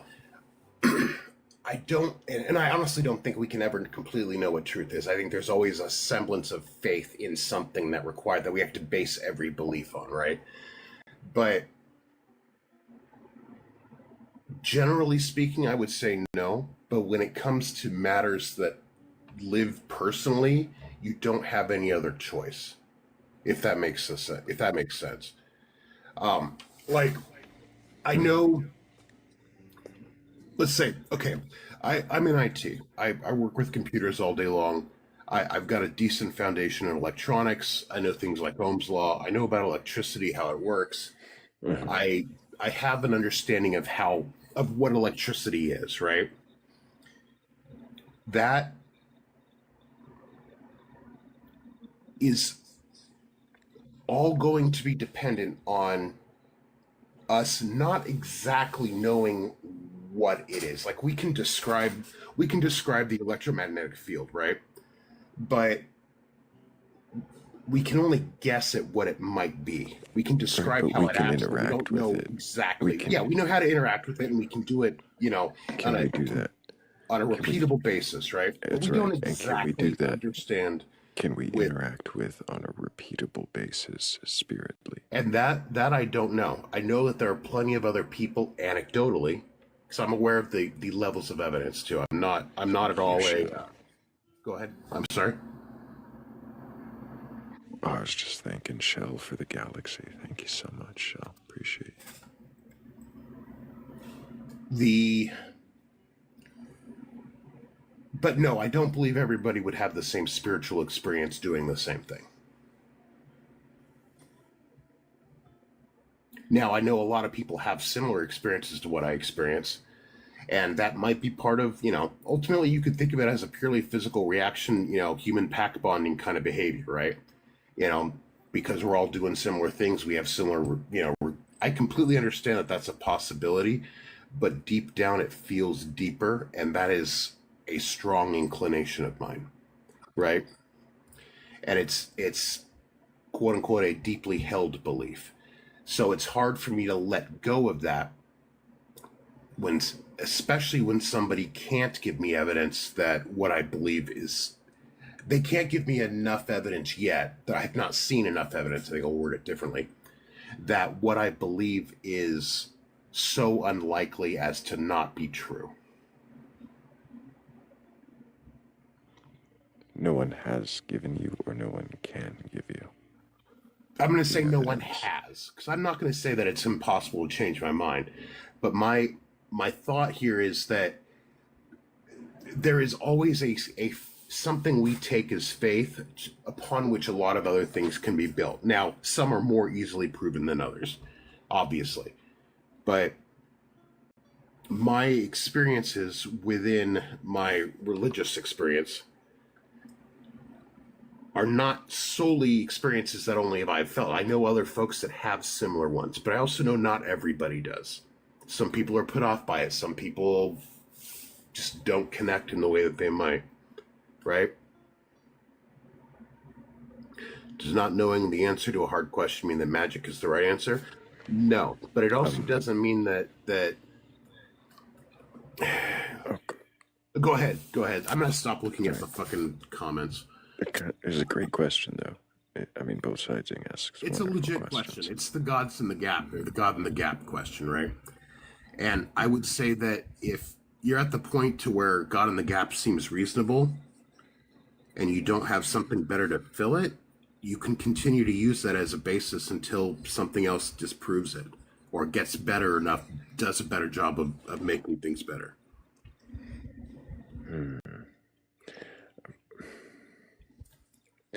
Does that, that raises a lot of questions I need to ask, but before I do, I need to make sure I thank Ms. Bear, also One Love, Two Homes, Shell, Cat Navat, Morgan Le Fay, and Enki Bubs. Thank you all so much for helping with the goal. I do appreciate you. Does that idea of filling the gap with a god until some better answer comes along, does that not leave the possibility that you close the gap from questioning and root it in values of tradition and heritage?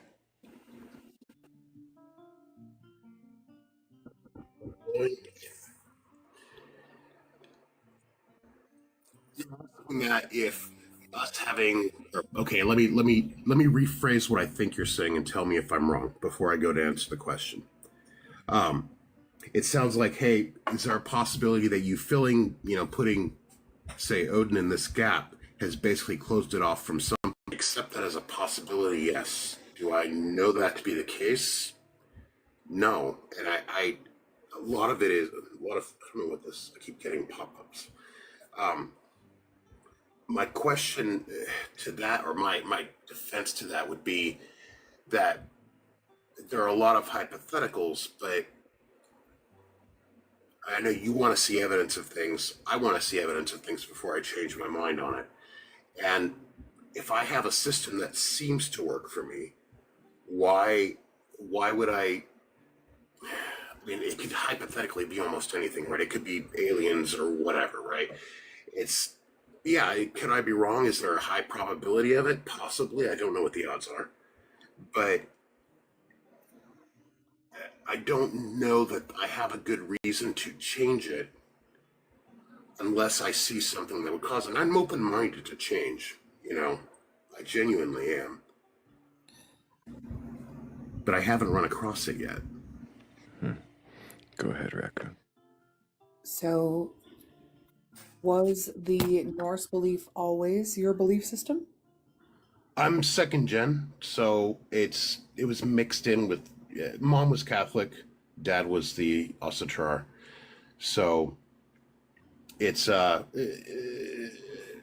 is the Norse belief system always? I would say that it's been heavily modified over time. I used to be a lot different in what I believed.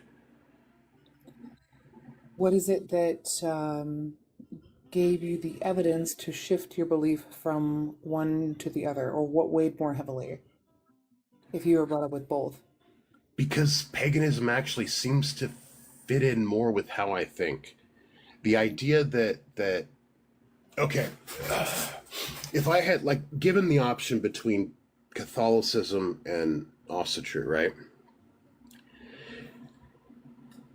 The idea that the world is a ramshackle collection, a ramshackle evolved collection of things that occurred because a lot of other things were happening makes more sense to me than to believe that a single God somehow orchestrated it, right? And that he is in charge and in direct control of all these other, underlings, right?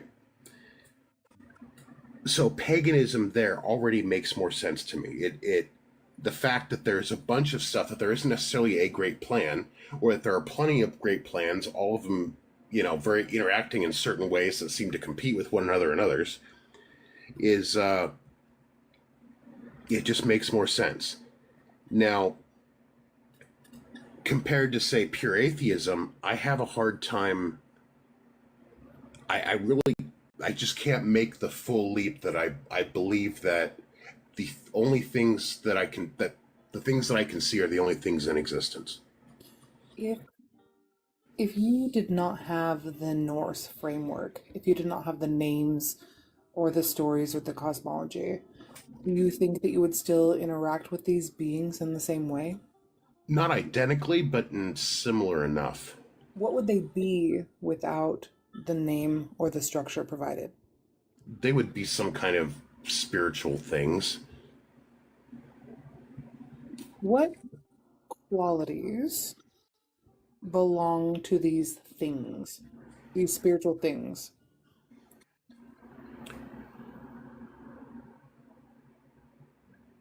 I believe that they have the ability to interact with other spiritual things and a limited ability to interact with it, and they can do certain things, but not necessarily everything. What would other spiritual things look like? I'm sorry. I'm curious. I missed what you said, Kat. I'm sorry. What, outside, okay, so we're talking about the deities you believe in, correct? So, outside of these deities, what would other spiritual things be? Like the land wights, for example.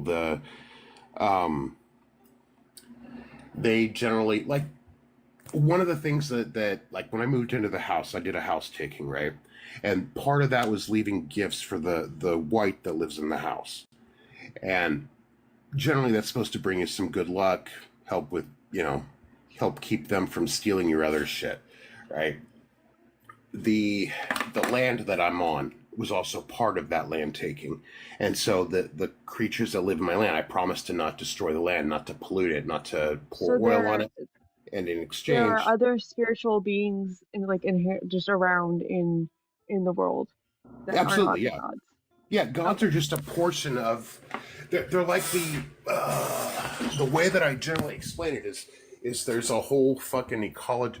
Pardon my language. There's a whole ecology of them, right? Some are stupid things that just happen to exist. Some are pretty darn smart and powerful. Some are pretty smart but not necessarily powerful. There's a whole freaking whole litany of spiritual beings. Okay, exactly. Sorry, yeah. Kira, I didn't mean to interrupt. I just wanted to clarify. No, great questions. Great questions. So, the framework that you have inherited, essentially. Yeah. Do you feel like the assigning of labels lies within the framework or your experience? Is it traditional or just by your interaction with? Could you reword the question a little bit? So, like, if you were not given the Norse framework, you still feel like you interact with these beings. Yeah. So, is the authority in what they are, does the authority lie within the tradition of Norse paganism, or is it something that you feel like you've experienced independently? I believe it's independent. I believe that I believe Norse paganism to be the mechanism by which I do this interaction. So, right? It's basically it's like the choice of symbolism that I use when I write down the mathematics of it, right? It's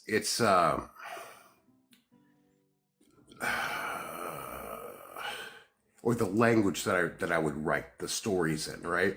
It's a happy little mechanism of how to deal with it. It also gives me reasons. Now, I mean, when you're little, you tend to pick up stuff. So I mean, it's right. The two are very linked to me. So it's not.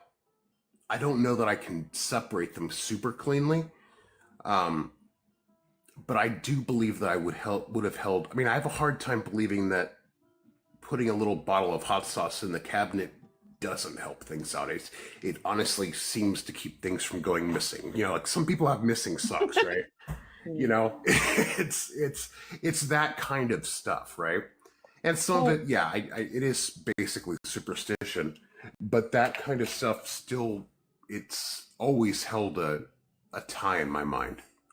So, if someone from another culture experienced the same phenomenon as you, if they had their own traditions as to what keeps things where, if they named them differently, would you say that they met different gods, or would you say that they just interpreted the beings that you know differently? I would probably lean towards that last one there. The pattern I described, that hierarchical ecology thing, right? I do believe generally holds true. I don't believe it's culture specific. What I do believe is that's culture specific is what we do for them, right?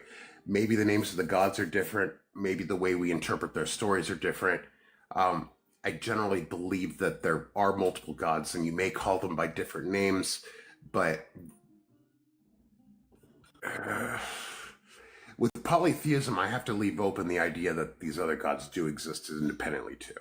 So in my mind, I would probably understand them as sort of offshoots of my own, but I do accept the possibility that they could also be distinct beings doing their own thing. What do you think it is that makes your interpretation of the beings that be more accurate than someone else's? I don't. So in fact, I would have a hard time believing that. I do my stuff out of what I believe to be the right thing, but I'm not going to claim any kind of special connection to them that other people can't exceed my capabilities on. So right? if your tradition, okay, how do I word this? If your tradition was not a unique one, the experience is something true to a lot of traditions, would that threaten your belief at all? Like if they are giving a different name to something that you've experienced? No, not at all. It's. Do you think Oh, go ahead. Go ahead. No. I guess if you were raised in a different tradition, have you considered whether that would be more accurate for you or more that you would connect to it more deeply? Like, I guess what I'm trying to get at is how much does tradition play into it? I'm sure it plays a substantial part. Well, okay. It's hard to say something from the 60s is a tradition, right? But it is an attempt to recreate what we had before then, right? The idea of paganism generally makes sense to me. The Norse version of it is what I'm most familiar with. It's what I'm comfortable with, right? And so that is why I choose to interact using that mechanism.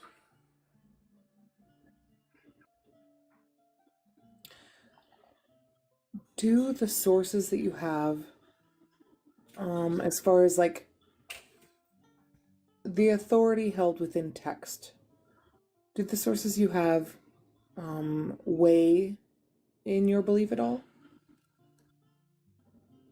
Absolutely. They describe what I'm going to call them the archheathens. I know that you know these terms, Kira. Just I know for folks listening, they may not. But they were written. Many of the sources were written, 1200s, to describe what was the dying off of the faith at the time, right? And they are the best indication of what we have as to what they possibly / probably believed in at the time. So I rely on them to answer questions that to see what things that they may have done, understand stories that describe that I venerate. And I'm using critters sort of playfully here, but so I consider it important. I'm not sure that I would consider it completely authoritative, though. Have you ever considered any other framework? I don't know any other framework outside of Christianity, which is the one that obviously I'm surrounded by it, other than the fact it just doesn't seem to work. It completely and totally grates my existence in how they do things, right? And that's one of my frustrations. You've never considered any other framework aside from Christianity? The only reason I would have considered Christianity is because it's just easier to go with the flow sometimes. But no, I haven't chosen any other pagan belief system. Why is that? I'm going to blame inertia on that one. What do you mean? It's okay. I don't think that paganism works for me, Norse paganism especially, and so I'm in a good system there, right? I feel like it's perfectly functional, and I can't imagine how changing up some other culture's version of paganism is going to improve my experience. So this framework that you use is because you feel like it answers the question that you have. It provides means for me to do things to interact with I'm going to call it the greater world, and seems to work.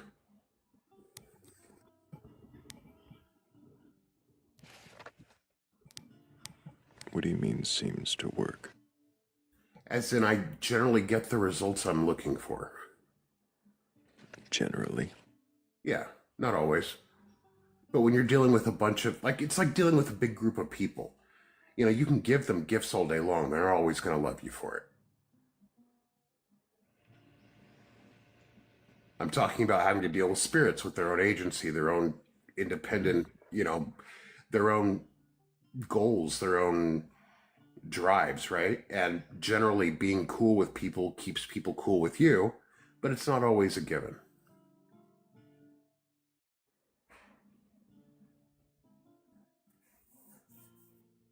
What? Are there any experiences that you've had that do not fit into the Norse framework?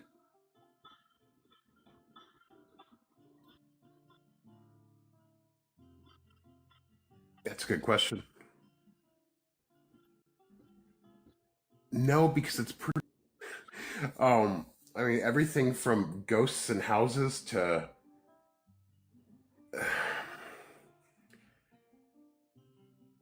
it all can be squeezed in there.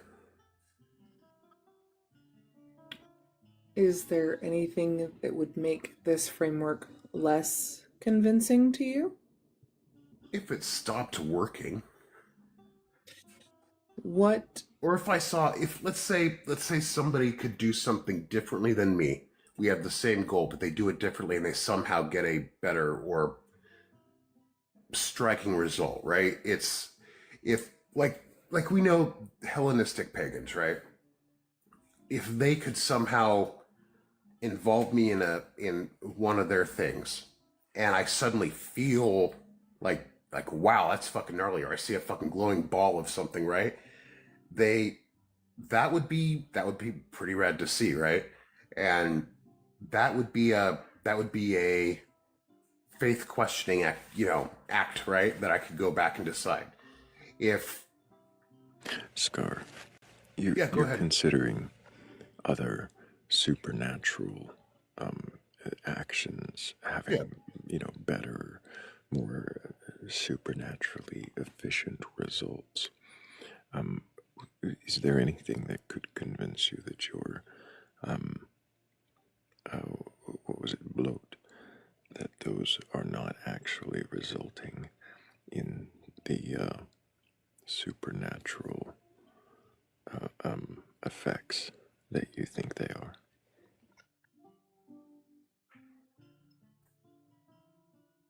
I'd have to come up with an experiment. I'd have to think about it for a little bit.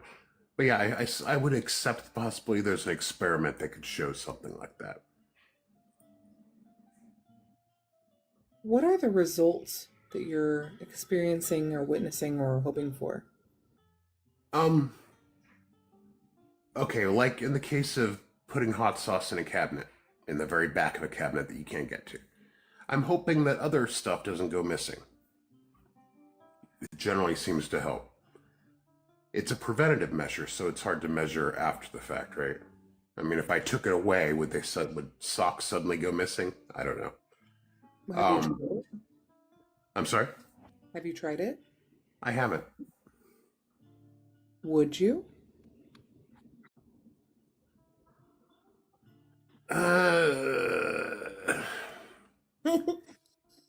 The reason that I wouldn't would be afraid of pissing off the housewives in the house that I live in, right?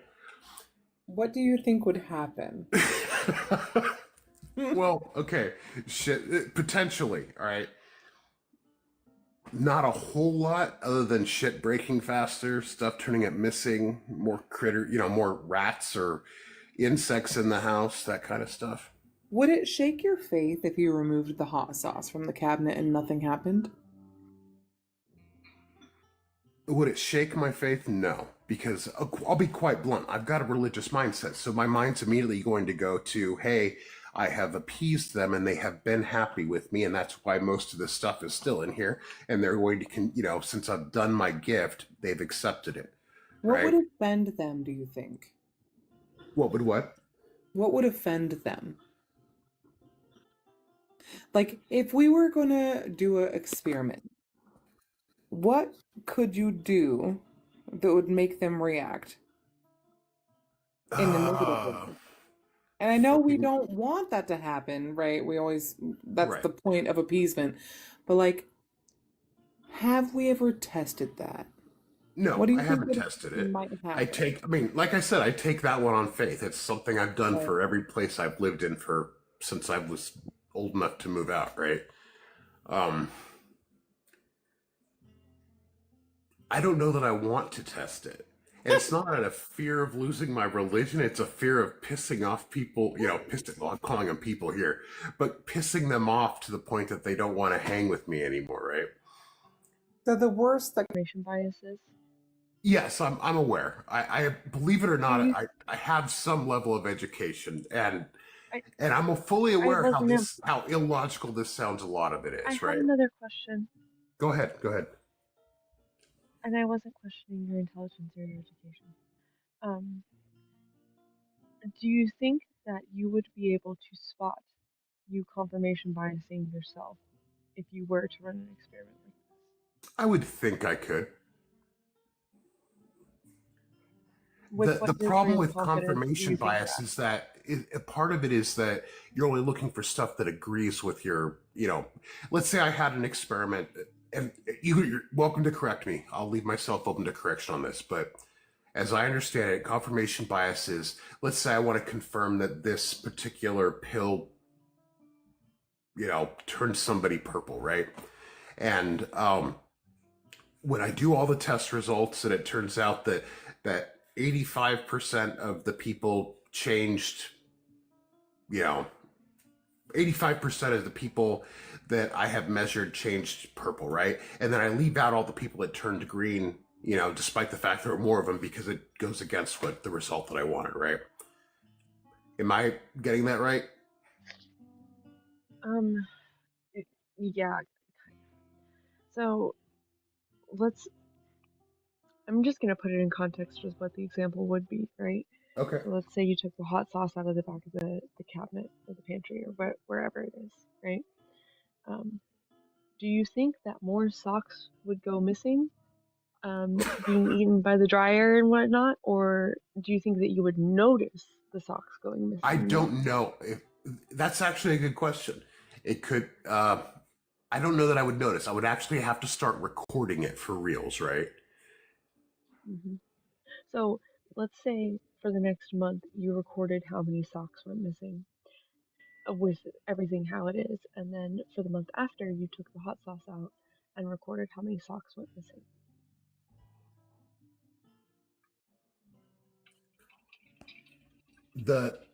The problem with that, here is The problem with where, that is you're not going to take the hot sauce out. That's fine. well, yeah, I'm not gonna, no, but here's the thing is let's say hypothetically it turns out they're both the same, right? Mhm. The I could very easily fashion I'm going to look at it hopefully from the outside here looking in. It would be very easy for me to fashion a reason why that's true. That perhaps there isn't necessarily a nexus between missing socks and hot sauce in a cabinet, and perhaps the other things the housewives were, responsible for are what actually are getting done, and socks are outside their purview. I could also make the case that they were previously happy with the gift, and since it's already been given, they have made a permanent "don't steal my socks" kind of deal, right? I understand. It's Yes, thank you. and so it's I'm not intentionally trying to make an unfalsifiable claim, and so I'm not claiming that it is necessarily a hard and set fact, but it is something that I did when I moved in here, and because it's been done, cannot necessarily be undone in order to test it. I'd have to move into a new house ahead of time. And the easier way to do it would be to move into a new house. Don't make the housewifes happy. See what happens, record what happens, and then attempt to appease them and see if things actually improve. And I'd have to be legitimately uh, consistent in recording both. So, do you feel like your commitment to the Norse gods and that entire cosmology is a claim about what exists, or is this more about the best way that you know how to relate to your experience? I would choose the way that I would. Those two things are heavily intertwined for me. Mm. Um, the act, I think in theory, I would say that it is my attempt to place a structure on things greater than, that I truly believe exist, and my interactions with them. So it sort of ends up creating my understanding of it. Practically, though, in practice, it doesn't seem to be. I don't know that it really makes a difference.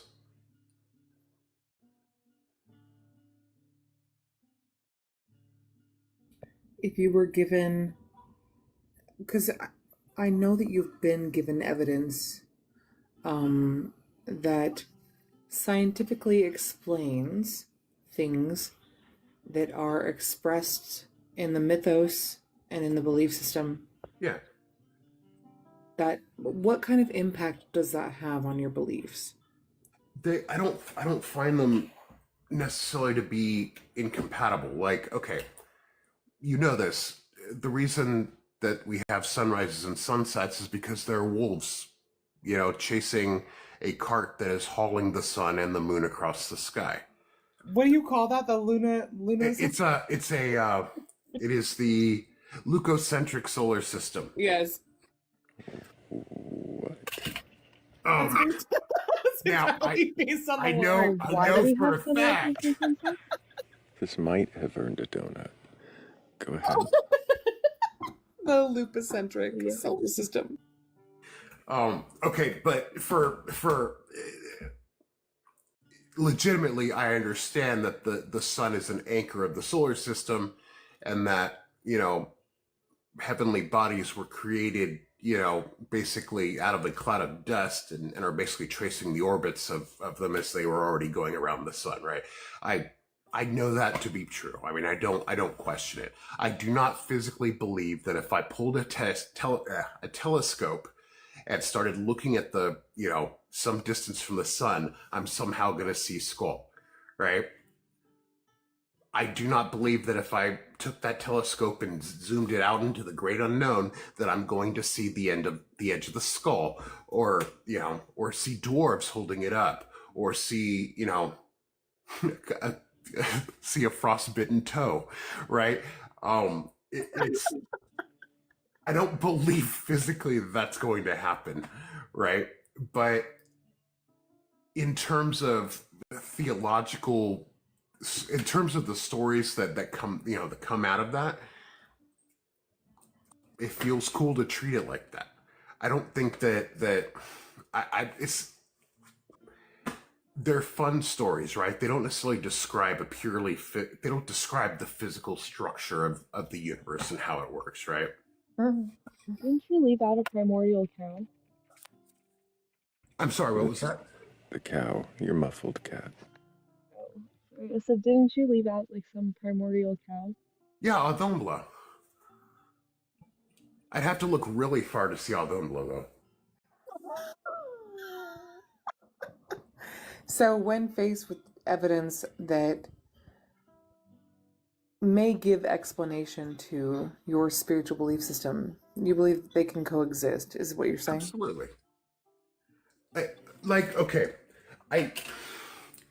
The Old Norse were not particularly great at medicine. I'm not going to trust Gylfaginning to give me medical advice. But you know what? I've been close to death, and I have a reason to believe that modern medicine works.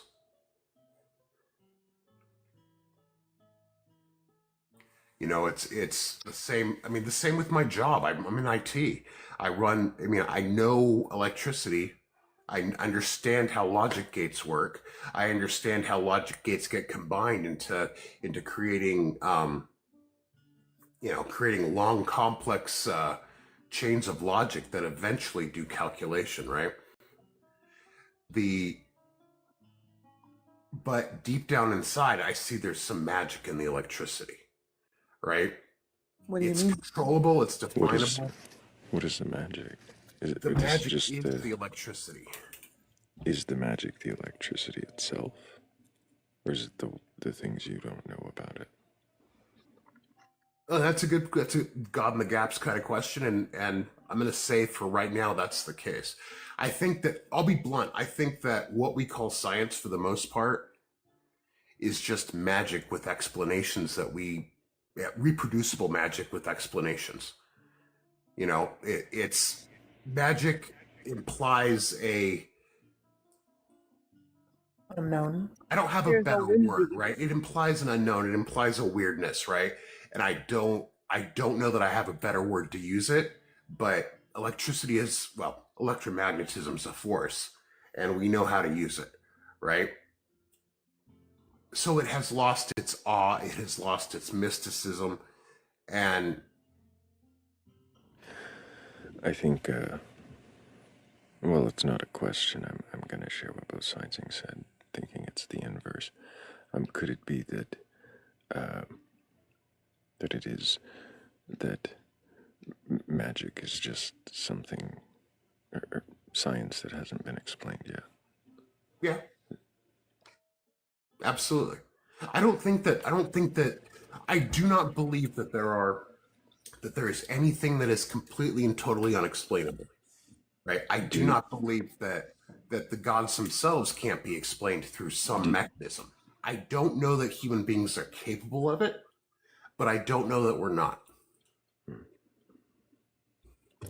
Do you think that your blow is necessarily magic? Do I believe it's magic? No. Could it be your... It's spiritual, so I mean, I guess it depends on how far you want to define magic, but it's could it spiritual. be psychological? It could be, and I think I've answered that before. Could it be? Yes. And that's where I'm mentioning the happy chemicals in my brain, right? You know, could it be? Possibly. But I'm not the only one that feels it. So it's, you know, if we do something, believe, okay, I get 3 people to do blow with me, right? And we all have similar experiences as a result of it, right? And we all believe that we're doing something, that, you know, we believe that we are giving, let's say we're giving a steak to Heimdall, right? If all of us believe that we're giving a steak to Heimdall, and all of us feel like we're giving a steak to Heimdall, and we all have similar, I'll call it a spiritual experience, right? From having done so. Now, that could be 3 separate psychological experiences all, you know, happen to coincide, or it could be that human beings are wired to accept this kind of thing and give it a spiritual experience in your head. But the end result is ultimately the same. We feel like we've done something, and we're doing that because we wanted to do something.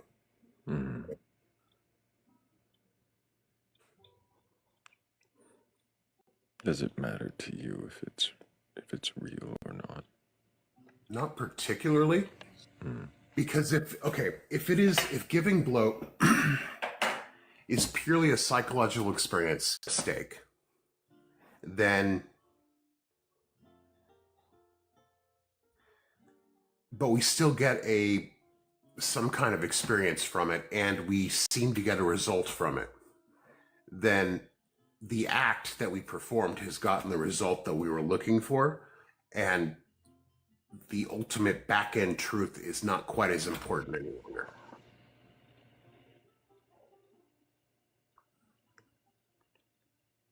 Does it matter if the act wasn't what got you the result?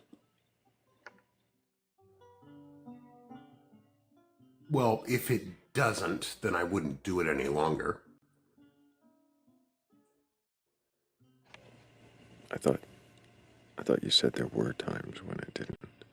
Yeah, but like I said, if it were consistently not doing something. I see. But the thing is, most of the time when you give bloat, you're giving a gift to something out of gratitude. You're not necessarily expecting to have some kind of boon in return. In fact, that would actually be sort of rude. So then, how is it you're actually able to measure any result at all, to consider it to have worked? That's a purely subjective thing from the people performing it, and generally, like I said, that's the feeling of acceptance that you get, or whatever, depending on what you're doing. Go ahead, Rick. Do you feel like there's more value in the communal tradition, in the camaraderie that you feel when performing these things than there is in the result itself? Well, okay, the result that I'm referring to is generally the belief that it has been accepted, right? Now, I think the question that it seems like I'm being asked the same question in different ways, and so Potentially, yeah. I'm catching that. I'm seeing Maybe. that. But do I accept the possibility it is a group psychological reaction, or a group, or we're tapping into some kind of human biology that creates spiritual experiences out of communal activities? Like I said, I believe that it could be possible, but I would say that generally speaking, it's not exactly important, right? Okay, so even if you never saw results, getting together, having this communal experience, doing ritual, hanging out together with your shared beliefs, getting to this heightened state of experience, that's more valuable to you than the outcome of said ritual? Well, I think that's part of the outcome. What is the outcome? What are results? It will depends on what the ritual is, obviously, right? Sometimes it really is just camaraderie, right? Yuletide shit is generally. I mean, I generally people ask, what is the reason for the season, right? And since we're in that season, let's talk about Yule. Bluntly, I'll be perfectly pragmatic about it. Yule exists because people need an excuse to get together and have a good time during a bleak time of the year, right? And so the things that we do during Yule, out of the universe, into our Yule. I mean, the spirits, the stuff, the other critters. They are a part of our community. They're a part of the everything, right? And so we involve them into it. If I am hallucinating the spirits, if I'm hallucinating the gods, or I'm hallucinating my mother accepting fucking her Diet Pepsi, that's okay, because the personal contentment bit of it, the parts that I feel having done these things, having done my part to celebrate with others whom I believe to be there, has been fulfilled, right? Right, because not every ritual is a petition either. Right. Like, there are not always results from said ritual, right? Not always, So, and most of the so time what is it's a like matter what of is thinking, right? right? Oh, go What ahead. is the point when there is no petition, when it's just a veneration? At that point it's you're recognizing that they're part of your extended group, that they're part of your family, they're inner yard, right? That, like, if it's possible for two people to be roommates, not give a shit about one another, and they don't have to do anything nice for one another. They realize it's a business arrangement, right? But there are also families that live together, and they give one another gifts to celebrate occasions. They sometimes provide an ear to, they perform a vital social piece, right? It's just we consider our family to be larger than just the people we see. It also includes the essence of the house or the land, or my mother, whatnot, and potentially gods. It's we're including them with ritual, right? Is there anything that would make you doubt your beliefs? I doubt my beliefs on a fairly regular basis. What's the fucking what is the litmus test? What is how do you so even okay, what would make you reconsider or deny them? Do you know?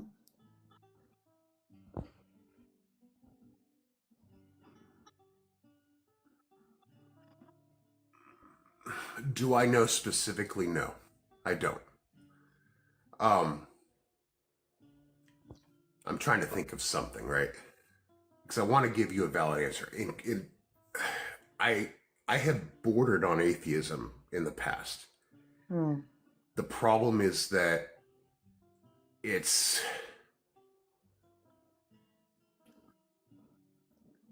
feels empty, right? It feels like I truly believe that there are other things that we can't see that are in existence, right? I can feel presence, like when I walk into a room, you can tell that something's there, right? But the problem is, I'm fully aware this is a purely subjective experience. And so a world that can describe that to me would have to be able to explain those feelings within some level of credulity, right?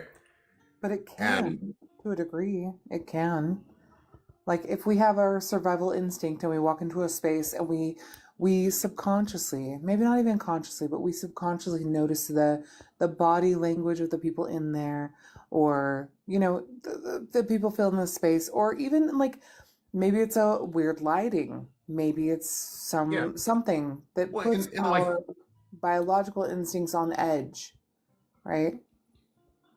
well, like there's like a vibration, like a fan that when it spins at a certain speed can create this low level, basically hum that people sort of interpret as an ominous thing, right?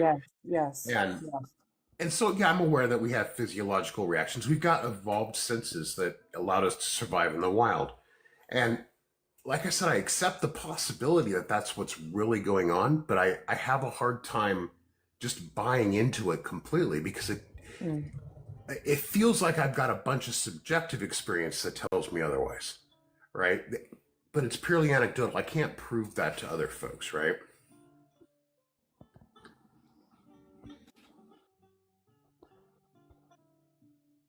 I'm nodding my head in the background. I mean, I'm not trying. I know. It's all right. So, Scar, stop for just a moment. Yeah, go ahead.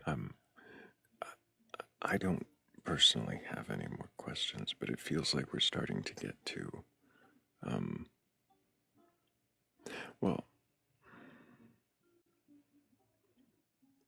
it feels like we're starting to get to a kind of defensive territory or a preachy territory, and I just wanted to slow us down. Okay, not intentionally, anyways. I enjoy conversations like this. I just I can get heated, not out of malice. So I'll monitor what I'm saying. You're right. So,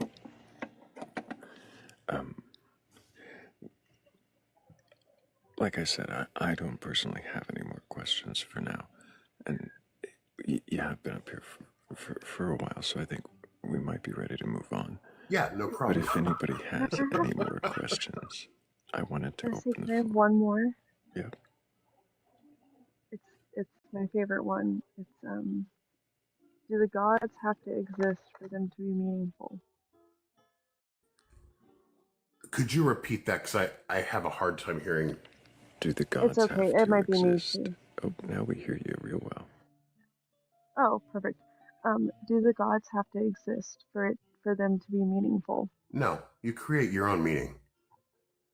You are your own deeds, and your name lives on through the things that you've done and the people you've influenced. The gods, we know of them because of what they've done.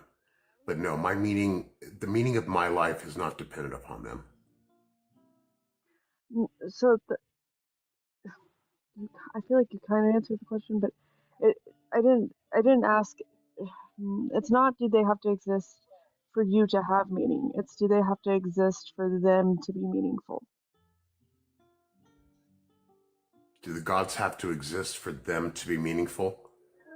Mm-hmm. Do they have to exist in some, like, as more than just... They exist, I mean like as more than just like a story, yeah. Like exist in whatever way you define existence. I don't know the answer to that question. I'll be Perfect. perfectly honest. That is totally acceptable. But, all right, guys, I'll go ahead and drop off. But thanks for having me up here, y'all. Appreciate you, Scar. I hope that you keep asking questions, and if you come to any different answers, bring them back to us. We'll definitely want to question those. All right. If you come up with an answer to that question, bring it back for me. Absolutely. All right. Appreciate you. Take care. I don't think I've ever gotten an I don't know to that before.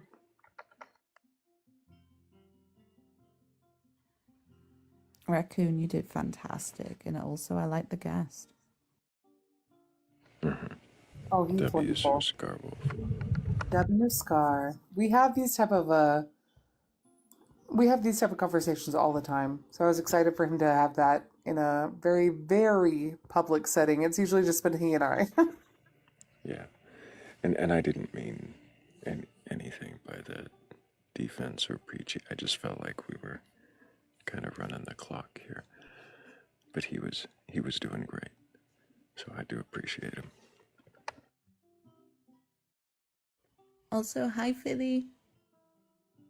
Hello. Obviously, this panel didn't need another questioner, but it's such an all-star panel. I had to join just to be part of it for at least a little bit. No, we Hell love yeah. you. Hello. We love you. Hello, Nira. Can I get your age for TikTok TOS? I'm 41. 41. And do you have a Yes. belief in a god or gods, higher power, or anything like that?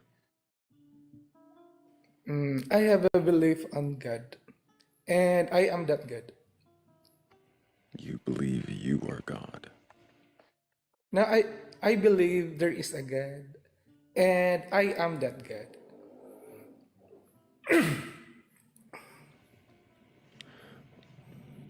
You believe you are the God, like there's one God and it's you. Something like that. What is God? God is someone who will fix all the problems in religion. What you say? You're saying God is someone who will fix all the problems in Who religion? can fix all the problems of religions? Of all religions. How have you fixed all the problems of religions? In 2017, I became God of Unity. So during that time, I had already the concept of perfect unity. So perfect unity is the key or something like ace in cards, or perfect unity is the key. Something like. And then if you can do the perfect unity for all religions, so it is already solved. To fix the What problems of is for all of what religions. is the perfect unity? I'm not understanding. If you really think about the problems of concepts, unity is very hard.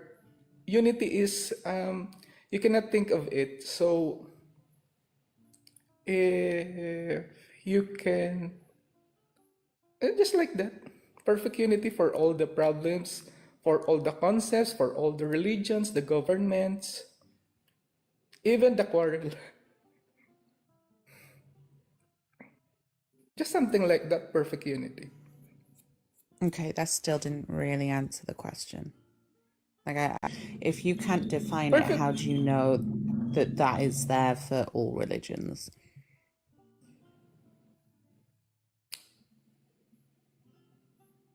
The answer is there is no concept of perfect unity in each and every religion. That's something like I don't want to argue.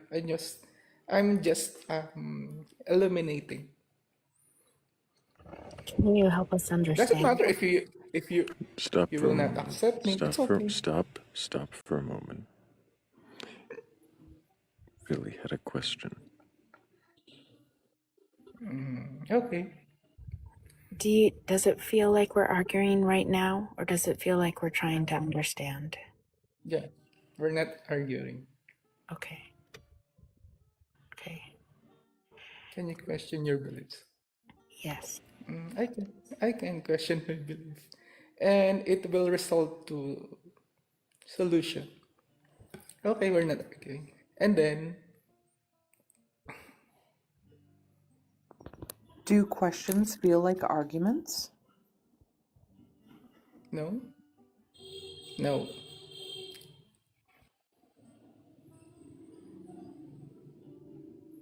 So if you say you are God and that God's place is to fix all imbalance, essentially.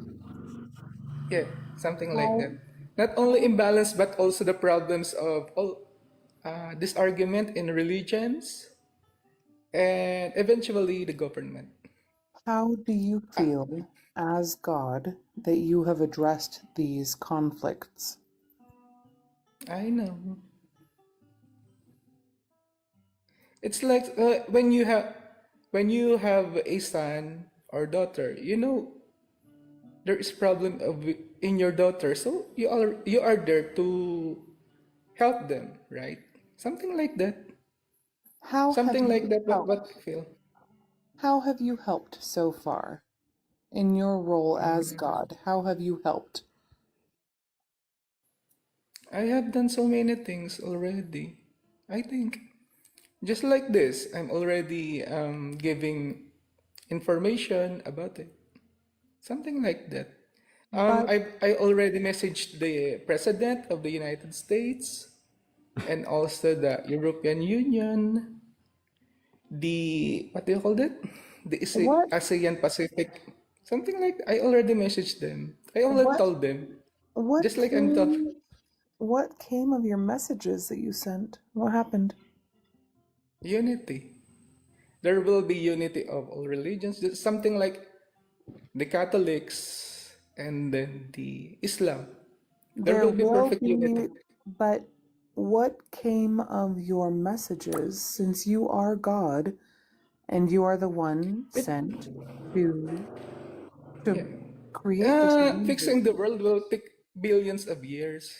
That's why it's not that easy. After that billion of years, it's already eternity. Billion. It will not be rushed. Just like Rasputin. It cannot be rushed.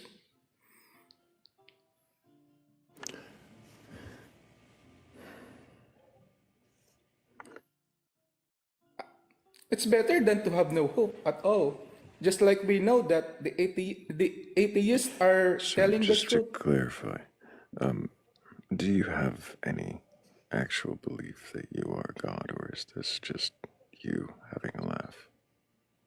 It's not like that. It's like calling. Just like Call of Duty, the calling, something like that. It's And it, like, it, it cannot be rushed. For example, I become a god. I will fix it in thousands of years. It's not like that. It will take. I know it cannot be fixed in millions of years. It's billions of years. So what it can't be cannot be rushed. fixed? What can't be fixed? The what do you call that? The dispute, the disargument. So a God couldn't fix that. A god can fix it, but it will take very long. A God couldn't do it faster. Because a God is not something like omnipotent, omniscient. It's not like that. A God is the Then source why of is it eternal God? life. It's just all made up. God is omnipotent, omniscient. What is another? Is Omnipresent. It's is just what made you've up. been It's not saying true. And is it's what not you possible. is what you've been saying made up about It's being all a made God? up just to believe that God is something like exalted. It's not like that. It's what do you call? Overrated. Overrated or what do you call that? It's over something like that. It's not really true. God is omnipotent, omniscient, omnipresent. It's not like that. God is only the source of eternal Okay. life. It's just something So just you're like that. not a god, is what we're getting to. Are you the source of eternal life? Something like that. This is Batcolyte, so this is something like Batman. I know you are very, you know what? If anybody has a belief in Yeah. a God or gods, a higher power, or anything like that, you're capable of questioning your belief. Castano. I'm not here to debate you. I'm not here to argue. I'm not here to tear you down or burgle your God. I just want to know if you can question your belief. And if you can, then why do you believe whatever it is that you believe? My goodness. Maybe I'm getting dismissive of the what? Because what the fuck was that? I was going to say, I make no promises that you just did. When you said you believe there's one God and it's you, I lost it.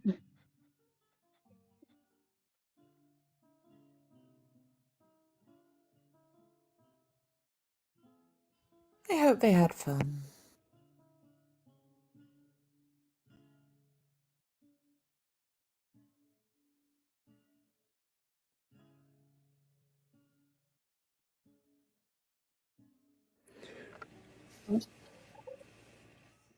Go ahead, Philly. Any good conversations this evening? Yeah, there were a couple of.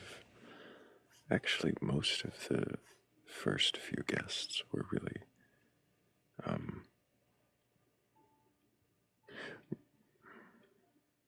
cordial, at least. At least that. There were a few trolls, and then, yeah. I don't think there have really been that many.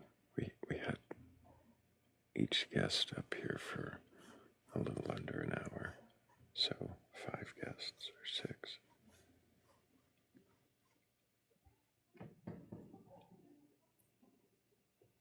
Any of them believe in mermaids? No, I didn't exactly ask. Too bad. I did keep the mermaid around for at least for now. I saw that. It made me very happy.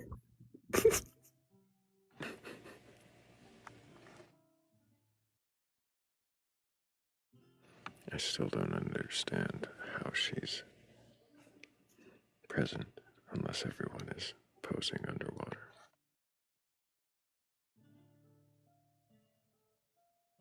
Sorry, I've just come up for some air. What did you say? How is the mermaid there? But her hair is flowing like she's underwater. It's like a magical, like, little film of water all around her body, and that's how she does it.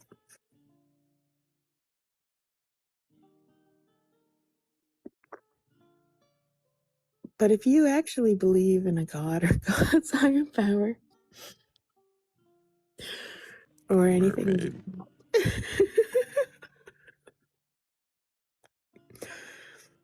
and you can question your beliefs, we would welcome you to request up.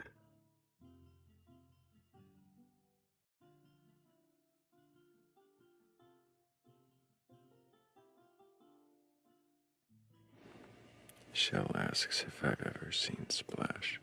It's been years. And if I remember correctly, wasn't that like Where Mermaid? Like, weren't there different rules? I don't understand.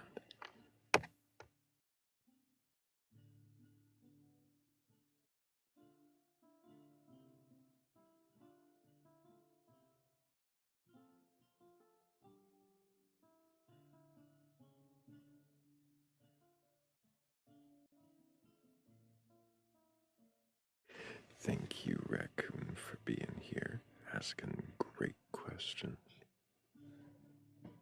Hope you rest well.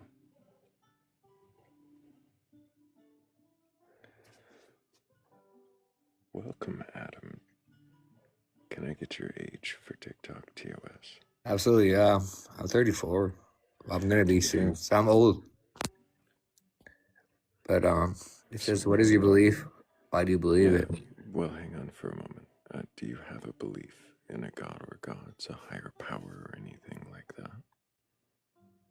I have a higher power, I think, yeah. I think it's just right somewhere next to me, but I don't know where it is right now.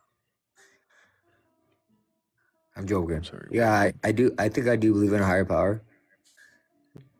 What does higher power mean to you? So that's a crazy objective that I think that will change with everybody's mind eventually. What does that mean to you? It means that I don't want to be naive to the fact that there isn't one. But I can't fool myself into like certain religions. You know what I mean? So you don't believe in like the God of the Bible or the Quran? I don't ever want to be that guy that sits there and goes, I don't either, though, right? So, because there's a lot of people that just love that so much to the point where they will argue with you till the day that, you know, it could be next Tuesday or the day they deceased, but yeah, no, I don't know. I know just as much as you know. Let's put it that way. That there is a God. There's something telling me more internally that there must be something than there isn't. Must be something and there isn't. Well, no, more than there isn't. You are convinced that there is a higher power than you are convinced that there is not a higher power. Correct. Yeah. What And is there's so many people's beliefs and everything, and I hate to like I'll never like put them down or say that's wrong or right, because you are a product of where you are born.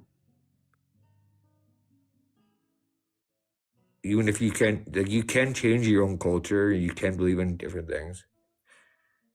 If you're smart enough to like actually conform into those things that you actually internally believe, but you are a product of whatever you're born into.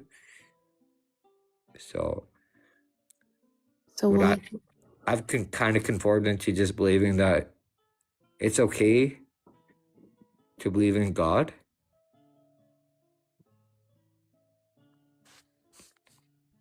But to tell people that it's not okay to believe in one certain thing is kind of wrong. But who knows?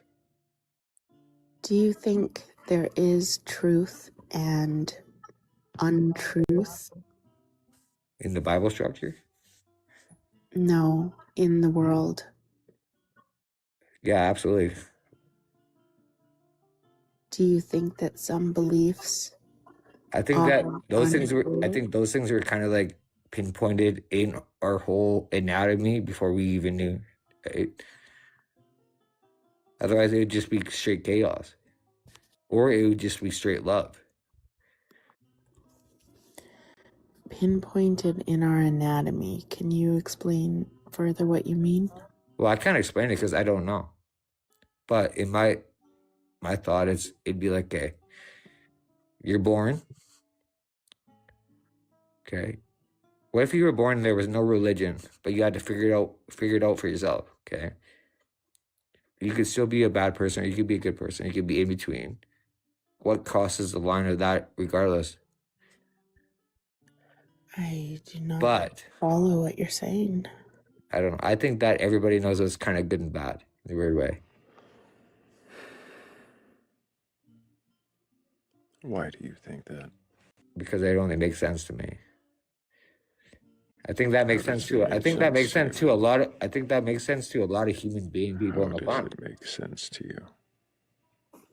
I think it makes sense to like most people on the planet, right? Why do you assume that? I don't assume it. That's just the way it goes. Bad is bad. You just decided that. Sure.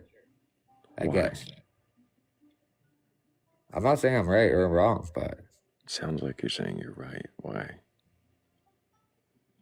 That's a good question. Because that's what makes more sense to me. How does it make sense to you? That's the same thing as being brought up in like a. Can you explain how it makes sense? I think it's just one of those things you can feel, you know? You can feel what is good and what is bad. I would hope so. Why? I have no idea. I don't have the answers to that. Do you? You said you would hope so. I asked why. Why hope? Because hope is something that you never know. That's like when people ask you, what would you do in this situation? Somebody has that answer for it, but you actually don't know unless that situation happened. So it's not more of like what do you believe or who you are. It's more of like, don't try to fool yourself regardless of what you've been taught. What? Like stick to your own values. What does that even mean? Stick to yourself. Right? If you're a bad person, you're a bad person. Are you saying if you're bad, just be bad? Just do you? Negative. But if you know that from right off the bat, like religion and all that shit can change somebody to like conform their shit to make themselves better. But I would hope that if you're a bad person, just coming off the bat, hopefully you're just not a bad person to begin with. If you have bad thoughts, you have bad intentions, you got something sold into you like that, you probably know. Those are things that and it might stem from a religion, but religion is kind of different in my eyes than what it would be to different people's. So I'm not saying. All I'm trying to say is stop for a moment. Stop. Don't try to conform you yourself. Don't have to. Okay. So you believe that? I'm sorry. Does this belief in everyone knowing what good and bad is automatically? Does that have something to do with your belief in higher power or God? I don't know. I have no idea. So what I've heard about, especially with Christianity, whatever, in the afterlife, is as soon as all that's done, all that pain and all that dumb shit you did and all those sick thoughts you had, they go away. And I feel almost like that's sickening. I'm sorry. Do you believe in Christianity? No. Why did you bring that up? Because that's what a lot of 85% of the type of people that we talk to. Why are we talking about 85% of people? Why are you talking about it right now?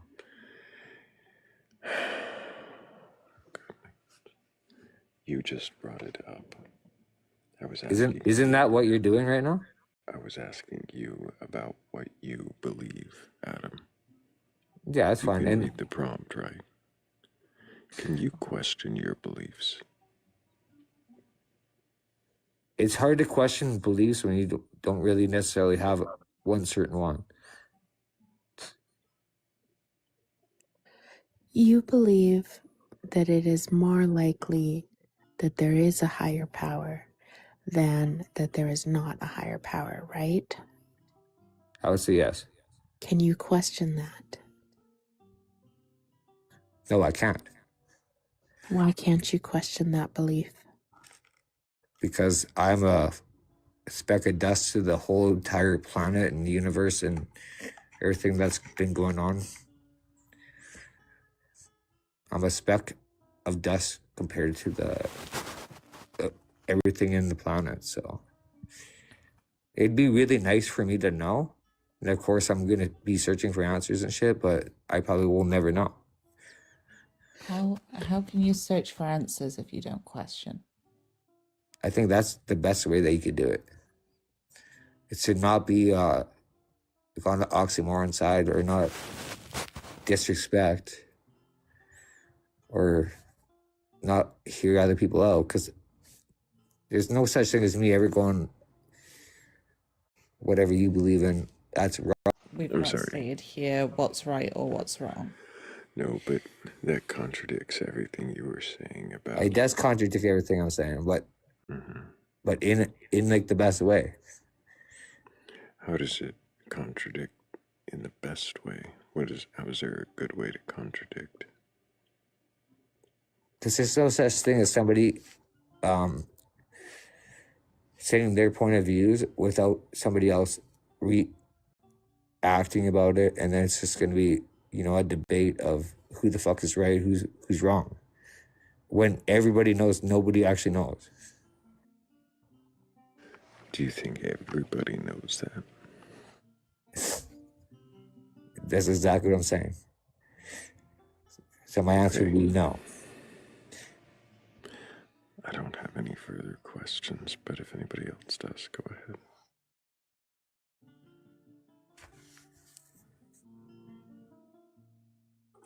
Thanks for coming up, Adam. Thanks for letting me up, I guess. Appreciate you, Adam. I hope that you keep asking questions. Or, yeah, ask questions.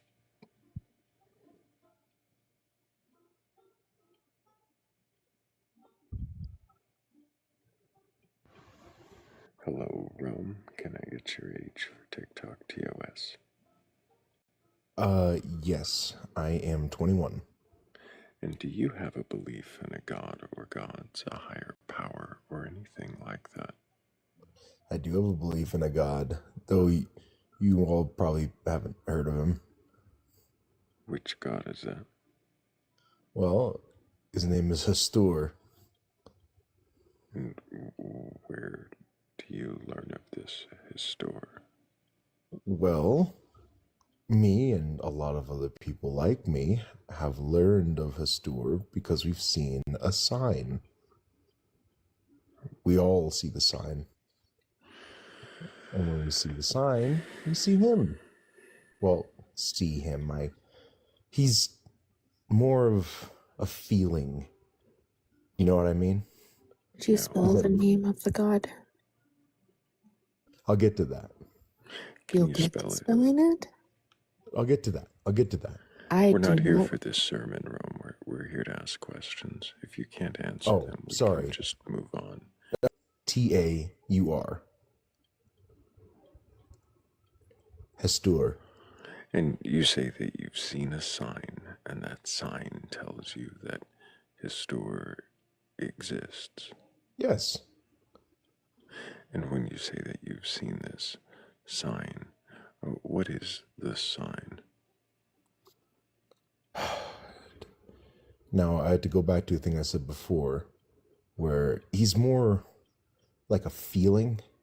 He's that little voice in the back of your head, that feeling of existential dread.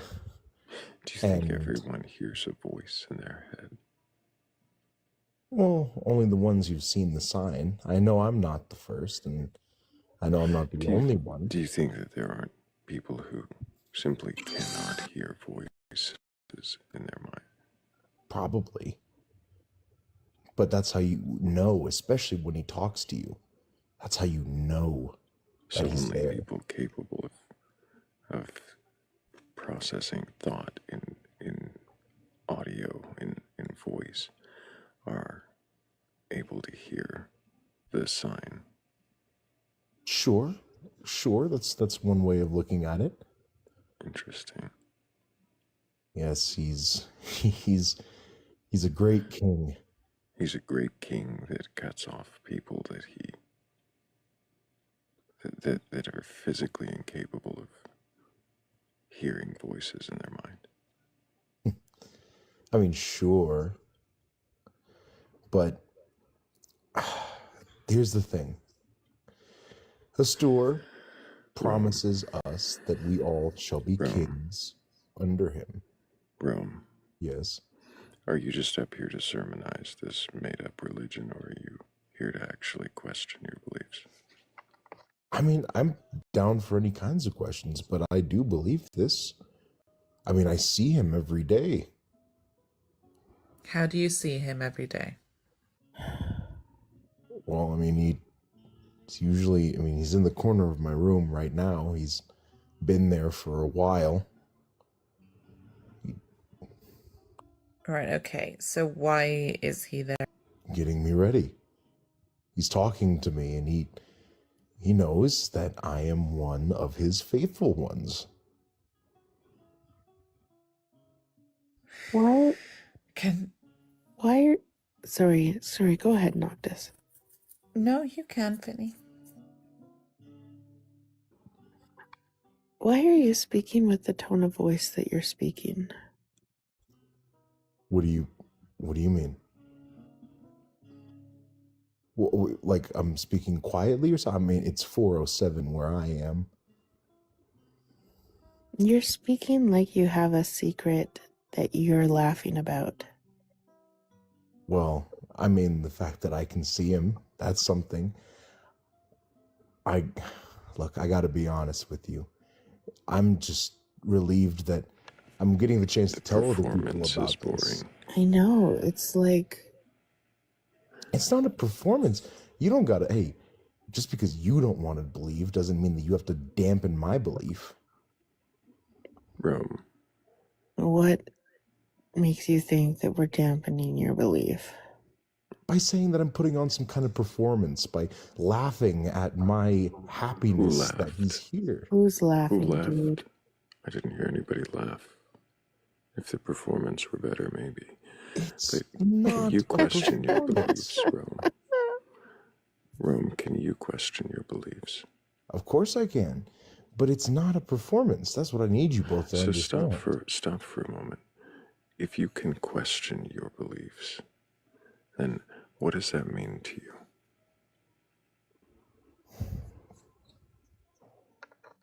Well, I mean, it's very self-explanatory, though, isn't it? Why don't you explain it yourself? It's just literally asking why I believe in what I believe. You think that questioning beliefs is just asking what and why? Yeah. Or you're just reading the screen and assuming that one defines the other?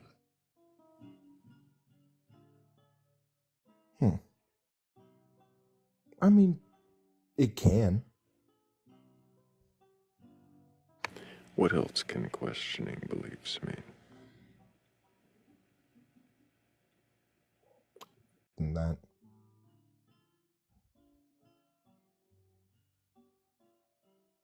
When you hear the phrase, can you question that belief? What does that mean to you? Can you look at it objectively, without any bias? And can you weigh both the pros and the cons? Give your whatever faith, whatever belief you have, validity compared to any of the others.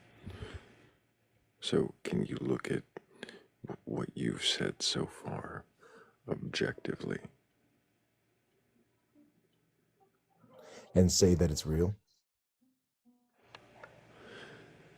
No, just the way that you've said things. I don't expect you to believe me. I don't expect any of you to believe me. Stop. You've only spoken as though you want to make people believe. You haven't really engaged in a way that indicates that you can question the belief. It sounds like you're trying to sermonize. That's fair. That's fair. I can give you that. Well, you've given me a lot to think about, Mr. I can't say your name. I'm so Thrayle. sorry. One more time. Thrayle? Awesome. That is a very cool name. How old did you say you were, Rome? How old did 21. What year were you born? I was born 2000 and... Fuck, I'm actually 20. I lied.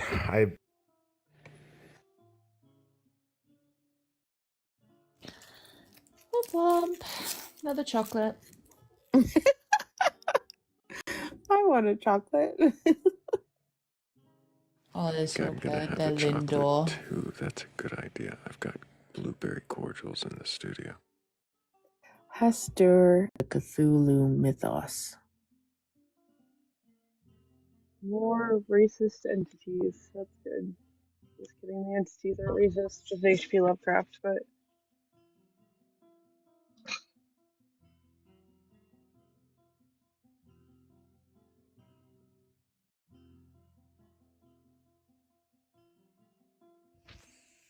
I'm not sure I like the face of the cat I'm drawing.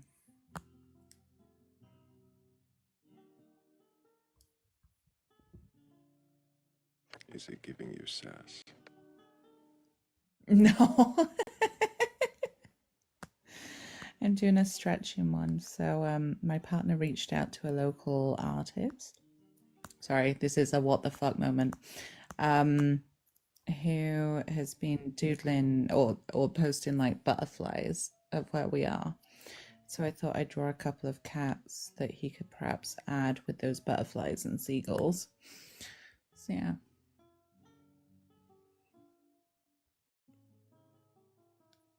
Because, you know, true Noctis style, it has to be a cat. Of course it does.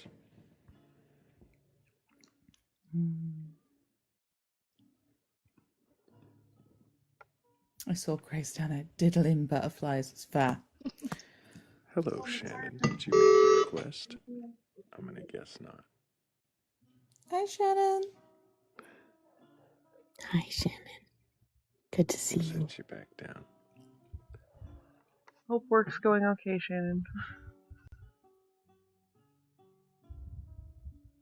I really do too. I hope it's an uneventful evening.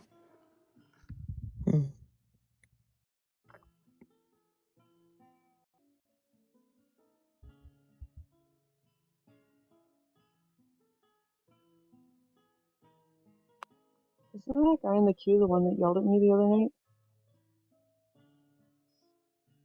Did he yell at you? He did, I think. Yeah. Did you guys want to interview me? Aren't you the one that yelled at me the other night? Well, I turned down the volume and talk, but I didn't know that hosts wanted me to respect you as like a treasure. When I run my lives, I get it. If you have like a special guest, How about you just treat people I'll with be like, you respect treat. instead, dude? Like, respect is what is necessary, not treat you like a treasure. I'll show you treating you like a treasure when I fucking mute you. Yeah, that's the guy that yelled at me the other night for sure. Yeah, I remember. I gave him a chance.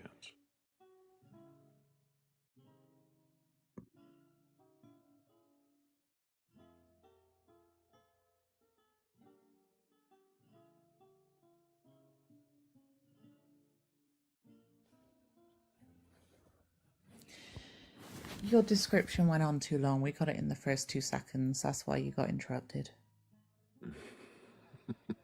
My patience is 0. I also, like, the other night, I was just, like, asking you questions about, like, what you said you believed.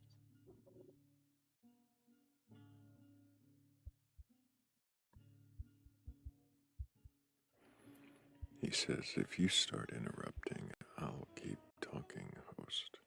History Hound, you don't have to worry about it. You're not getting back up on my panel. You've disrespected everybody up here.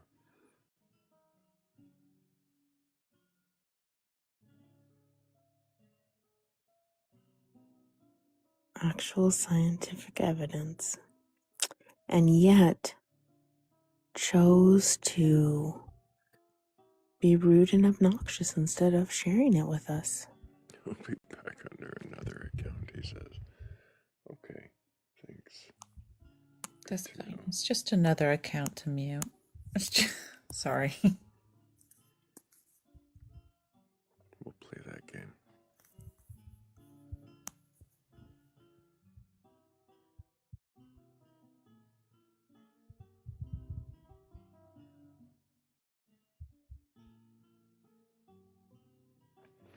disrespectful. You know, you can sometimes still linger and watch. But if you're going to be dishonest, come back with a mask, pretend to be someone else, just to get up here and be disrespectful again. I'll have no problem blocking you.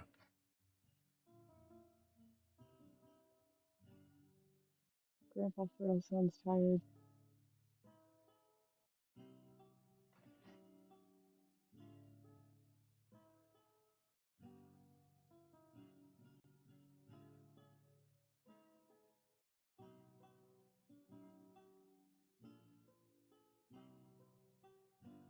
If you are going to be rude, let me start that over.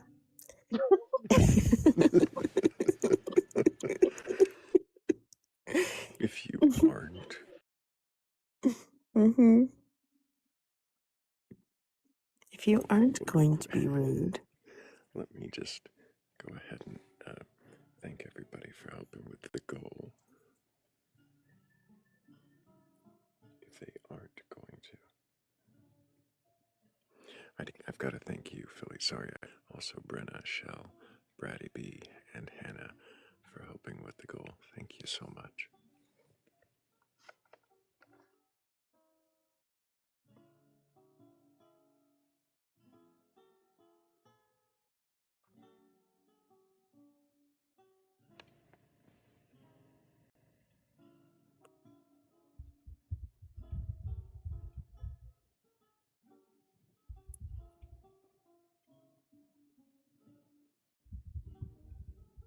But if you're gonna be rude to us, go ahead and request off because we love that so much.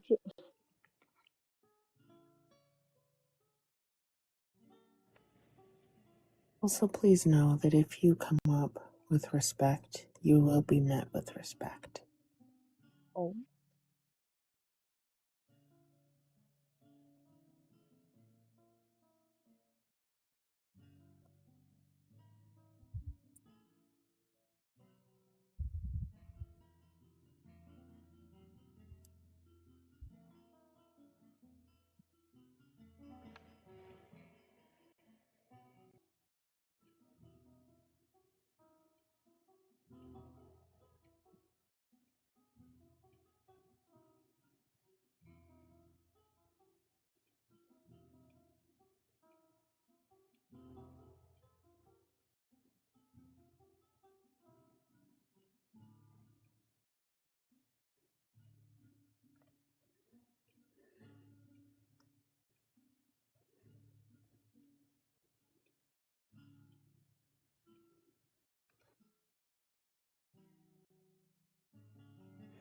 There are over 120 people in here, and not a one with a belief in a god or gods.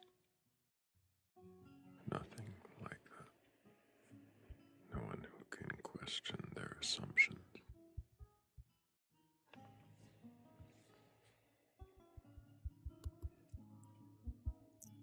If you do not have a belief in a god or gods, and you are still awake, please like the live, share the live, repost the live. If you have a few coins, you can give towards the gift goal. All of those things help to push the live out to potentially have this live. And we all know this is the best audience on TikTok. Hell yeah.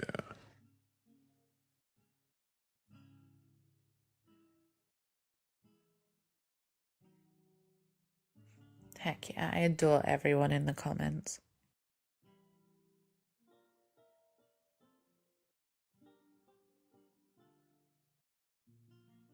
Even the ones that are asleep and can't hear us telling them that.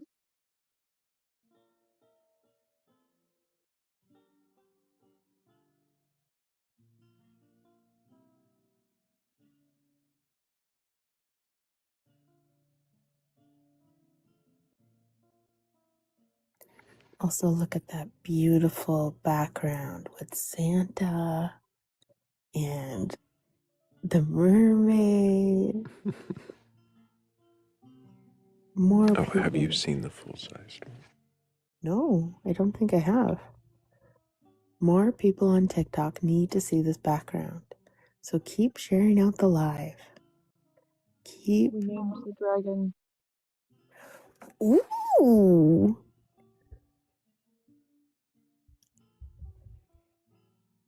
There's a lion. Oh. Oh, the little dragon. Is that a little leprechaun?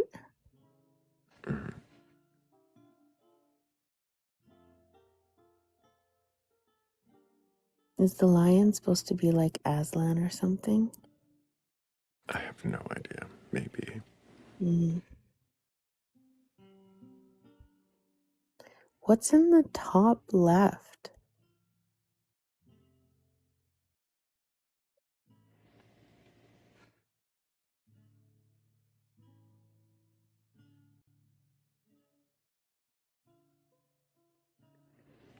Top left, where? By the bottom of the B of Batcolyte. There's a wizard. A wizard? Huh. If you believe in wizards,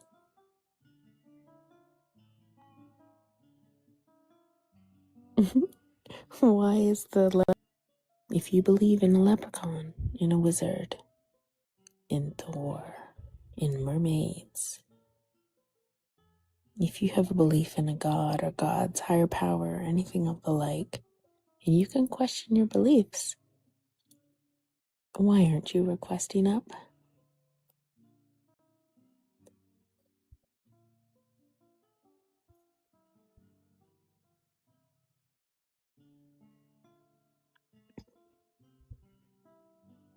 That little dragon is adorable. His name is Blueberry Bliss. Blueberry? Blueberry Blix. Oh.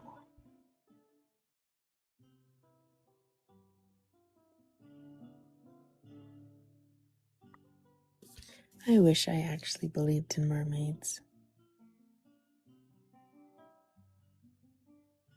Why?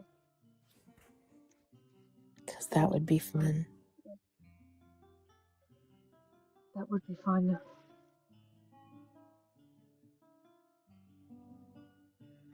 How would it be useful?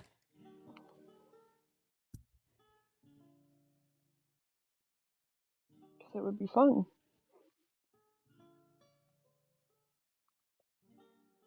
Fun is useful. Mm-hmm.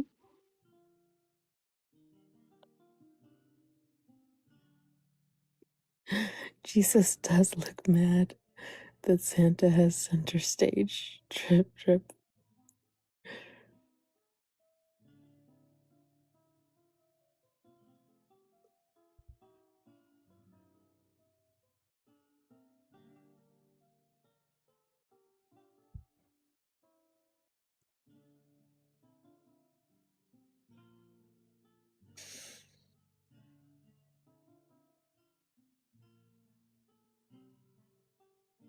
Why is there a bat in the picture? In the lower right.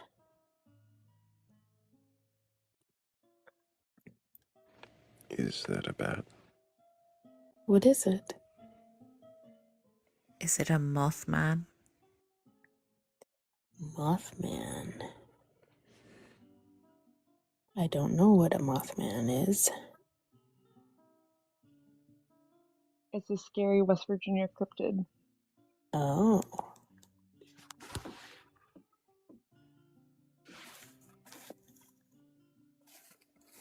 I can see why you went to a bat, though. Sorry, Thrayle. For a scared I also cryptid, thought it's pretty adorable. I thought it was Batitude sitting next to you until you asked if it was a bat.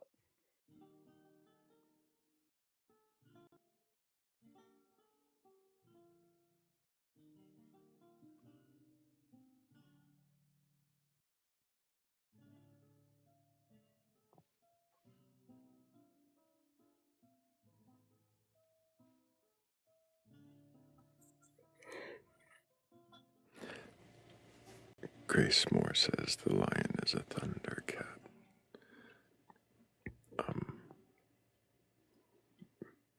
Maybe. I don't know. Do you believe in thundercats?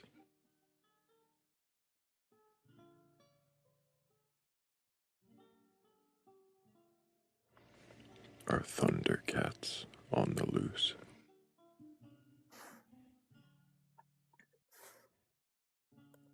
I immediately thought of that lion as Aslan from C.S. Lewis's Chronicles of Narnia. I did too, Philly. It's okay.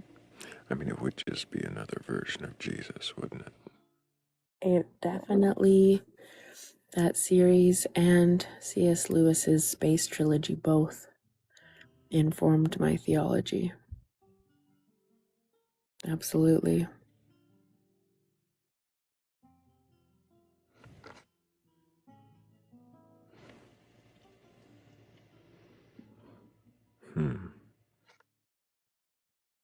Does some of your emotional attachment that you may have had in the past, or still, that's not the point though, does some of that attachment to Jesus also relate to Aslan?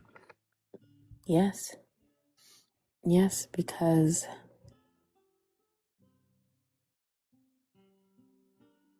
Aslan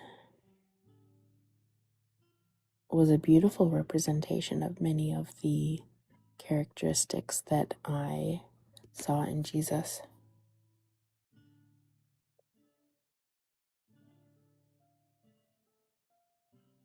And I think it's called the eschatology, like maybe that's wrong.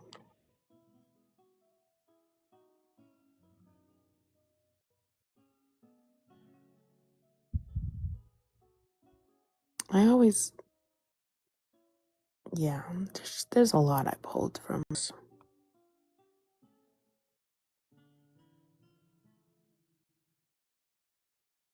Paralandra, the second book in his space trilogy, is like this creation myth. It was always one of my favorites. I thought it was beautiful.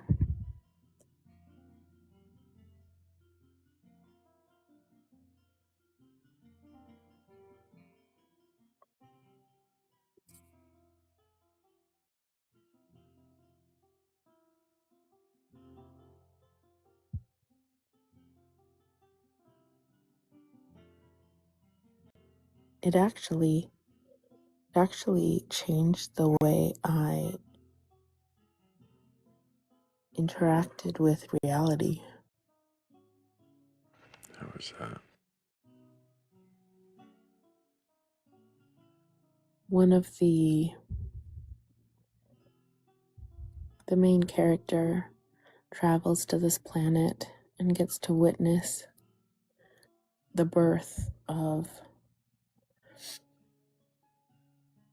a humanoid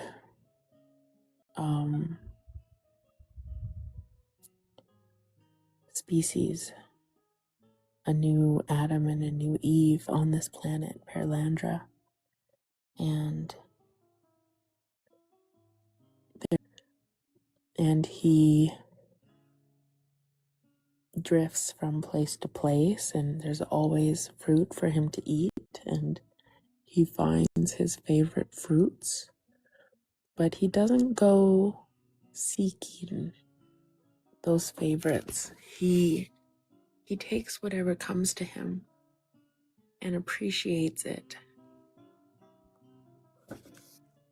And that became an attitude, a posture towards the world that I tried to adopt.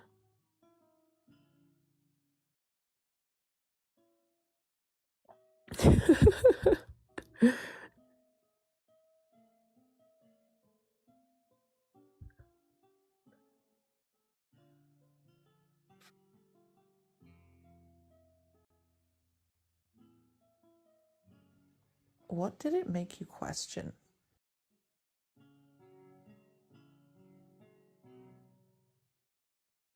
What did it make me question? Yeah, more specifically. I know you said life, but more specifically. It changed the way I viewed contentment and acceptance and just a gentle rest, what God brought my way.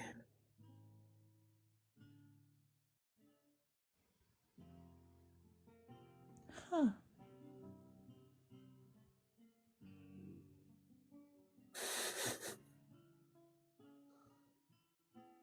I kind of like that though. I do think many things we watch can change, or hear, right? Can change the way we take things in. Mm-hmm. Hmm.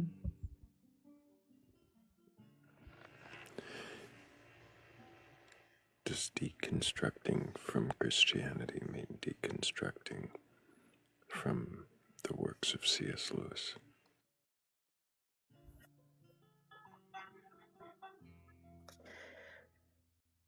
If deconstructing is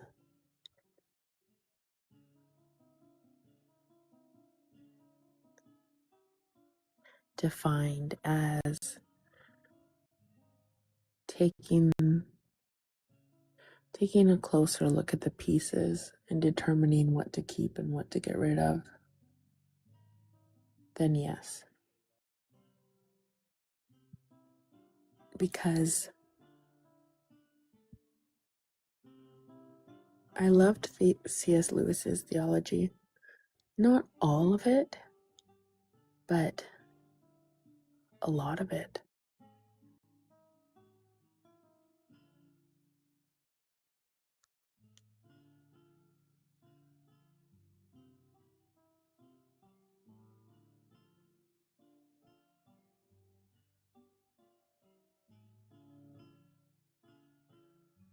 I saw a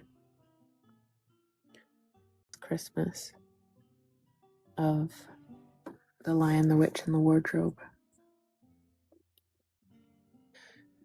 And I cried watching it because the idea of Aslan offering himself in place of the treacherous betrayer, Edmund. It's honorable and it's beautiful to me, that concept. But also, spoiler alert for anyone who hasn't read the Chronicles of Narnia.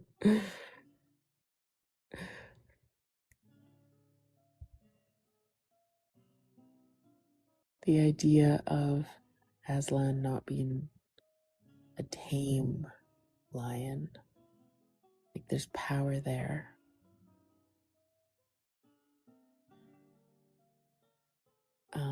But The Lion, the Witch, and the Wardrobe has the 4 children, and Susan, the eldest daughter, later in the series says that she doesn't believe that. Why do her siblings still talk about the silly games they played as children? And when I read the Chronicles of Narnia, I was so sad for Susan losing her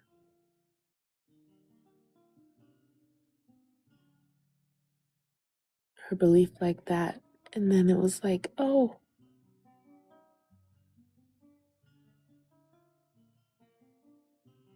that's me.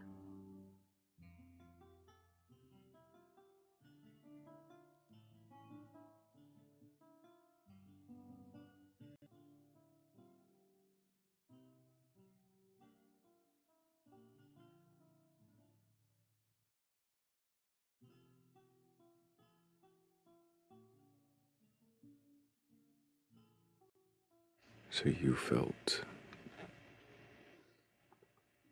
connected to and seen by the work.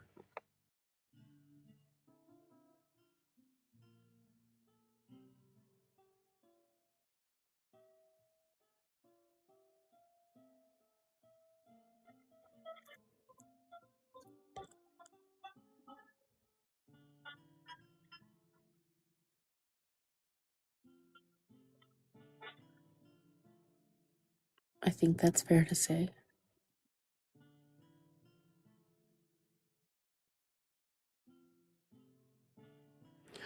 And without your belief, is that connection the same?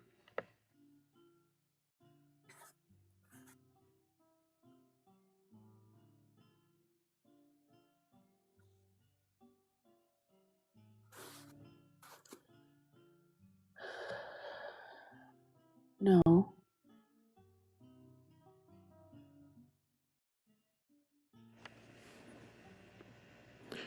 I didn't watch Veggie Tales. Did you feel connected to Veggie Tales? I enjoyed the silliness of it. I enjoyed um the message of love in it. But I didn't feel connected to it the way I felt connected to C.S. Lewis's works.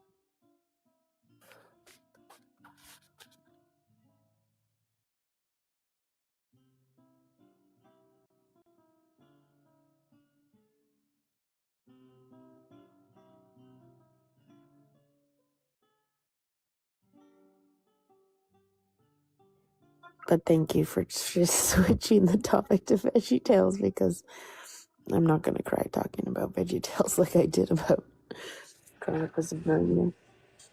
Mm-hmm.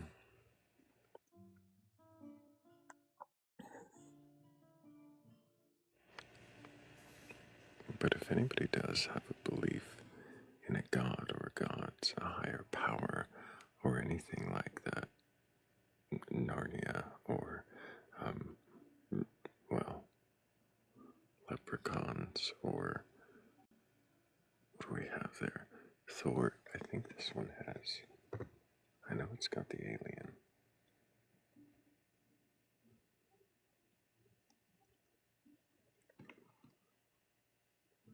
Yeah, if you see your character in the background there, you know, the god you believe in, or the thing you believe that no one else does, well, then question that belief. I need to add more. I don't know how many more characters we can fit in there.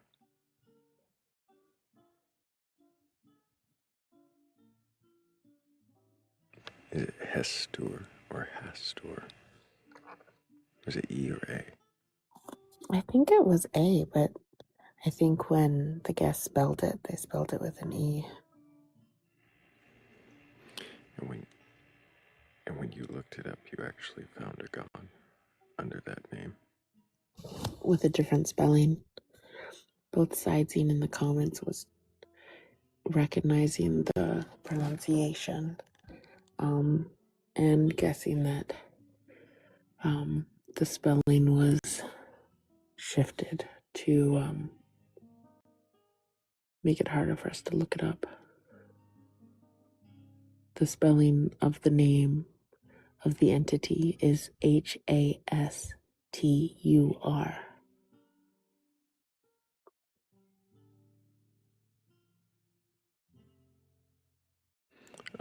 Yeah, I got you.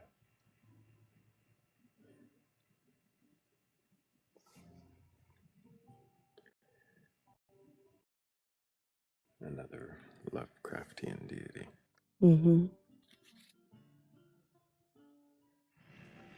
All I could think was Hodor, but you know.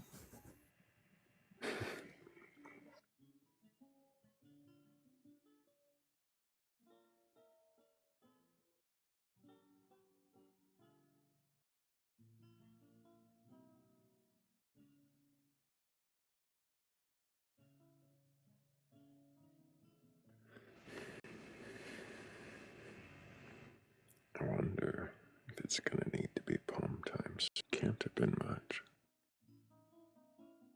Oh, but we are at 200,000 likes. Appreciate you guys tapping the screen, getting us there.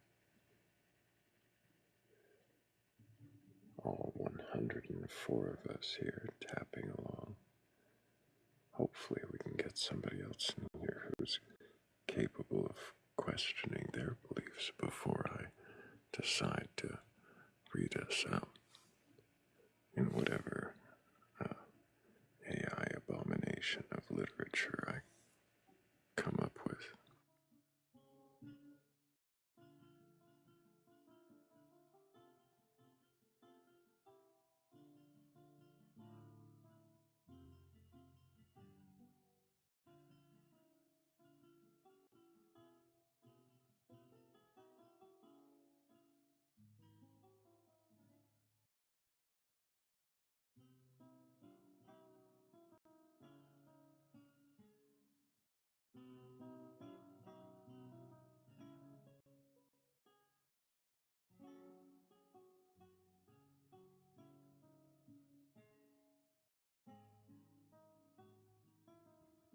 Thrayle, what do you mean by question your beliefs?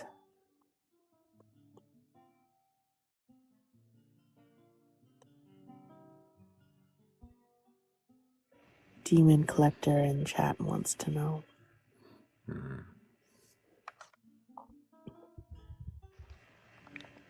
To examine them and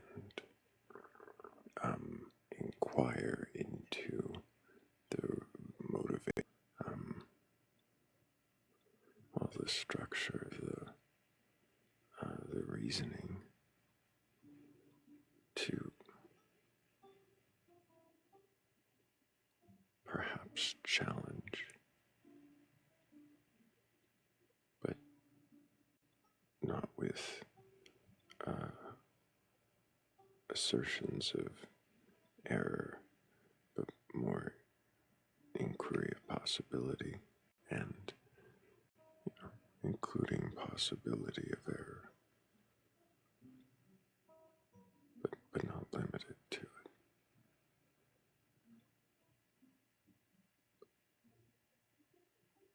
I might need sleep.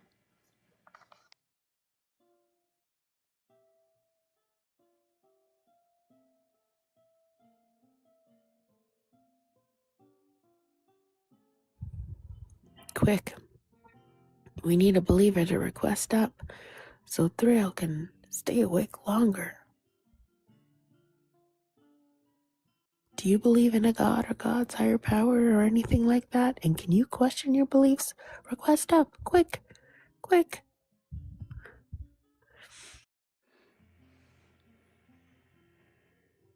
Philly red. Wait up, full hummingbird.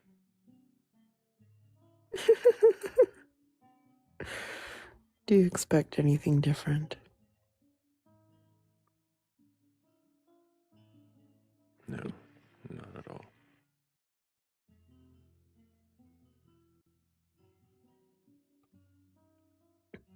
I don't think I'd want anything different.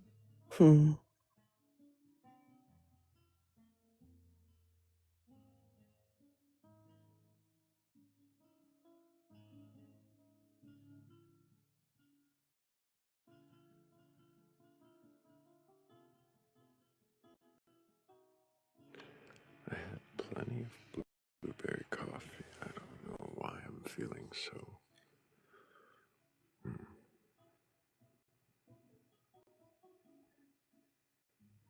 Yeah.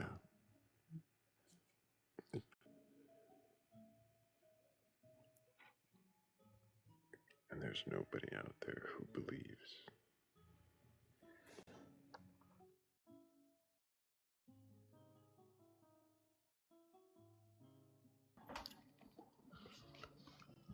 Hello, can I get your age for TikTok TOS?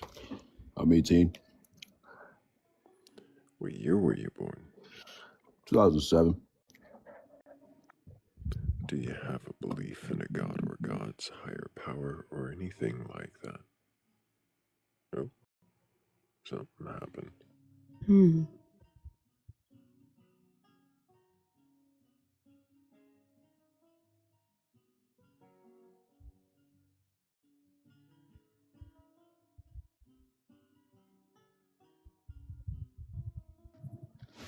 Yeah, I'm not sure what happened there, but do you have a belief in a god? No, I'm an atheist. You're an atheist. Why Heck don't yeah. you believe in a god? Because there's not a God that's existing. So you believe there are no gods. Why do you believe there are no gods? Yeah. And what evidence would you expect to see that might verify that a god exists? Maybe like, you know, a visual evidence, or maybe something like that makes sense, that makes like an argument.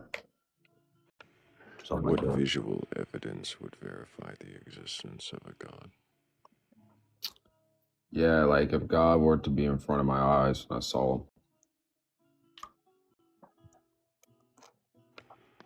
How would you verify it was God? With my eyes. So if you saw something with your eyes and you felt like it was God, you would believe then that it's God. Yeah, most likely. How would you trust your eyes? You wouldn't question that. I mean, not if I have if I have like a mental illness, my senses, Do you think that only people with mental illnesses have hallucinations, delusions, or just imagine things?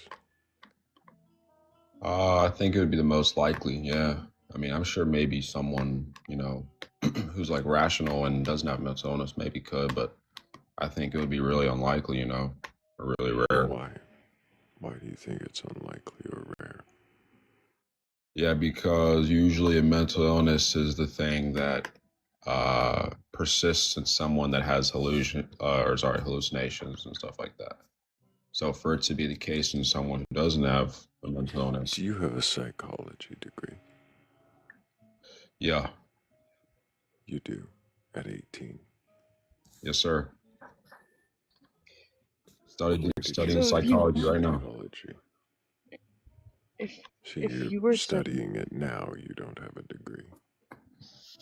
I'm about to get my degree in about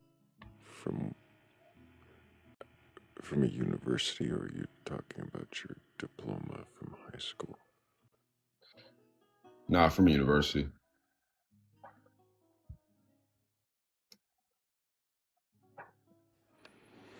At 18. Yeah. I know it's hard to believe, but some people work hard And you're young, gonna so they get don't a have to work hard degree. later. I'm sorry, and you're going to get a degree in January. Yeah, I'm on road to get it in that time. Or well, February, closer to February. What was your favorite class? Probably what you guys just named. Hmm? What you guys just named was probably my Which favorite. class was that? Which one? What's that?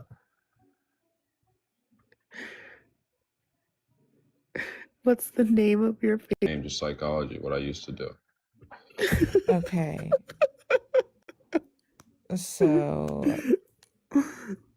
BS on I'm not top sure of what's funny BS about on that. top I'm of just being honest. BS. If you're graduating with a degree in psychology, you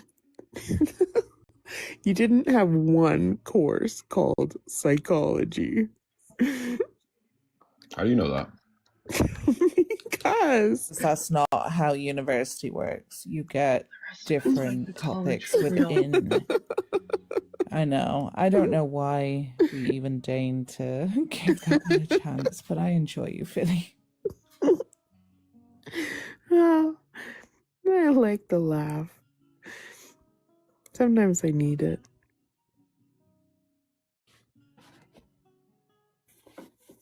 Maybe he went to one of those special colleges where they graduate in January with one class called psychology.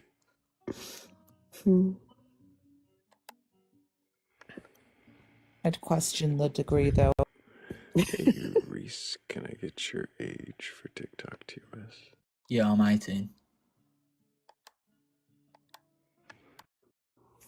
What year were you born? 2006. Do you have a belief in a god or gods, a higher power, or anything like that? Yeah, I believe that Jesus Christ is God. And have you read your Bible from beginning to end? Yep. I'm not saying I memorised the entire thing, but I have read the Bible. And do you believe the stories from it to be true and literal? Are we talking about Old Testament or New Testament? Let's start with the old. Old Testament I take as, especially the creation stories, I take as mainly symbolic, not necessarily being 100% true.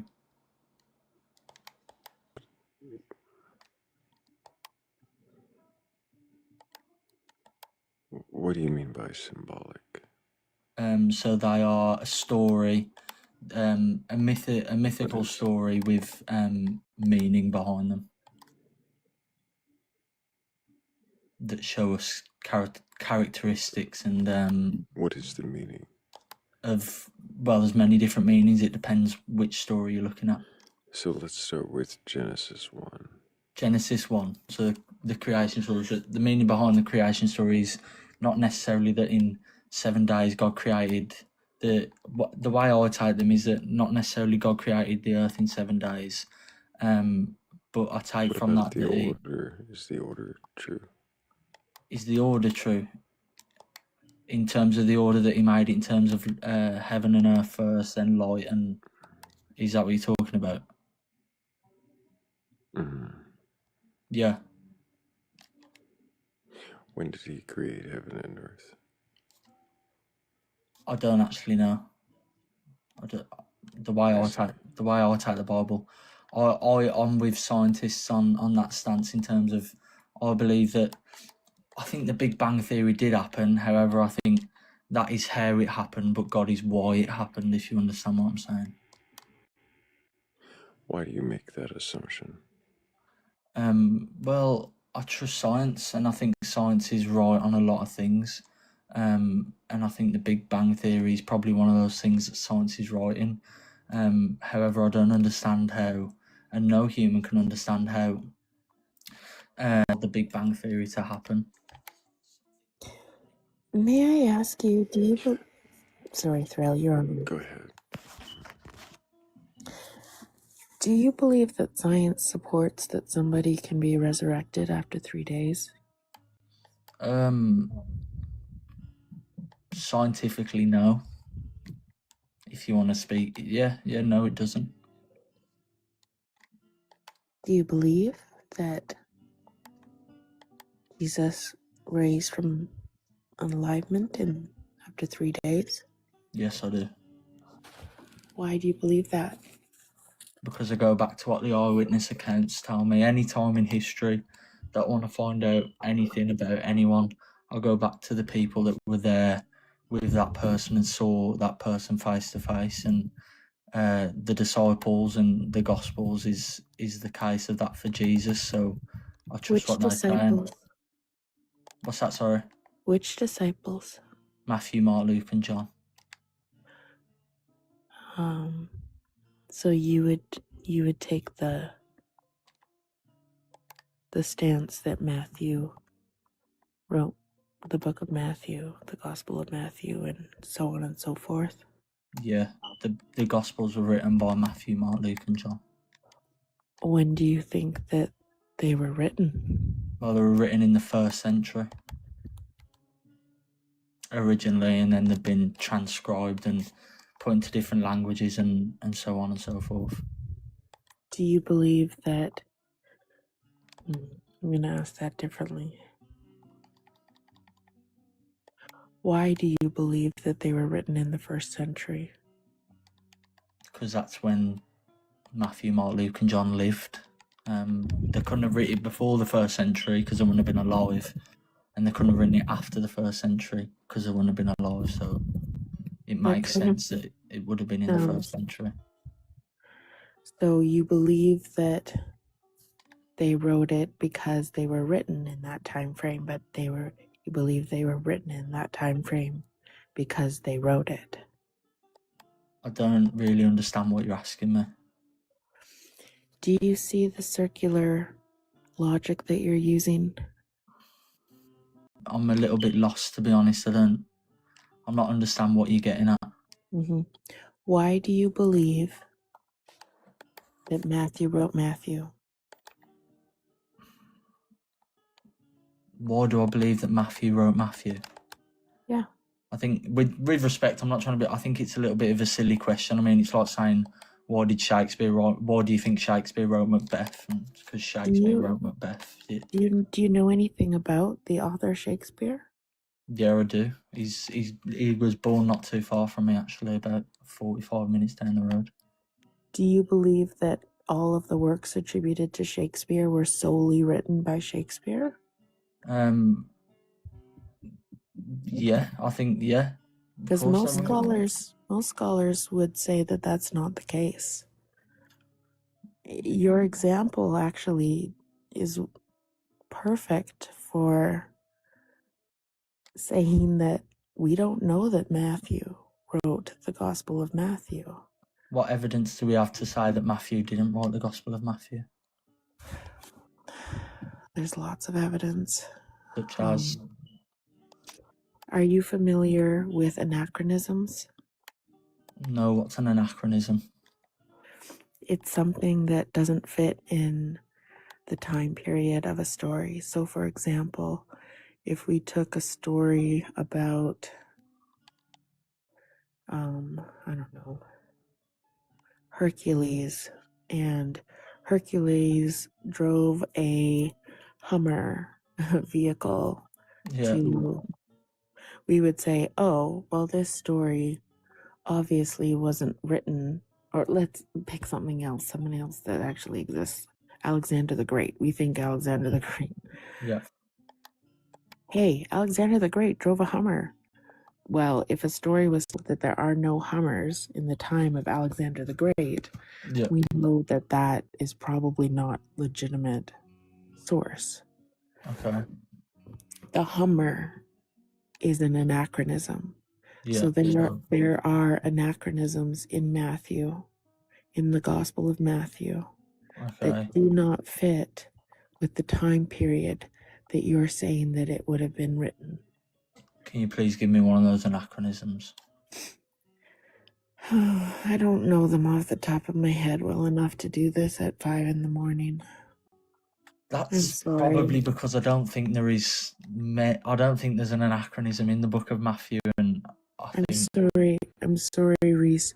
You didn't even know what an anachronism meant, right? Yeah, and you've just explained it to. If you haven't even looked into this before. Well, you've just explained to me what an anachronism is, and after reading the book of Matthew, to my knowledge, I can't remember what you've just described as an anachronism. I can't remember there being any anachronisms within the book of Matthew. There are many anachronisms in the book of Matthew. Please give me one, Who was please. correct? Who was correct about when Jesus was born? Was it Matthew or was it Luke? Because they're conflicting. Yeah, they do conflict. I don't know as to who is correct. It does conflict, I will admit that. But that doesn't make the sources unreliable just because they got the year Jesus was born slightly wrong. I mean, it would make it. It would make. So if Luke was right, then what Matthew was writing about would be what Matthew wrote would be an anachronism. Or if I don't think an anachronism is like the person explained before. An anachronism is something that doesn't fit in with it. Right, like if the emperor was if Matthew wrote that an emperor who was unalived by the time Jesus was born was the one that was ruling, right? Like, do you see what I'm saying? Not really, no. Okay. I'm, Also, you don't see a problem with that? You don't see an issue with the fact that Matthew and Luke don't agree on when Jesus was born to the tune of at least a decade? well, it weren't at least a decade. It was a matter of, I think, around 3 or 4 years difference. And I think that Okay, but like if you were born 3 or 4 year different to now, would you still say, "Oh, I existed in that time frame," or "I'm definitely this age," or "I was definitely conceived by so and so"? well, no, I wouldn't say that, and I think it's wrong to compare it to today because technology and records and stuff are much more. Birth certificates and records of when people were born and died weren't even kept back in the Okay. 1st century. So fundamentally, we don't know if, say, Matthew was even that Matthew or if it was a different Matthew. It's a good argument. No, the Matthew that wrote the Gospel, I'm not entirely sure what you're trying to say. Who was Matthew? A follower of Christ. There are lots of followers of Christ. And Matthew was one of the 12 disciples. What I'm saying, spent the days with Jesus during his ministry. What I was saying by Was that he? is that it's not reliable. That's what I was saying. Sorry, Kat, go on. Was he? Was Matthew what, a disciple of Jesus? The Matthew that wrote the Gospel. Yeah.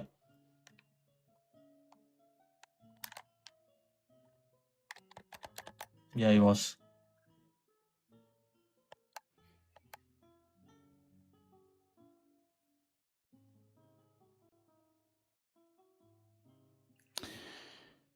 How do you know?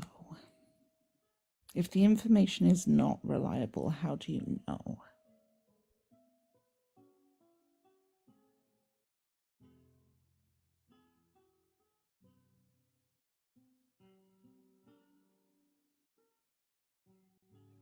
Oh, his teacup, my bad. Well, Wally Teacups were at 218,000 likes. Appreciate you guys for tapping the screen and sharing the live. Seems like questioning beliefs might have been a little further than he was ready to go. Just had a phone call or something.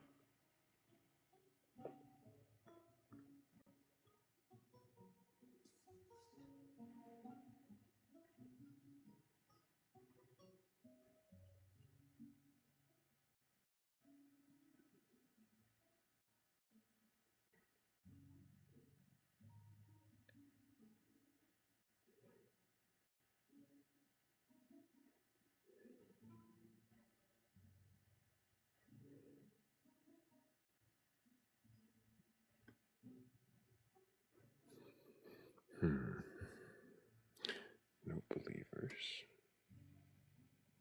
Oh, well, we do have.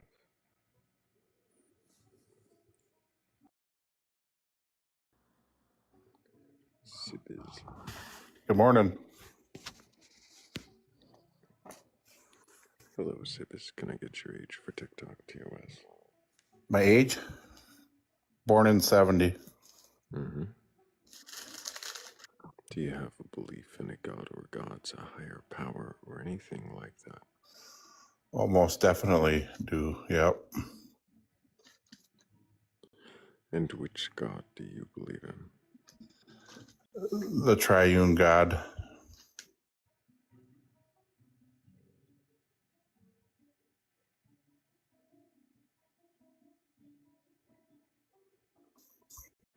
Are you talking about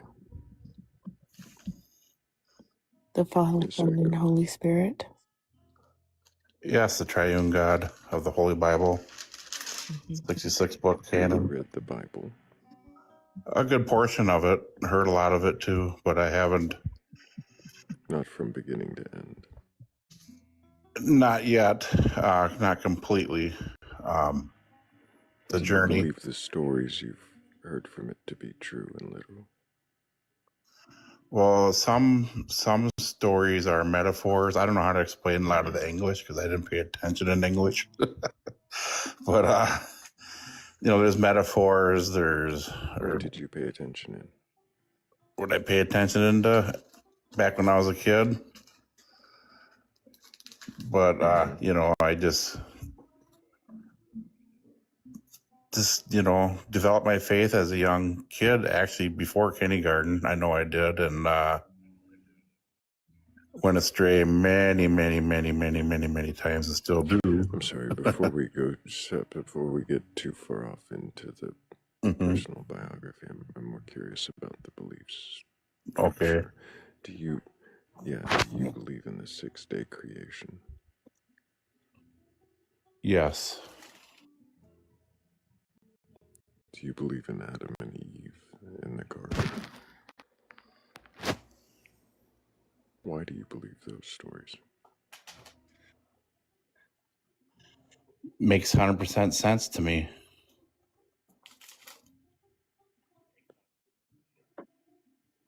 It makes 100% sense to you that those stories are true and literal as written. Yes.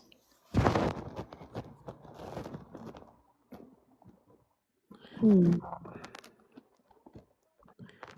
how do you reconcile the contradiction between the first 2 chapters? I don't even know how to offhand. I'd elaborate more. I'm not I'm not a total biblical expert. Created in a particular order, given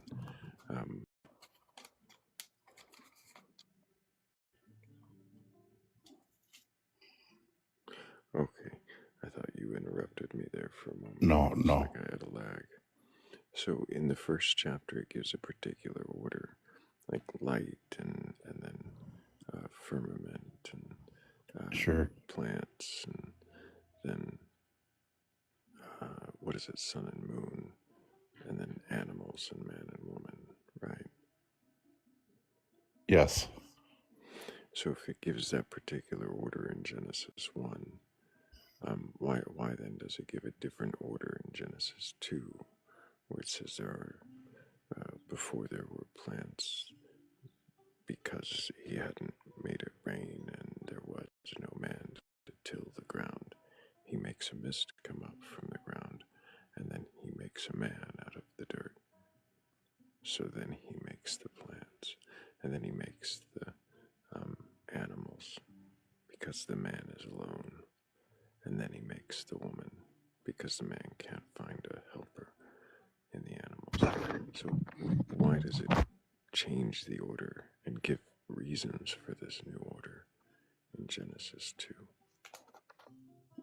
I don't know. I'd have to elaborate a little more on it, but I do believe in the story of Adam and Eve, and I'd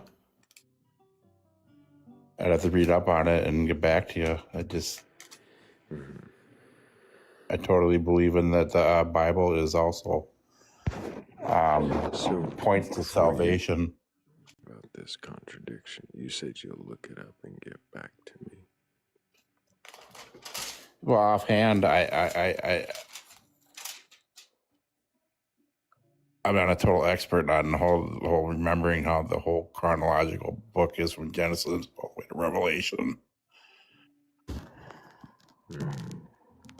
I believe it to be the true word of God. Has been road tested. It's, I'm still on milk. Road test. Stop. You say it's been road tested.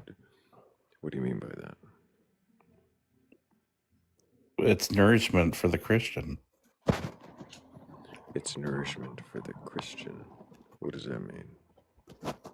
Well, without it, we go cold and astray. With it, we get strong and fed and strong and solid. Does it matter to you if it's true or not? Well, I already know it's true. How can you know it's true? God plants it in you. So you've decided that it is true, and is that a feeling? I wouldn't say it's a feeling. It's just, you just know through your spirit, mind, body, and soul that it's the true written word of God. You may question it early in life, but if you keep going with it over time, it reveals itself to you. Yeah. Stop for just a moment. So you're saying it, you just keep saying it is the truth. Stop covering your mic too. That's now I'm just hearing myself echo back. So you're saying that it is the true written word of God, and you just don't question that. I'm still not hearing how you reconciled the contradiction between Genesis 1 and 2. I'd have to go back and read it, and so I can explain it. So if there was a contradiction, if there is, just for hypothetical sake, if there is a contradiction between Genesis 1 and 2, where it says that the man is created before the plants and the animals, in chapter 2, then would that call into question the truth of the rest of the story?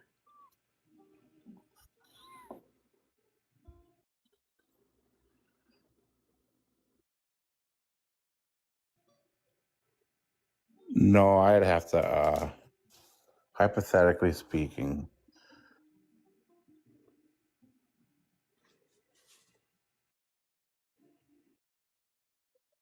I didn't hear a response. Maybe it was my lag. I don't have an answer at this point. I'd have to read through it and just kind of just see where I'm at, make an assessment here. But it's not going to discredit it at all, I don't think. Could there be any contradictions within the word? I believe the answer is no.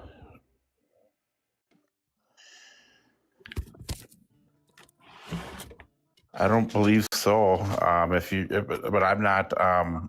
You said you hadn't read the text.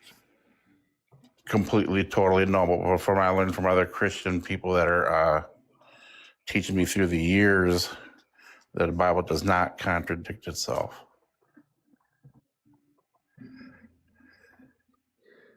That's what I've been led to be told. You've been led to be told that it can't contradict it. It doesn't contradict itself. Correct. And I've sometimes. Do you leave any room for the possibility that it might? At this point in my life, and when I was younger, I did think that at times. But now that I'm older and more, just through the years now, as of late, last 5-10 years, and the more each day goes by, getting closer to going home. Finish that sentence. More what? Now that you're older, and more what? More mature in a sense. Each day you go by is just another day on this earth you grow. How does maturity relate at all to the end of questioning your assumptions? Well, your saving faith is a gift from God. Man can't come to God. He comes to us. And the word of God, by reading that, nourishes that faith. It gets us stronger. Believing the Holy Bible, the 66-book canon, is a true word of God. Anytime you use faith, you mean believing the 66-book canon, As far as religious faith, yes. Yeah. The one that you still haven't read all the way through. Correct. Does anybody else have any questions for this guest? Mm-hmm. Go for it, Philly. If you found that there was contradictions in the scripture, would that shake your faith? No, No, why not? because there are no contradictions in the scripture. Do you Hypothetically. understand how a hypothetical works, Zibis? Yeah, but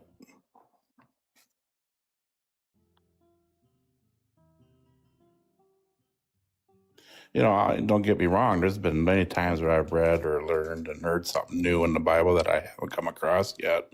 I'm like, doesn't that kind of like second guess what I heard in such and such chapter? But you put more time into it and learn and grow and learn it, it all just comes out. It didn't contradict. It's the only book that's alive. What does it mean for the book to be alive? Well, it was don't take my definition like for everyone, but I'll just put it in my pea-sized brain is you can read a chapter or a part or a few verses 10 years ago, and then I'll come by in the same Bible next week or tomorrow or last week, whatever. I'll notice another verse near some verses I wrote and underlined, and I'm thinking to myself, why did I not write that, underline that, or highlight that part then? It's just, the Holy Spirit reveals certain things to you at certain times, How is this responding to Philly's question? I'm hearing it. But I want to ask you, Thrayle. Does this sound a little bit like us talking about the Chronicles of Narnia earlier this evening? I mean, a little bit. To me. Go ahead. Literally earlier this evening, Zibis, I was sharing about how a book that I read when I was a child, I took many meanings from it. And the story now as an adult, I can take different meanings from it. How is that not the same way that you're describing the living book, the Bible? Well, the living book points to salvation. That's the purpose of it. So it's less about what you take from it, and it's more about the message of salvation. Well, I mean, it's how do I say this? It's nature without the Bible. To know there's a God, nature reveals that. Life, the earth, walk out your front door, in your bedroom, whatever, in your home, in your kitchen, you see things that are hard. And why do you assume that points to a God? Well, that doesn't reveal the true God. The Bible reveals the true God and the way to salvation.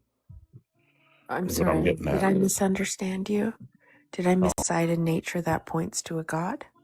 No, that lets you know that there is a God, so no man will be without excuse. How do you know? How do you know that looking at nature tells you that there is a God? Our conscience.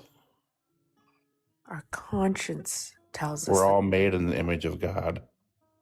I don't think that you're actually... Okay. Yeah, Thrayle, I see the issue here.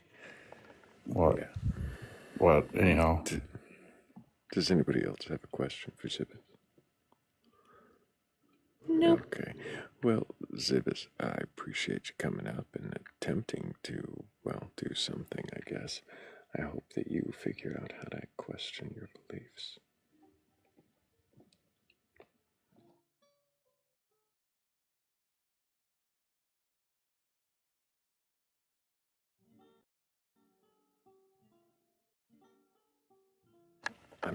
I'm just glad it wasn't just me.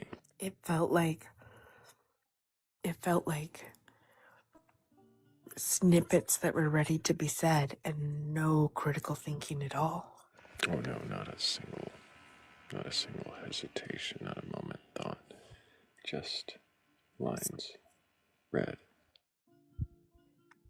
I mean, I feel really sad about that.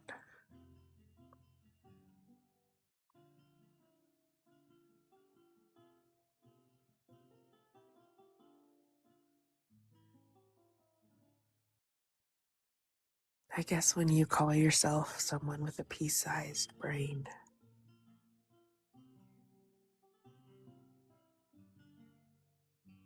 that kind of communication might be to be expected.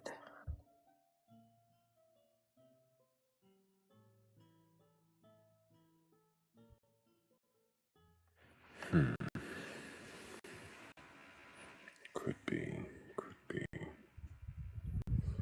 I wonder if I have a poem. It's no. I haven't. I should have proofread it instead of paid attention to that. It's. Do you think you ever sounded that closed?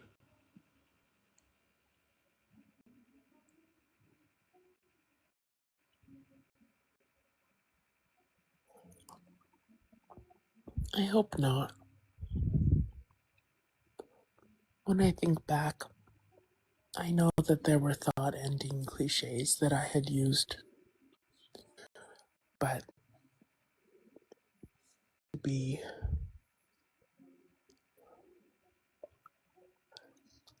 I tried to be a good communicator, and thought-ending cliches do not lead to good communication.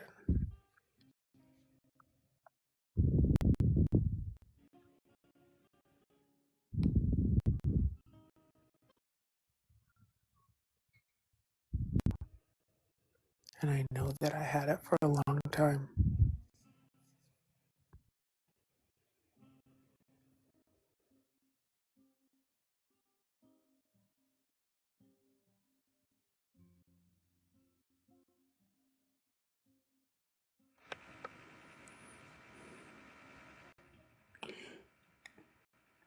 Do you think you're fully? I mean,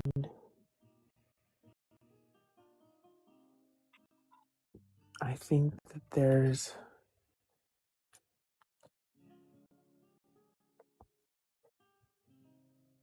no, there's a lot I could say here, but the short answer is no.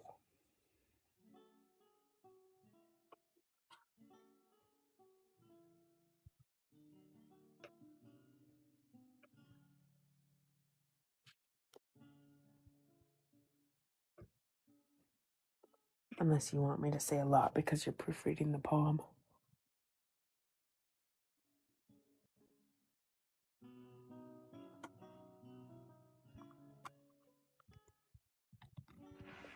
I keep hearing cutting in and out, and I thought it was Cat for a moment. Might be the music.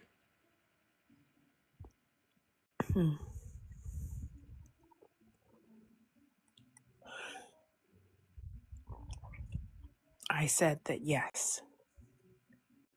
Yes, I still have cognitive dissonance. I am positive.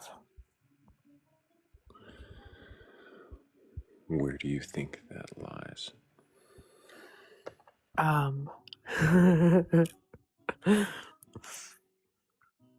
In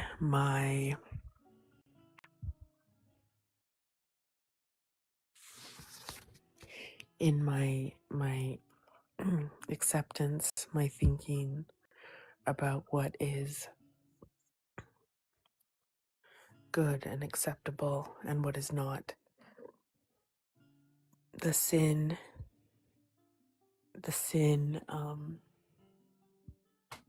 doctrine is deeply embedded in me, along with purity culture and misogyny that's embedded in the religion, and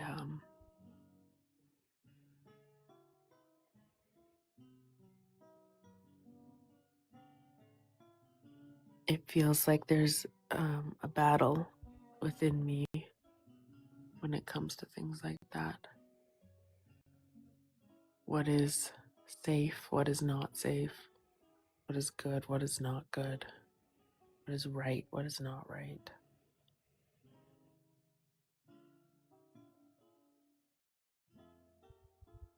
what I was taught to judge, what I was taught to uplift.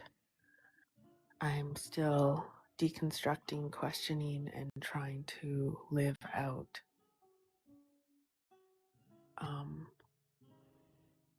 in things in ways that I don't always, that I might have shifted my beliefs, but I haven't shifted my actions yet. If that makes any sense.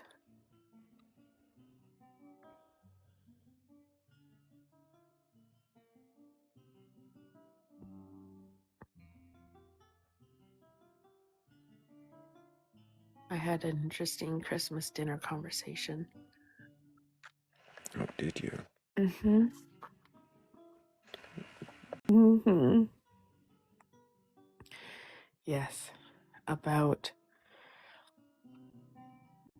with a grandparent about how there are politicians that know the truth about God and yet don't live the truth that they know. And because I can speak both Christianese and atheism, I don't know. I was able to say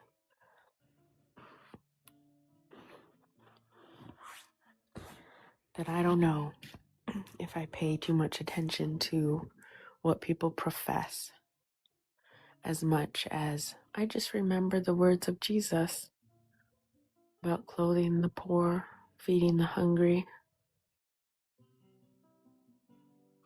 and I healing the sick.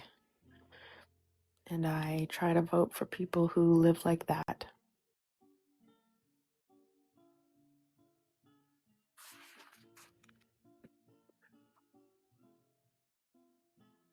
The difference between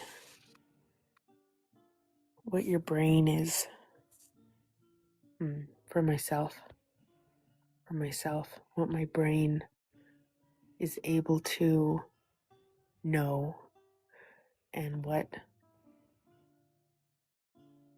how I behave, they don't always align. And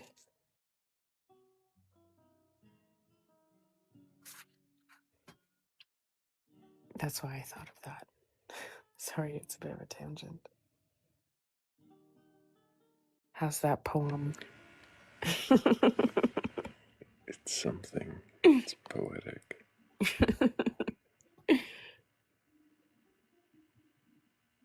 Were you met with resistance at that dinner?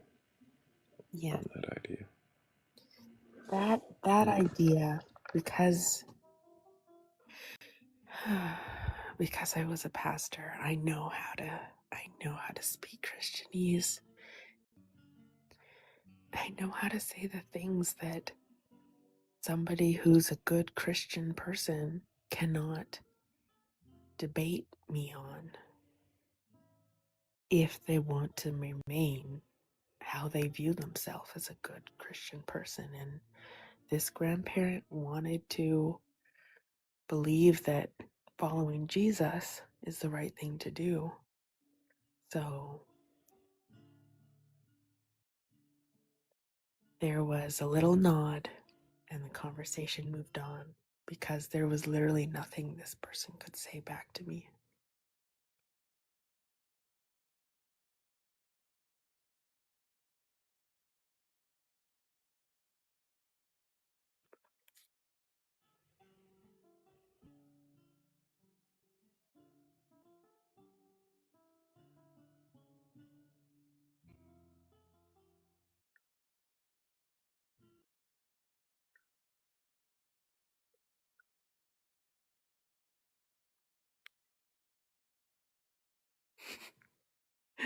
We also spoke about the archaeology of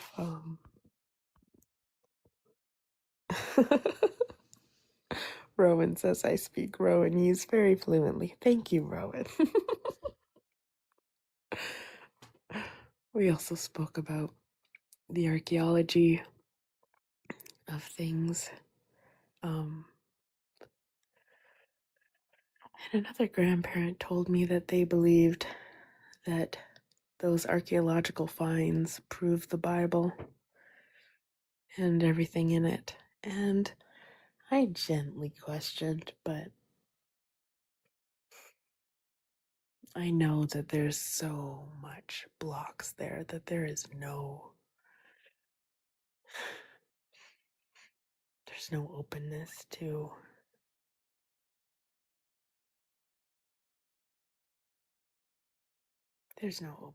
to actually considering if the inclusion of New York City in a comic book about Spider-Man means that Spider-Man is real.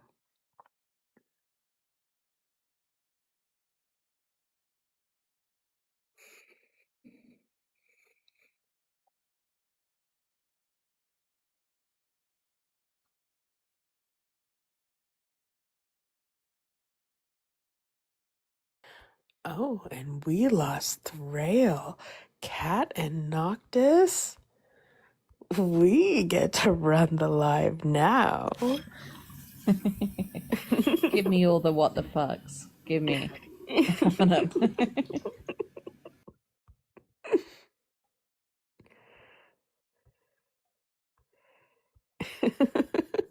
It sounds like it was a fun Christmas for you, though.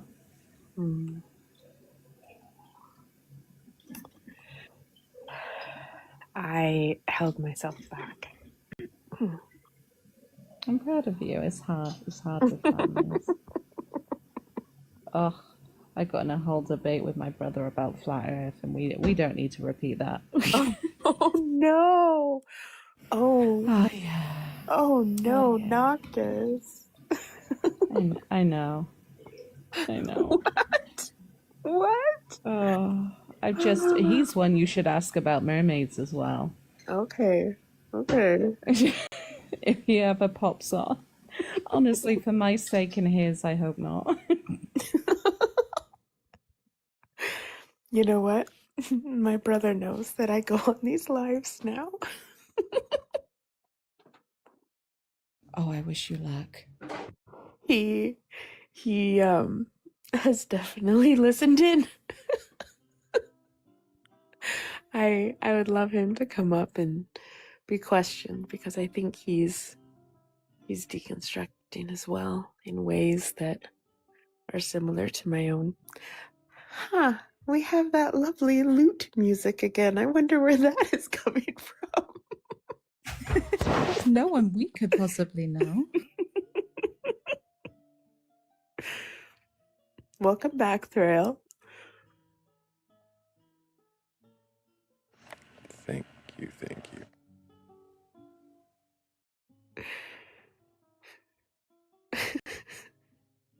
Of course, you're gonna have the technological difficulties as you're trying to read the poem. Better now than during the poem, I guess. Sure. Yeah.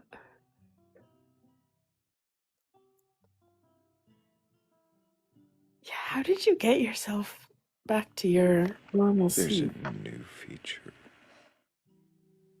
Swap. Oh.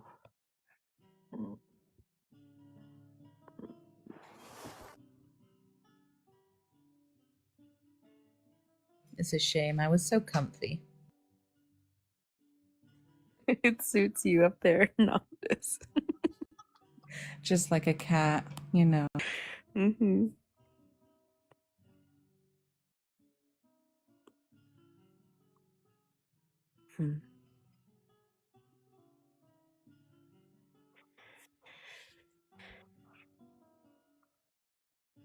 This was my second Christmas in deconstructing in a serious way, and the first one was extremely depressing, and this one was not.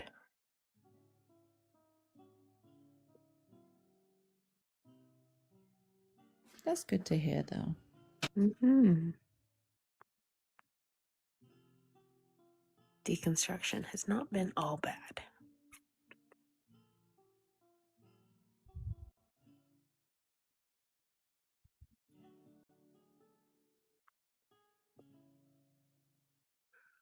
I recently had a conversation with someone where they indicated that they are not Christian. And I was asking about something that made me think that they were Christian. And they said they are a follower of Christ. So I asked them if they could differentiate between the two. And a follower of Christ is someone who lives, whereas a Christian can be, and they listed off a bunch of horrible ideologies. And mhm. And I clarified then, okay, then by that definition, I was not a Christian pastor. I was a pastor who was also a follower of Christ.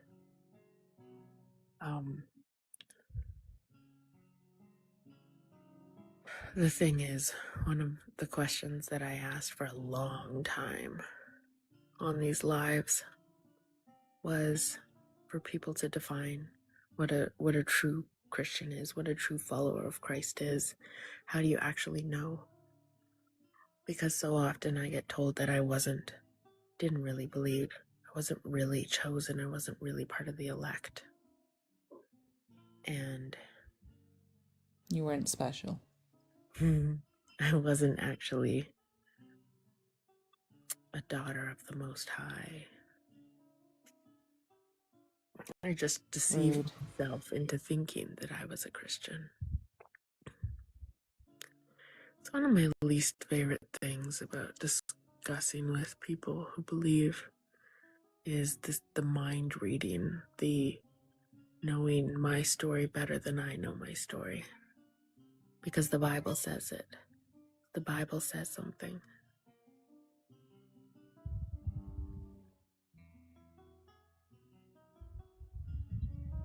It infuriates me. Why is that something that they do? I didn't mean to say that I tried so hard, and I did. I think that it's because somebody like me challenges their very worldview. If my life story is true, then what differentiates me from them? Yeah, it's an existential threat. You're exactly right. Both sides.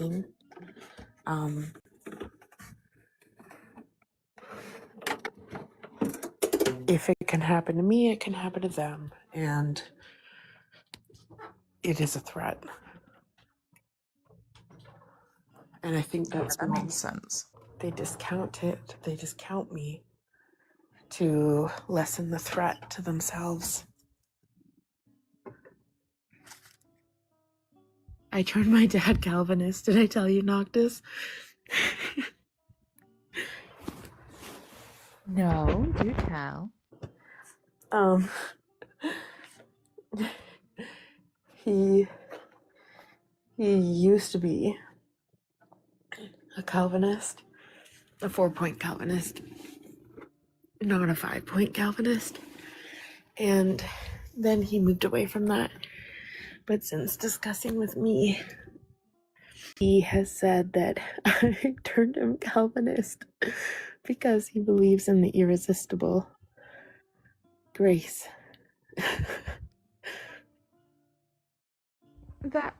Wait. Okay. He's not worried about me anymore because he believes that God will call me back.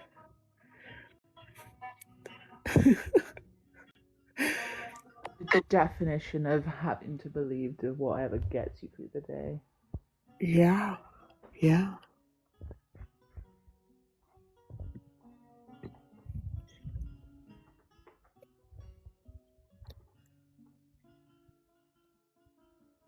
It's been very, very interesting to see the way that my mom and my dad view their faith differently.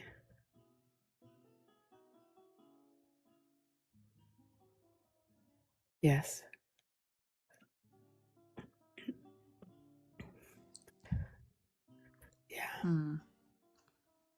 I think it's harder. I do when you're brought up with it all around you. The end of the life. It is nigh. It is. Thrayle's done with us talking. I know. It was not very good questioning. It was. I'm never done with y'all talking. I Me appreciate you. too. Bloviating. Prevaricating. Yes. And we've got a no, don't end in the comments, Al. Yeah, I think I need a little bit of sleep before this day. But, I do appreciate all of you for being here. Everybody who tapped us up to 247,000 likes, that's amazing. You guys are incredible.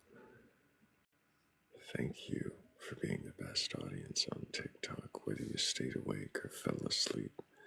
Thank you. Really. You guys, all the engagement, the way that you do, the respectful questions, and really deep conversations.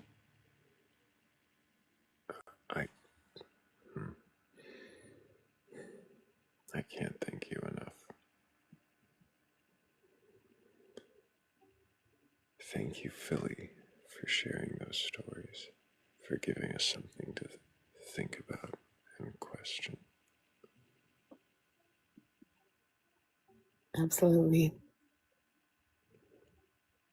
Thank you, Kat, for probably falling asleep, because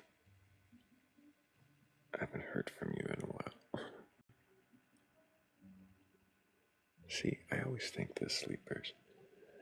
And thank you, Noctis.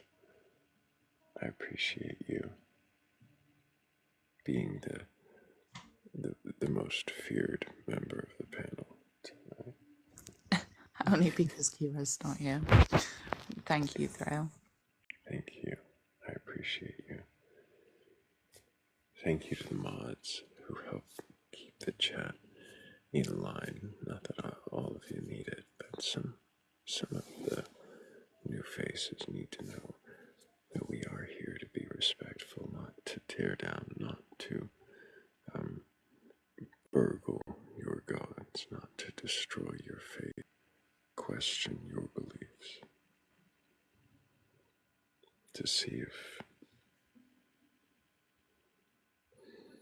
well, to see if you even know what you believe and why you believe it. If you've ever thought about it at all before. Not to take it from you, but I think so many of you get it. And I really can't say a year ago that I expected this.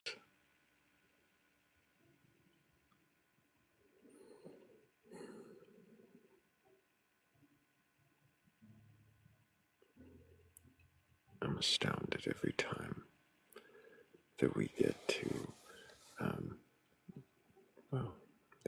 get together and question beliefs and see how many of you have the same questions, have the same doubts.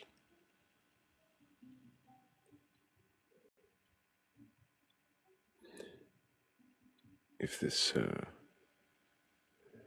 this community is something that you want to be a part of, there is a link tree in my bio or in the Batcolyte's bio, and the first link will take you to our Discord. You'll want to read the rules when you get there, otherwise it might look a little lonely. But if you can agree to them, then you should find out that you're not alone. And if you stumble across the Venmo with a Cash App in that link tree and you want to show your support that way, well, it is always appreciated. And I do truly thank all of you who help that way. It does make all the difference. I think there's really only one thing left.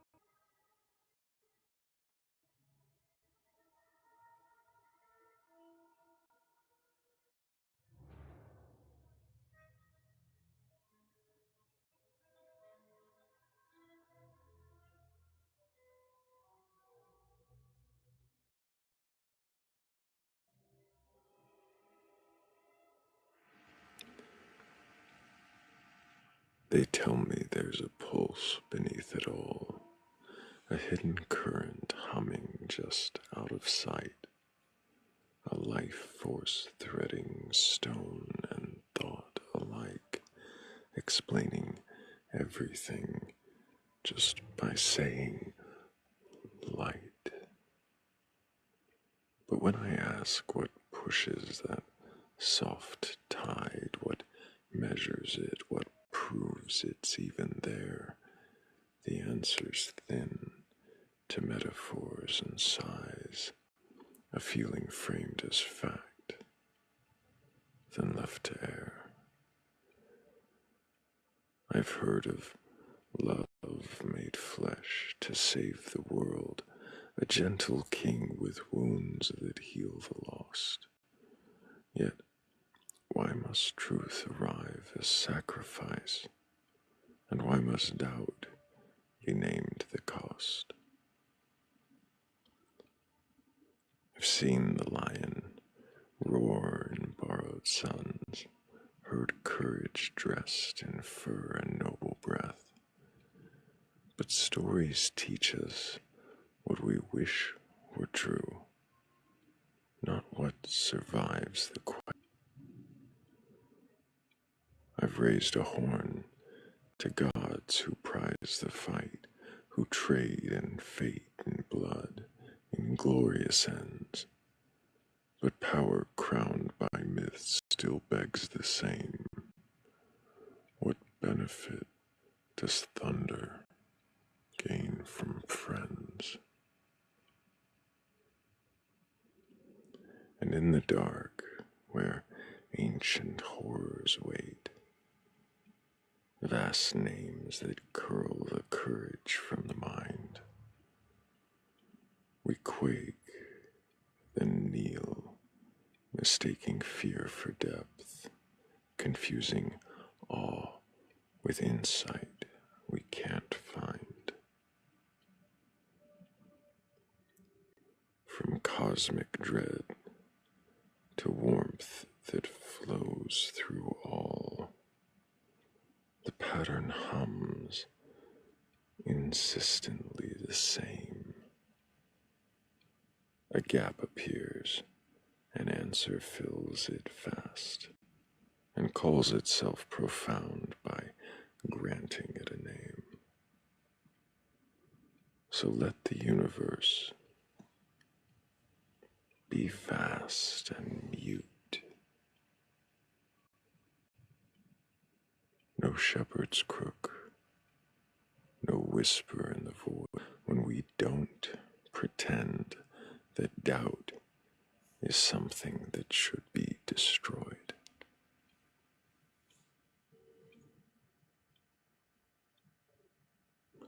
And on that note, until the next time we meet in darkness and seek wisdom together, I love you all. Take care.